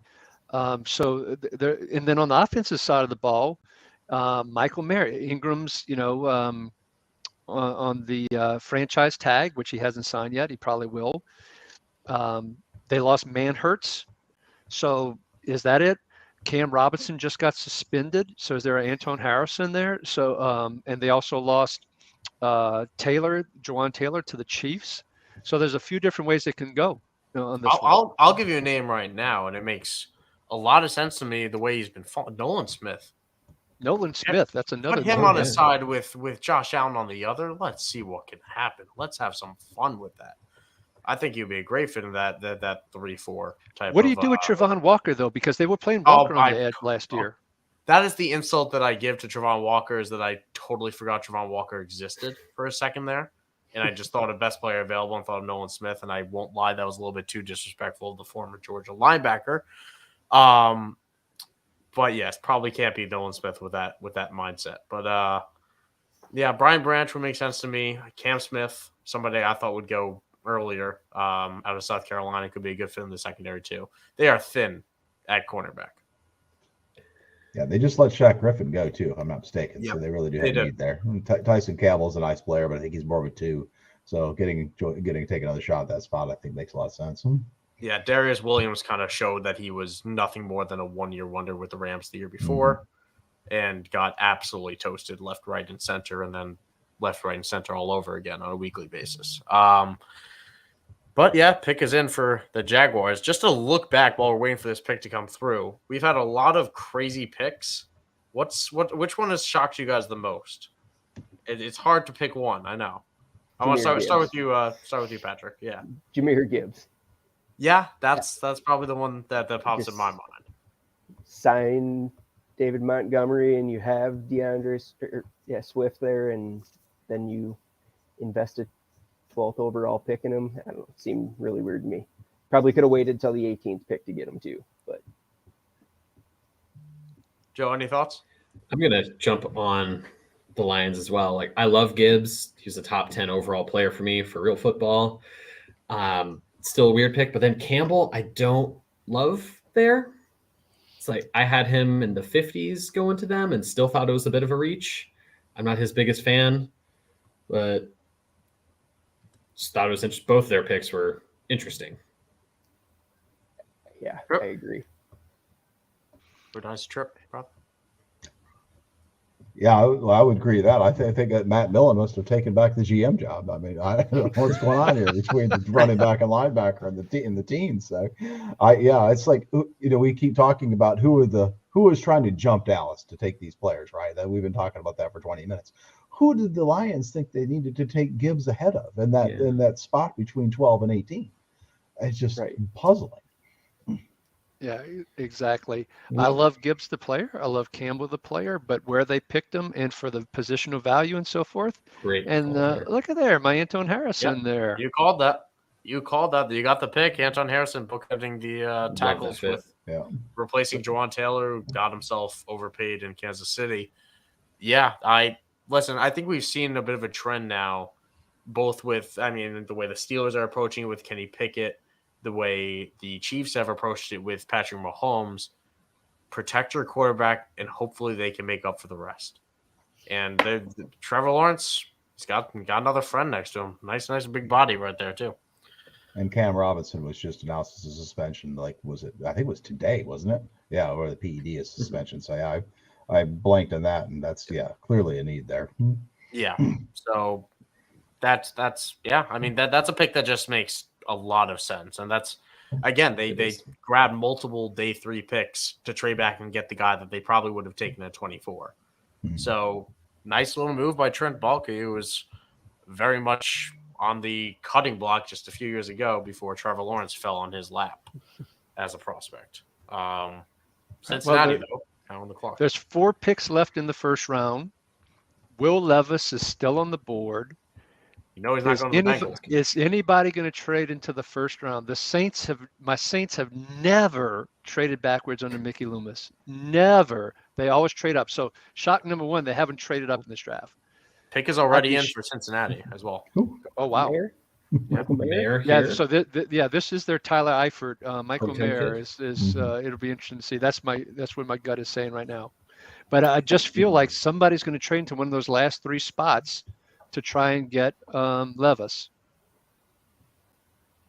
It would make sense. It wouldn't be the first time we saw a team trade up for a quarterback in the back half of the draft. We saw the Ravens do with Lamar, if I'm not mistaken, to get that 5th-year option, which I'm sure back then they didn't see this, working out exactly how it did. But let's get some Bengals prediction and let's go around the horn here again. Let's start with Patrick on who this pick could be.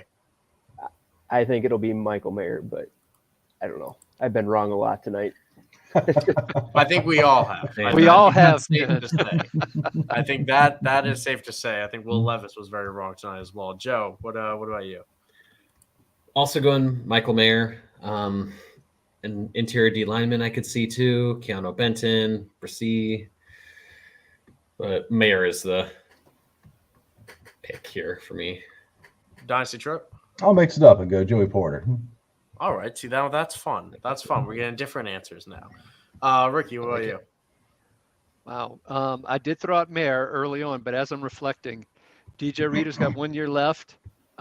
They're going to put a lot of money into the offensive side of the ball with Burrow and Chase. They got to get some cheap defensive players. They did sign Irv Smith. They re-signed Sample. I'm going to lean towards Benton, actually. Okay. Love Benton. I had Jahmyr Gibbs on my mock, which obviously didn't work. And Me too. My other option I was considering was Brian Brissy to fill that type of nose tackle role or that defensive tackle role like you were talking about along that defensive line. Pick is in. Goodell's walking up to the stadium here to make this pick. And I'll tell you right now, it's going to be he's staying in orange. He's going to be Miles Murphy, different Clemson guy than what I was talking about. Good value, honestly, based on a guy that for some reason kind of fell across the draft process. But yeah, Miles Murphy coming in, and also coming into our stream, I want to welcome in Jeremy Pope at Pope's FFH, who I have been a big fan of on Twitter for a long time. I appreciate you hopping on. And crazy draft night. We just had the Bengals take Miles Murphy. Saints now on the clock. How are you doing? I'm good. It has been a fun-filled draft. My Bills decided to take a tight end / slot wide receiver. Not sure which one he's going to be, but I'm excited. It's been a fun draft. Definitely seen some runs and some interesting selections. So I'm excited. Awesome. Now let's get some Miles Murphy thoughts going on here. If anybody's got some. Let's let our Clemson man. I just saw it in the chat. I want to thank at Dynasty Trip for hopping on, staying on for as long as you did. I really appreciate it. It's been a blast having you on. Yeah, man. Well, thanks. It's been fun getting on talking football with y'all. I've met some new friends tonight, and really enjoyed the conversation. So a shout out to IDP Guys for putting this on and for hosting me and giving an opportunity to talk some IDP fantasy football, because we know all these other live streams are talking offense. It gives us a chance to talk to defense. So I'll say on my way out, I'm a Miles Murphy fan, premier athleticism. You got Sam Hubbard over there who's never been a premier pass rusher. So this gives them an opportunity to develop another young guy, the opposite edge from Trey Hendrickson. You can never have enough pass rushers, is the saying. And so he's not an ideal fit, and he's in terms of being a year one impact player on this talented defense. But I do like that. I do think he's in a position to succeed here. I like Lou Anarumo's defense, and he'll be a good fit in there. Couldn't agree more. That's all. I appreciate you hopping on at Dynasty Trip on Twitter. Be sure to give him a follow. Definitely amazing stuff he puts out there on a daily basis. Catching some good headlines as well with Zaven Collins. I saw that the other Yep. Dynasty Trip, you were awesome, buddy. Thank you so much. Really appreciate you, man. Thanks, man. Thanks for the kind words. Good to see y'all. Have a good night. You too. Have a good night.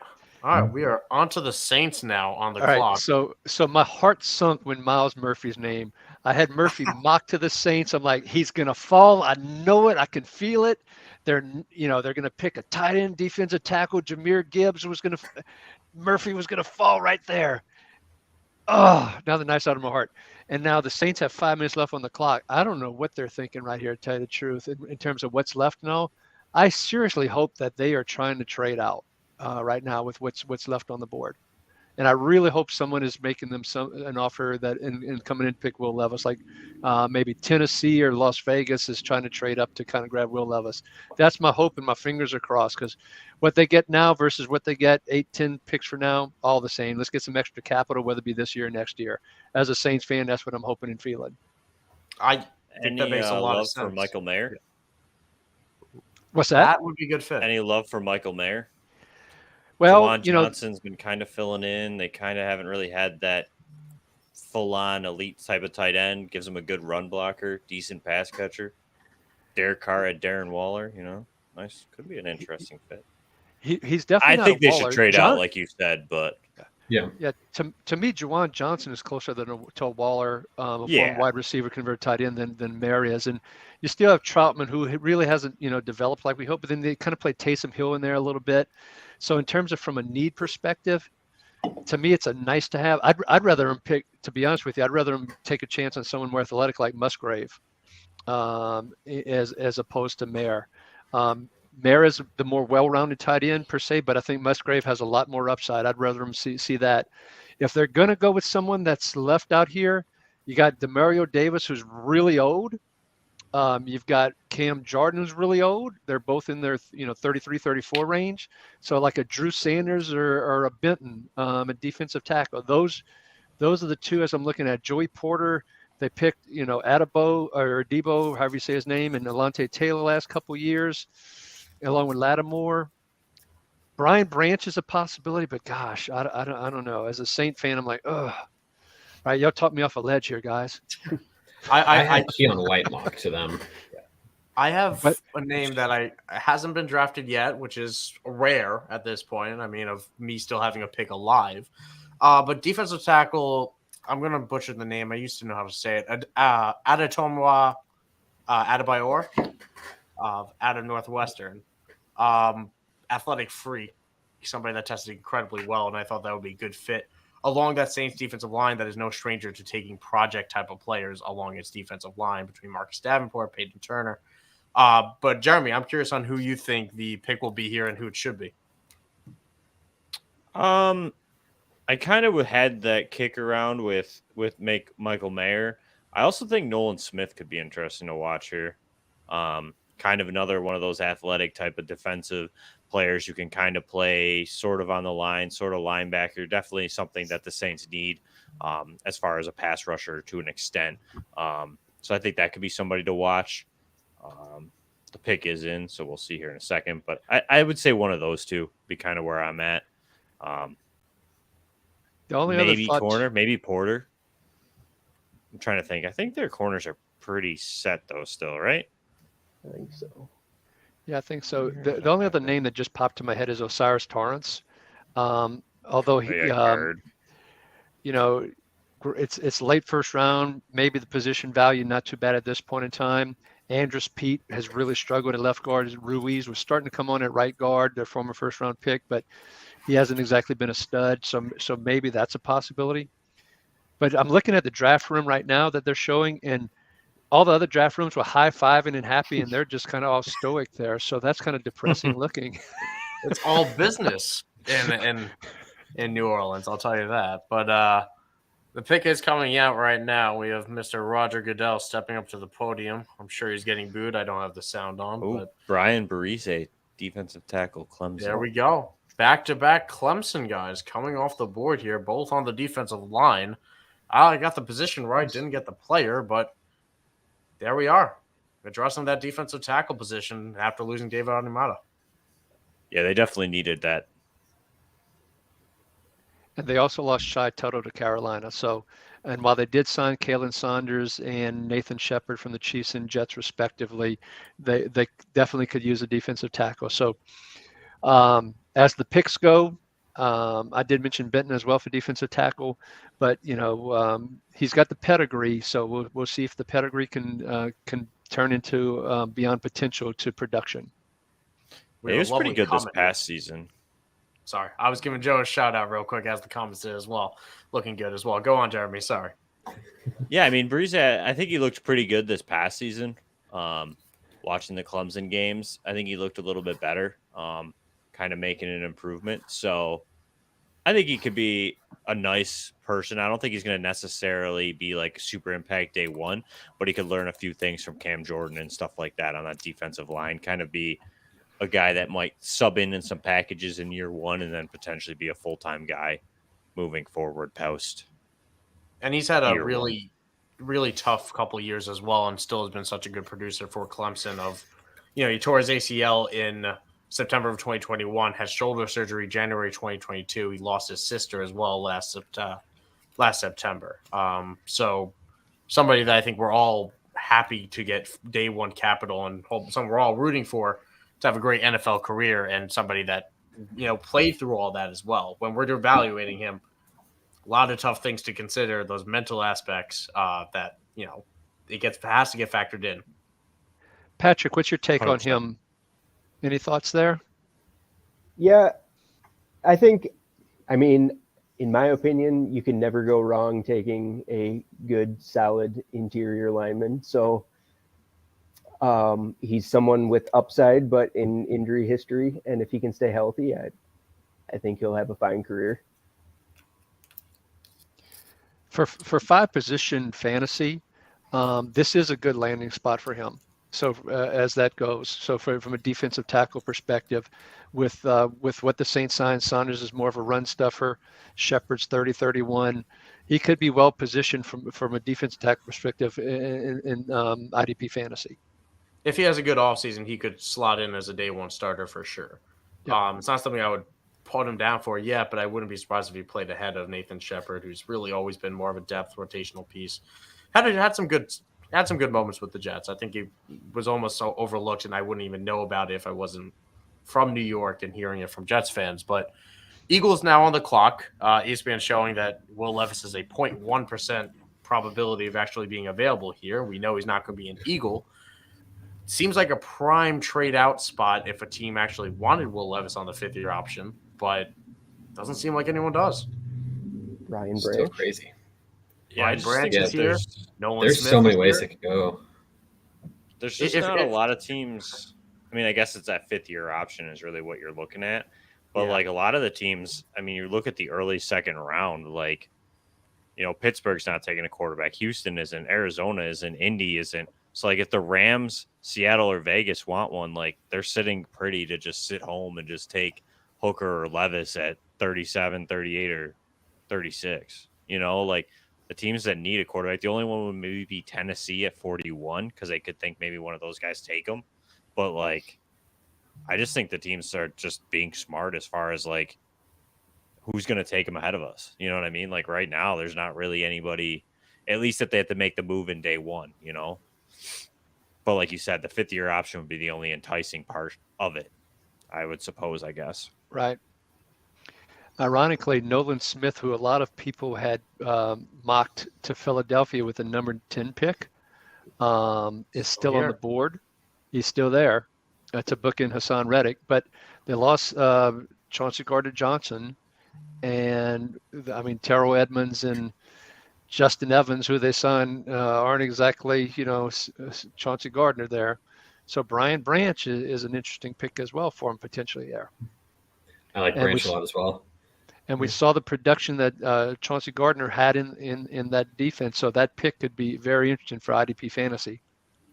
It definitely would be. It's a team with so many small needs and not one big one, especially after plugging it with Jalen Carter. And they have a real opportunity here to pair up Georgia teammate with Georgia teammate after they already paired it up with a Georgia teammate in Georgia and Jordan Davis, and take 3 Georgia players in their last 3 first-round draft picks, if I'm not mistaken. If we're looking at a trend here, Nolan Smith would be the pick. Yeah, exactly. And Brandon Graham, he's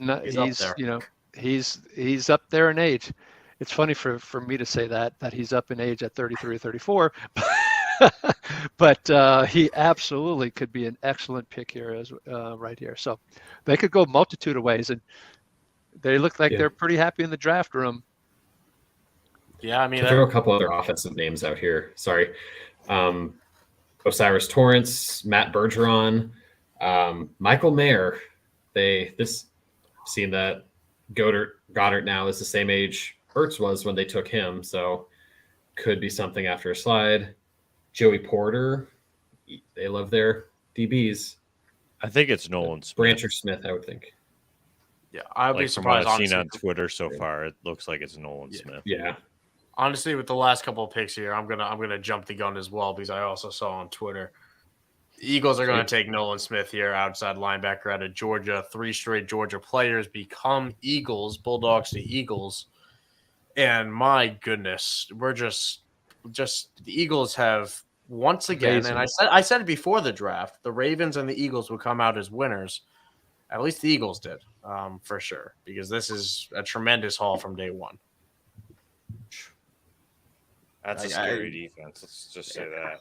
This is a team that had 70 sacks last year, was one of the better defenses in the NFL, to put it lightly, and now added Jalen Carter up the middle to replace Javon Hargrave, now added Nolan Smith to bookend. What's great? Hassan Reddick. Hassan Reddick, thank you. What's crazy is they'll be able to line Nolan Smith up even in just packages and just be like, use your speed and athleticism and just go get the quarterback. And they're not going to need him to play every down. They can literally just bring him in like a second or third down, type of role and just be a pure pass rusher, which is going to be insane on that defense with that skill around there. It's athleticism that's just unbelievable. Ran a 4.38 at the Exactly. combine, despite linebacker size, 41.5-inch vertical to show off that burst over almost an 11-foot broad jump. Go on, rookie. Man, the Eagles have to be close to favorites for the Super Bowl right at this point now. After this the way the first NFC round. looks. Yeah, I don't think this would have been a crazy pick if they had stuck at 10, honestly. Like we It guys wouldn't have said, been. just line him up as a rusher. And he's so good against the run, too. Tough. It's Howie Roseman things, and Good for Shandon them. says it in here. I mean, the Eagles' ability just to sit back, let the draft come to them, make sensible choices. Yeah, I mean, this is following your board to a T and trusting things to work the way you want. I mean, hey, listen, I don't think there have been many. There have been surprising picks, but we haven't had many players that we had consensus outside of our top 30. There hasn't been a Cole Strange in this draft so far. That's Everyone we had in our first round just jumbled up in the wrong order, which is very interesting. We don't normally have that. Almost everyone. Almost, yeah. Almost everyone. As draft goes, as the NFL draft goes, you got to give me some leeway here. I mean, Will Can you believe Levis, that? obviously. Can you believe that Porter's on the board for KC though? Oh, for I think they go Joey Porter. No, let him fall 32 to the Steelers. Oh my goodness, I'm a Steeler fan personally, so that would just be magical. Oh, yeah, if that worked out for the Steelers, that would be. I agree with you. That'd be awesome. Did they trade up to get McDuffie in the first round last year? They did. Yes, they did. Yeah, they did. Are they going to do it? Are they going to take it corner 2 years in a row? I mean, they certainly could use it. And then they had the 2 or 3 late round and undrafted guys go crazy for them in the playoffs too. So, Michael Mayer, Kelsey's getting up in age. Unless you believe Noah Gray is their next tight end, which I'm not convinced he is. He's a solid number 2, but I don't think he's Kelsey. So Mayer could be groomed. I'm convinced the Chiefs can take anyone here, and I will probably like the pick. I don't know where they go wrong here. They could take Brian Branch and slot him in anywhere they want, put him Honey Badger style, even though they paid Justin Reed too much money last year, and they could do that. They could take literally whoever they want that isn't a linebacker, and I'd be like, you did something right here. What about Hendon Hooker? Okay, that would be something wrong. That would be something catastrophic. Hey, Chris Collinsworth. Now there's a guy. Now there's a guy that is 25 Just years saying, old. there's something that could be wrong. All right. Yeah. Okay. Always could All be right. something Well, wrong. Joe brought up Matt Bergeron a little bit earlier, and the Chiefs do need a right tackle. We're losing Wiley over to the Commanders. They do. They brought in Jawan Taylor, didn't they? Oh, they also lost Orlando Orlando Brown as well. Yes. And they talked about putting Taylor on the left side, so Yes, that could be an interesting pick as well. Or edge rusher. Pair with Karlaftis, they lost Frank Clark. They brought in Charles Omenihu. So they rotate guys on that end at times. So it could be there's a lot of directions they could go. David Kelly in the chat calling Nolan Smith an IDP rookie draft trap. Maybe. I mean, maybe. It depends on how high he goes. That's something I'll be diving into in the coming days for sure. But I don't know if he's a trap. I like the landing spot a lot. I like his athleticism quite a lot. I think we could see a Nigel Bradham type of role to go back to a throwback Eagles linebacker, where we see a bit of a hybrid of what he does. But we'll see. They're showing on the ESPN screen. Nigel I don't know if Bradham. y'all are seeing it. And also Nakobe Dean. I not that I forgot Nakobe Dean was a Georgia player, but I was just slipping in my mind of the order. But yeah, I mean, you just draft from the best team in college football. It seems to work out for them. Makes sense. Who would have thought? Yeah, Who would have thought? Yeah. I'm back after my wireless decided to drop for about 30 seconds or a minute there. I don't know if y'all heard what I was saying. I don't think so. But Nakobe I was Dean talking is about what they we- were showing on the screen the 4 Georgia players. Yes. I got the beginning bit of that. and they are marching out those Super Bowl trophies right now. But I'm not sure if I was cutting out there for a second. But yeah, last pick of the draft here. I mean, look at us. Of the first We made it. round. Of the first round. Yes, of the first round. And the Steelers will kick it off tomorrow for day 2. Arizona to follow that. That's listen. And will they get Joey Porter? I won't lie. I am Imagine on pins that to and start needles. that. Oh, again, it's another player that I projected them to take at 17, and all of a sudden they could end up with both in the same vein of the Eagles in the last pick. So, listen, if that happens, Each mock I did, I would get to 17 with you guys and just like Porter or Broderick. If Broderick was there, I would have mocked Broderick there in a heartbeat. I just always had Broderick going before that. I am still shocked. And they obviously have to move up for him, but you can thank the Why New not? England Patriots.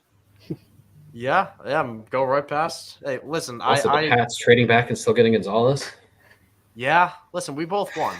We But like the Patriots, the Patriots could have used Broderick Jones too. Let's be honest. Yes, they could have. That's who I had taking. I had them taking Broderick Jones at 15. To work with. I mean, Trent Brown is not long for the NFL, honestly, at this point for him. And even then, they could have used some help. But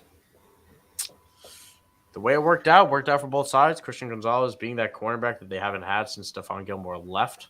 And then the Steelers obviously getting their tackle on the left side. Steelers figured out their line after being a colossal dumpster fire. So let's get some final predictions for the Chiefs here. I kind of, after all the talk we had, I'm leaning the other way of anything we haven't talked about. I'm going to say it's Jalen Hyatt.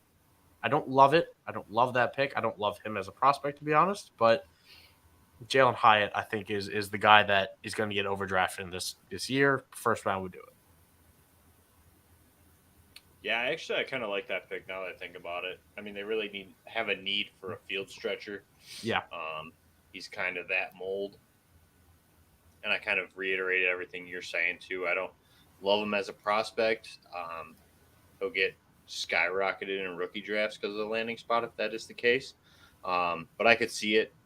I could also still see Joey Porter. I think they have a need for corner, especially in an AFC that's full of elite wide receivers. So you can never have enough corners. This tends to be the rule of thumb. And also Joey Porter's length could work with a guy like, the Cortland Suttons in the division, the Mike Williams in the divisions if they want to go that way. The pick is in for the Chiefs, which all but confirms Will Levis will not be a day one guy and we'll have to keep on going. And yes, sorry, Shandon did say it in the chat first. Hi. And that's definitely what spurred my memory of that. That was not me stealing your thought. I'll give that all credit to Shandon. I don't see Hyatt. I see defensive interior, offensive tackle. Anywhere on the Bergeron is line, my I think. call here. All these bombs. Oh my goodness. All right. Well, you got a $500 million quarterback and you lost your 2 tackles. There's a piece of me that says, yeah, there's an argument for taking an offensive tackle here. Truthfully, I'm not sure what the next name would be at offensive tackle. Bergeron. Bergeron probably. Yep.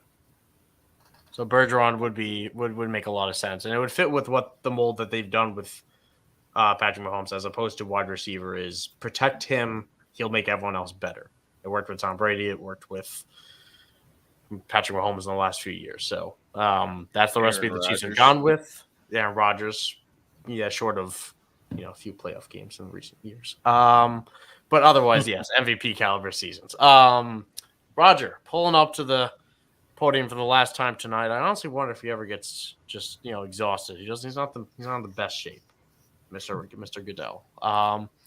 But strolling up to the podium, last pick of the first round with just 31 due to the Miami Dolphins doing some naughty tampering. Just, drawing this out, aren't they? They really are. They are drawing out the picks here. And I won't lie, my banana is completely gone at this point. Finish it from the start of this. Oh, it is. I'm not eating the peel, man. I made a gamble and I won that gamble. He's not even a first rounder, let alone the first overall pick of Will Levis. So what if he's the first pick of the second round after a trade? If the Steelers do that to me after a trade, no. Hopefully, know. the first pick of the Trade second out round without the without a Dolphins. trade. Ooh. Michael does not want to hear the Upgrade. name Joey Porter right now. He does not want to hear Oh, that name. that really would be heartbreaking. But for the I sake don't of the think it's stream and Joey for everyone Porter. that's tuned in, I'll try a piece of the peel as the Chiefs go on here. I don't want to do this. Solidarity. Oh, Oh, that's weird. Oh, it's really not great. Oh. Oh. yeah, we'll be cutting that up and posting that for sure as Yeah, its own As we clip. should. Wonderful. It's like old cheese. I'll tell you that. It's like old cheese. That was a tiny piece of that. Yeah, this is why he's not a first round pick. Wow. That's why he should be a first round pick. Because he could mentally withstand that. You are correct. If he could withstand that, he could withstand a hit by Aaron freaking Donald. Wow, that's gross. Yeah, we can cut that up, post that, and I'll put it on my resume, and that'll be fantastic. That's what I want to be known for. They are doing an awesome job dragging out this very last pick. Oh, It's, goodness. 10:54 Central, 11:54. It's like, okay, we want to get this pick and leave them about 5 minutes so then they can cut over to Sports Center or Total Access on the NFL Network and just time it just right. Yeah, they had to I did make see up the pick. for Miami's forfeited pick. I've seen the pick too. Yeah. I have It's two, but I'm interesting. going to type it down because it's going to take a lot of letters. Felix? Well, I think you just gave it away. Would Felix? the initials be Felix? AA by Felix? chance? It would not be. Oh, Felix. okay. Felix. Oh, it's Felix. It's Felix. Out of, my goodness, out of Kansas State. All right. That is interesting. There's the defensive lineman to add into that rotation of KC. George Karlaftis on one side, doubling up in the first round of back-to-back years of going defensive ends. You got Karlaftis, you got Charles Omenihu for about $20 million over 3 years. You got Frank Clark's now gone. You have obviously the interior guys. So where do we Dunlap's see gone. Felix? Where do we see Felix fitting in there? Or FAU, as I'll probably end up calling him. I think it's a I good like, fit. I like the fit very much. I think that's a great pick. There's a lot of people that as the draft was nearing, were starting to predict him more towards the latter half of the first half because of his pass rushing skills, and they talked about his length as well. So I think he's going to fit in well opposite of Karlaftis and with Jones in the middle. And as an IDP owner of Chris Jones, I'm hoping that this pick and the signing of Omenihu keeps Jones in the middle and quit putting him on the outside during those pass rush situations, leave him on the inside and let him cause the damage there. So I'm happy from that regard. I like the pick a lot. Seems nice player to come in, take over a little bit of that Frank Clark role. Hopefully more consistent. I like it. A lot of juice. I like it. Definitely need a pass rush in the AFC West, so as well as the AFC. So Yeah. makes sense. I won't lie. I am Patrick. I want to hear from you, but I just want to tune in that banana peel is still doing a number on me. But yeah, go on, Patrick. I want to hear. I was just going to say that I agree that I like the spot. They are aging aside from Karlaftis on that line. And yeah, I don't know. I just thought they were going to take defensive line there for sure, because like I said, at area of, I don't know if I want to call it weakness, but it seems like an area they could improve on. I'm both in shambles because of a banana peel, but also by the fact that the Steelers are now set up for both Joey Porter and in the Broderick second Jones. Despite all of us thinking that, I imagine all of us, I don't want to speak for everybody, thinking that was an impossibility. But hey, that's the madness of the draft. Before I let everyone go or anything like that, I know it's been a long night for all of us. Just quick takeaways. I want an IDP takeaway and an offensive takeaway. Let's. I want to run through each one for each of us. Joe, I'll start with you. All right, so I guess just Houston Texans. Nice. Like Just nice. No, let me rephrase that. Let's do a winner and a loser, and let's go by teams. That's more fun. We're doing NFL focus here. Let's go like that. So winner has to be the Texans. That's just good work. Good work. A loser, I don't want to pile on, but between two.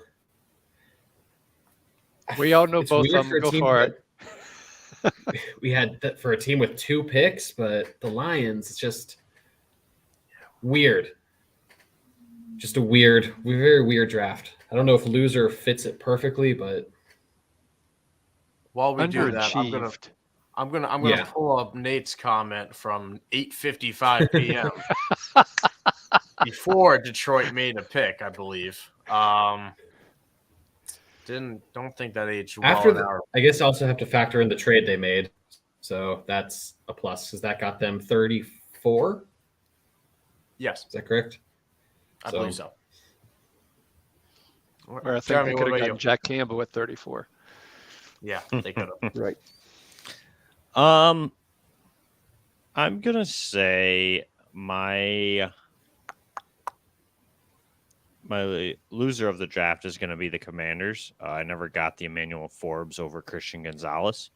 It's not really like a loser, but like I don't like that pick necessarily for them. I think they should have went elsewhere.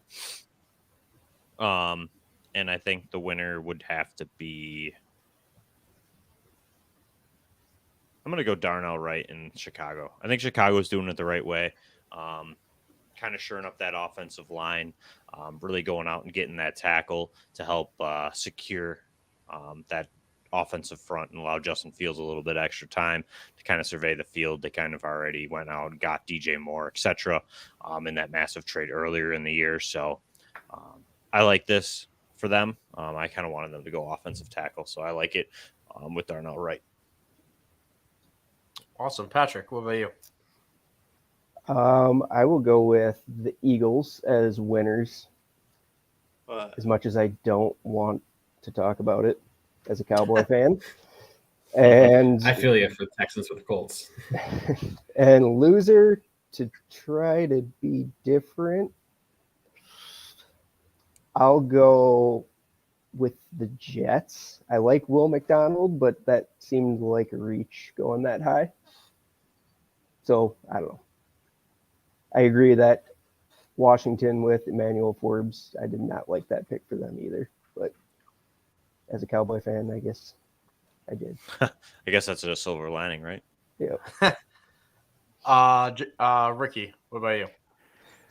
My 2 big winners were Houston and Philadelphia for sure. But I'll give a couple others. One is Pittsburgh getting trading up, I think is a real win. And I'm going to call Buffalo a winner because the way they sniped Dalton Kincaid from the Cowboys and they needed that third receiver type, I think that was a tremendous move. And on the other hand, I'll call Dallas a loser. Mozzie Smith, good, solid player and all, potential upside. Right now, he's a run-stuffing defensive tackle, though, and they really could have used someone to replace Schultz.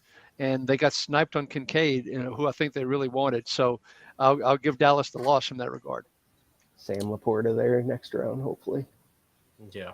It is a deep tight end class, and maybe that's what's on the mind of Dallas. But you imagine that jump was made because the Bills knew what was going to happen.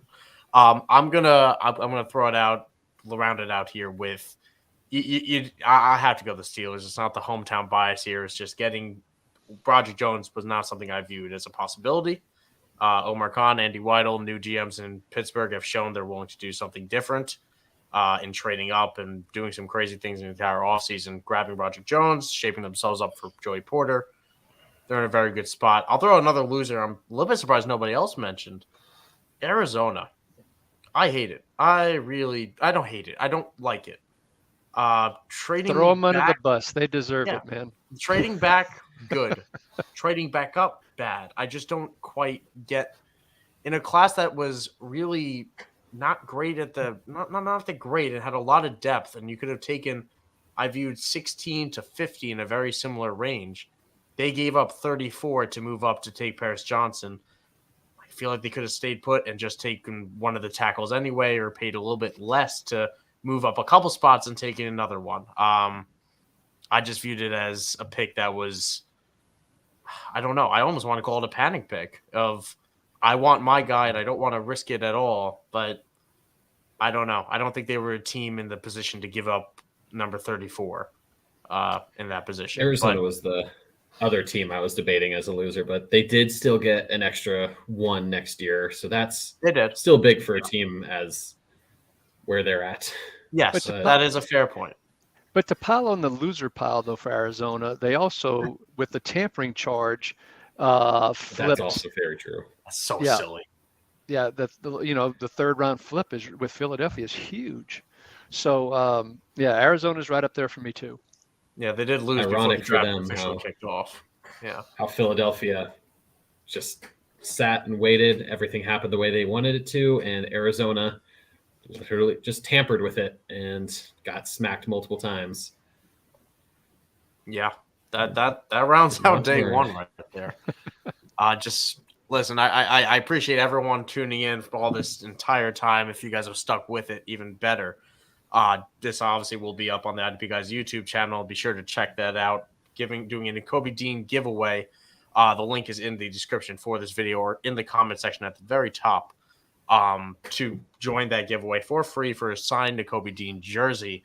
I really want to appreciate and thank everyone on here for hopping on. Especially, the people that have been here for a long time. I know Ricky has and Joe as well. But each of you, I want to give you guys a chance. Shout out whatever you need to shout out. Joe, I'll start with you. I'm happy to be on here. It was fun. It was a blast. Something I've dreamed of doing since I was a kid. And yeah, let's go for day 2. Happy with Anthony Richardson. Go Colts. Don't suck too bad. Colts. Puts fans back on the board. Jeremy. Yeah. Thanks for having me. It's a pleasure. If you have nothing to do on Friday night, head on over to FTN YouTube channel. We're going to have a full day 2 coverage to see this lovely mug for 4 hours.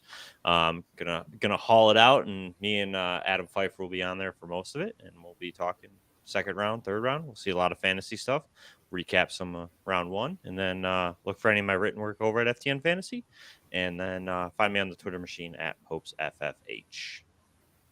There you go. Patrick. Find me at Tacklebox Props on Twitter. I also do some content over at rpofootball.com and have a little bit of exciting news coming in like maybe the next week or so. Ooh, that's a must follow. Teaser. Yeah. That's a must follow for sure then. At Tacklebox Props again at Twitter. Definitely check that out. That man made me a lot of money this past year with those tackle props. Hope it continues this coming season. Both got that. Ricky. Thank you, Michael, for hosting. Thank you all for joining us. Thrilled to be now a co-owner with IDPguys.org, and really enjoyed the evening with all of you and our previous hosts as well. The Ricky Rod, the 66 is for June 6th, in case anybody was wondering. Give me a follow there. You start seeing me tweet a lot more. But just thrilled with this first day and looking forward to the rest of the draft and for meeting everyone as we move forward, even more so. Yep, definitely very well said. I want to give a shout out to all the guests that were on before. Grant Gilliland. I've known him for a year now, and I still don't know how to pronounce his last name. I'm terrible. But at exactly that, Gillilan on Twitter. To find that at Dynasty Trip. Awesome to have him on. Matt Ward at Psych Ward FF. Check out all these names for sure. I'll end up putting these in a description somewhere for everybody. Gary Van Dyke at the IDP Tipster or IDP Tipster? IDP Tipster. Yep. Yeah, okay. I wasn't sure if there was a the on there, but that is everybody that hopped on. I appreciate all you guys for joining me. Appreciate everyone for tuning in the comment section for this long stream. Ton of fun. We'll do it again next year. We'll have a blast. Good stuff. Good day 1. Have a good night. Enjoy everything. I appreciate you guys for tuning in. See you later.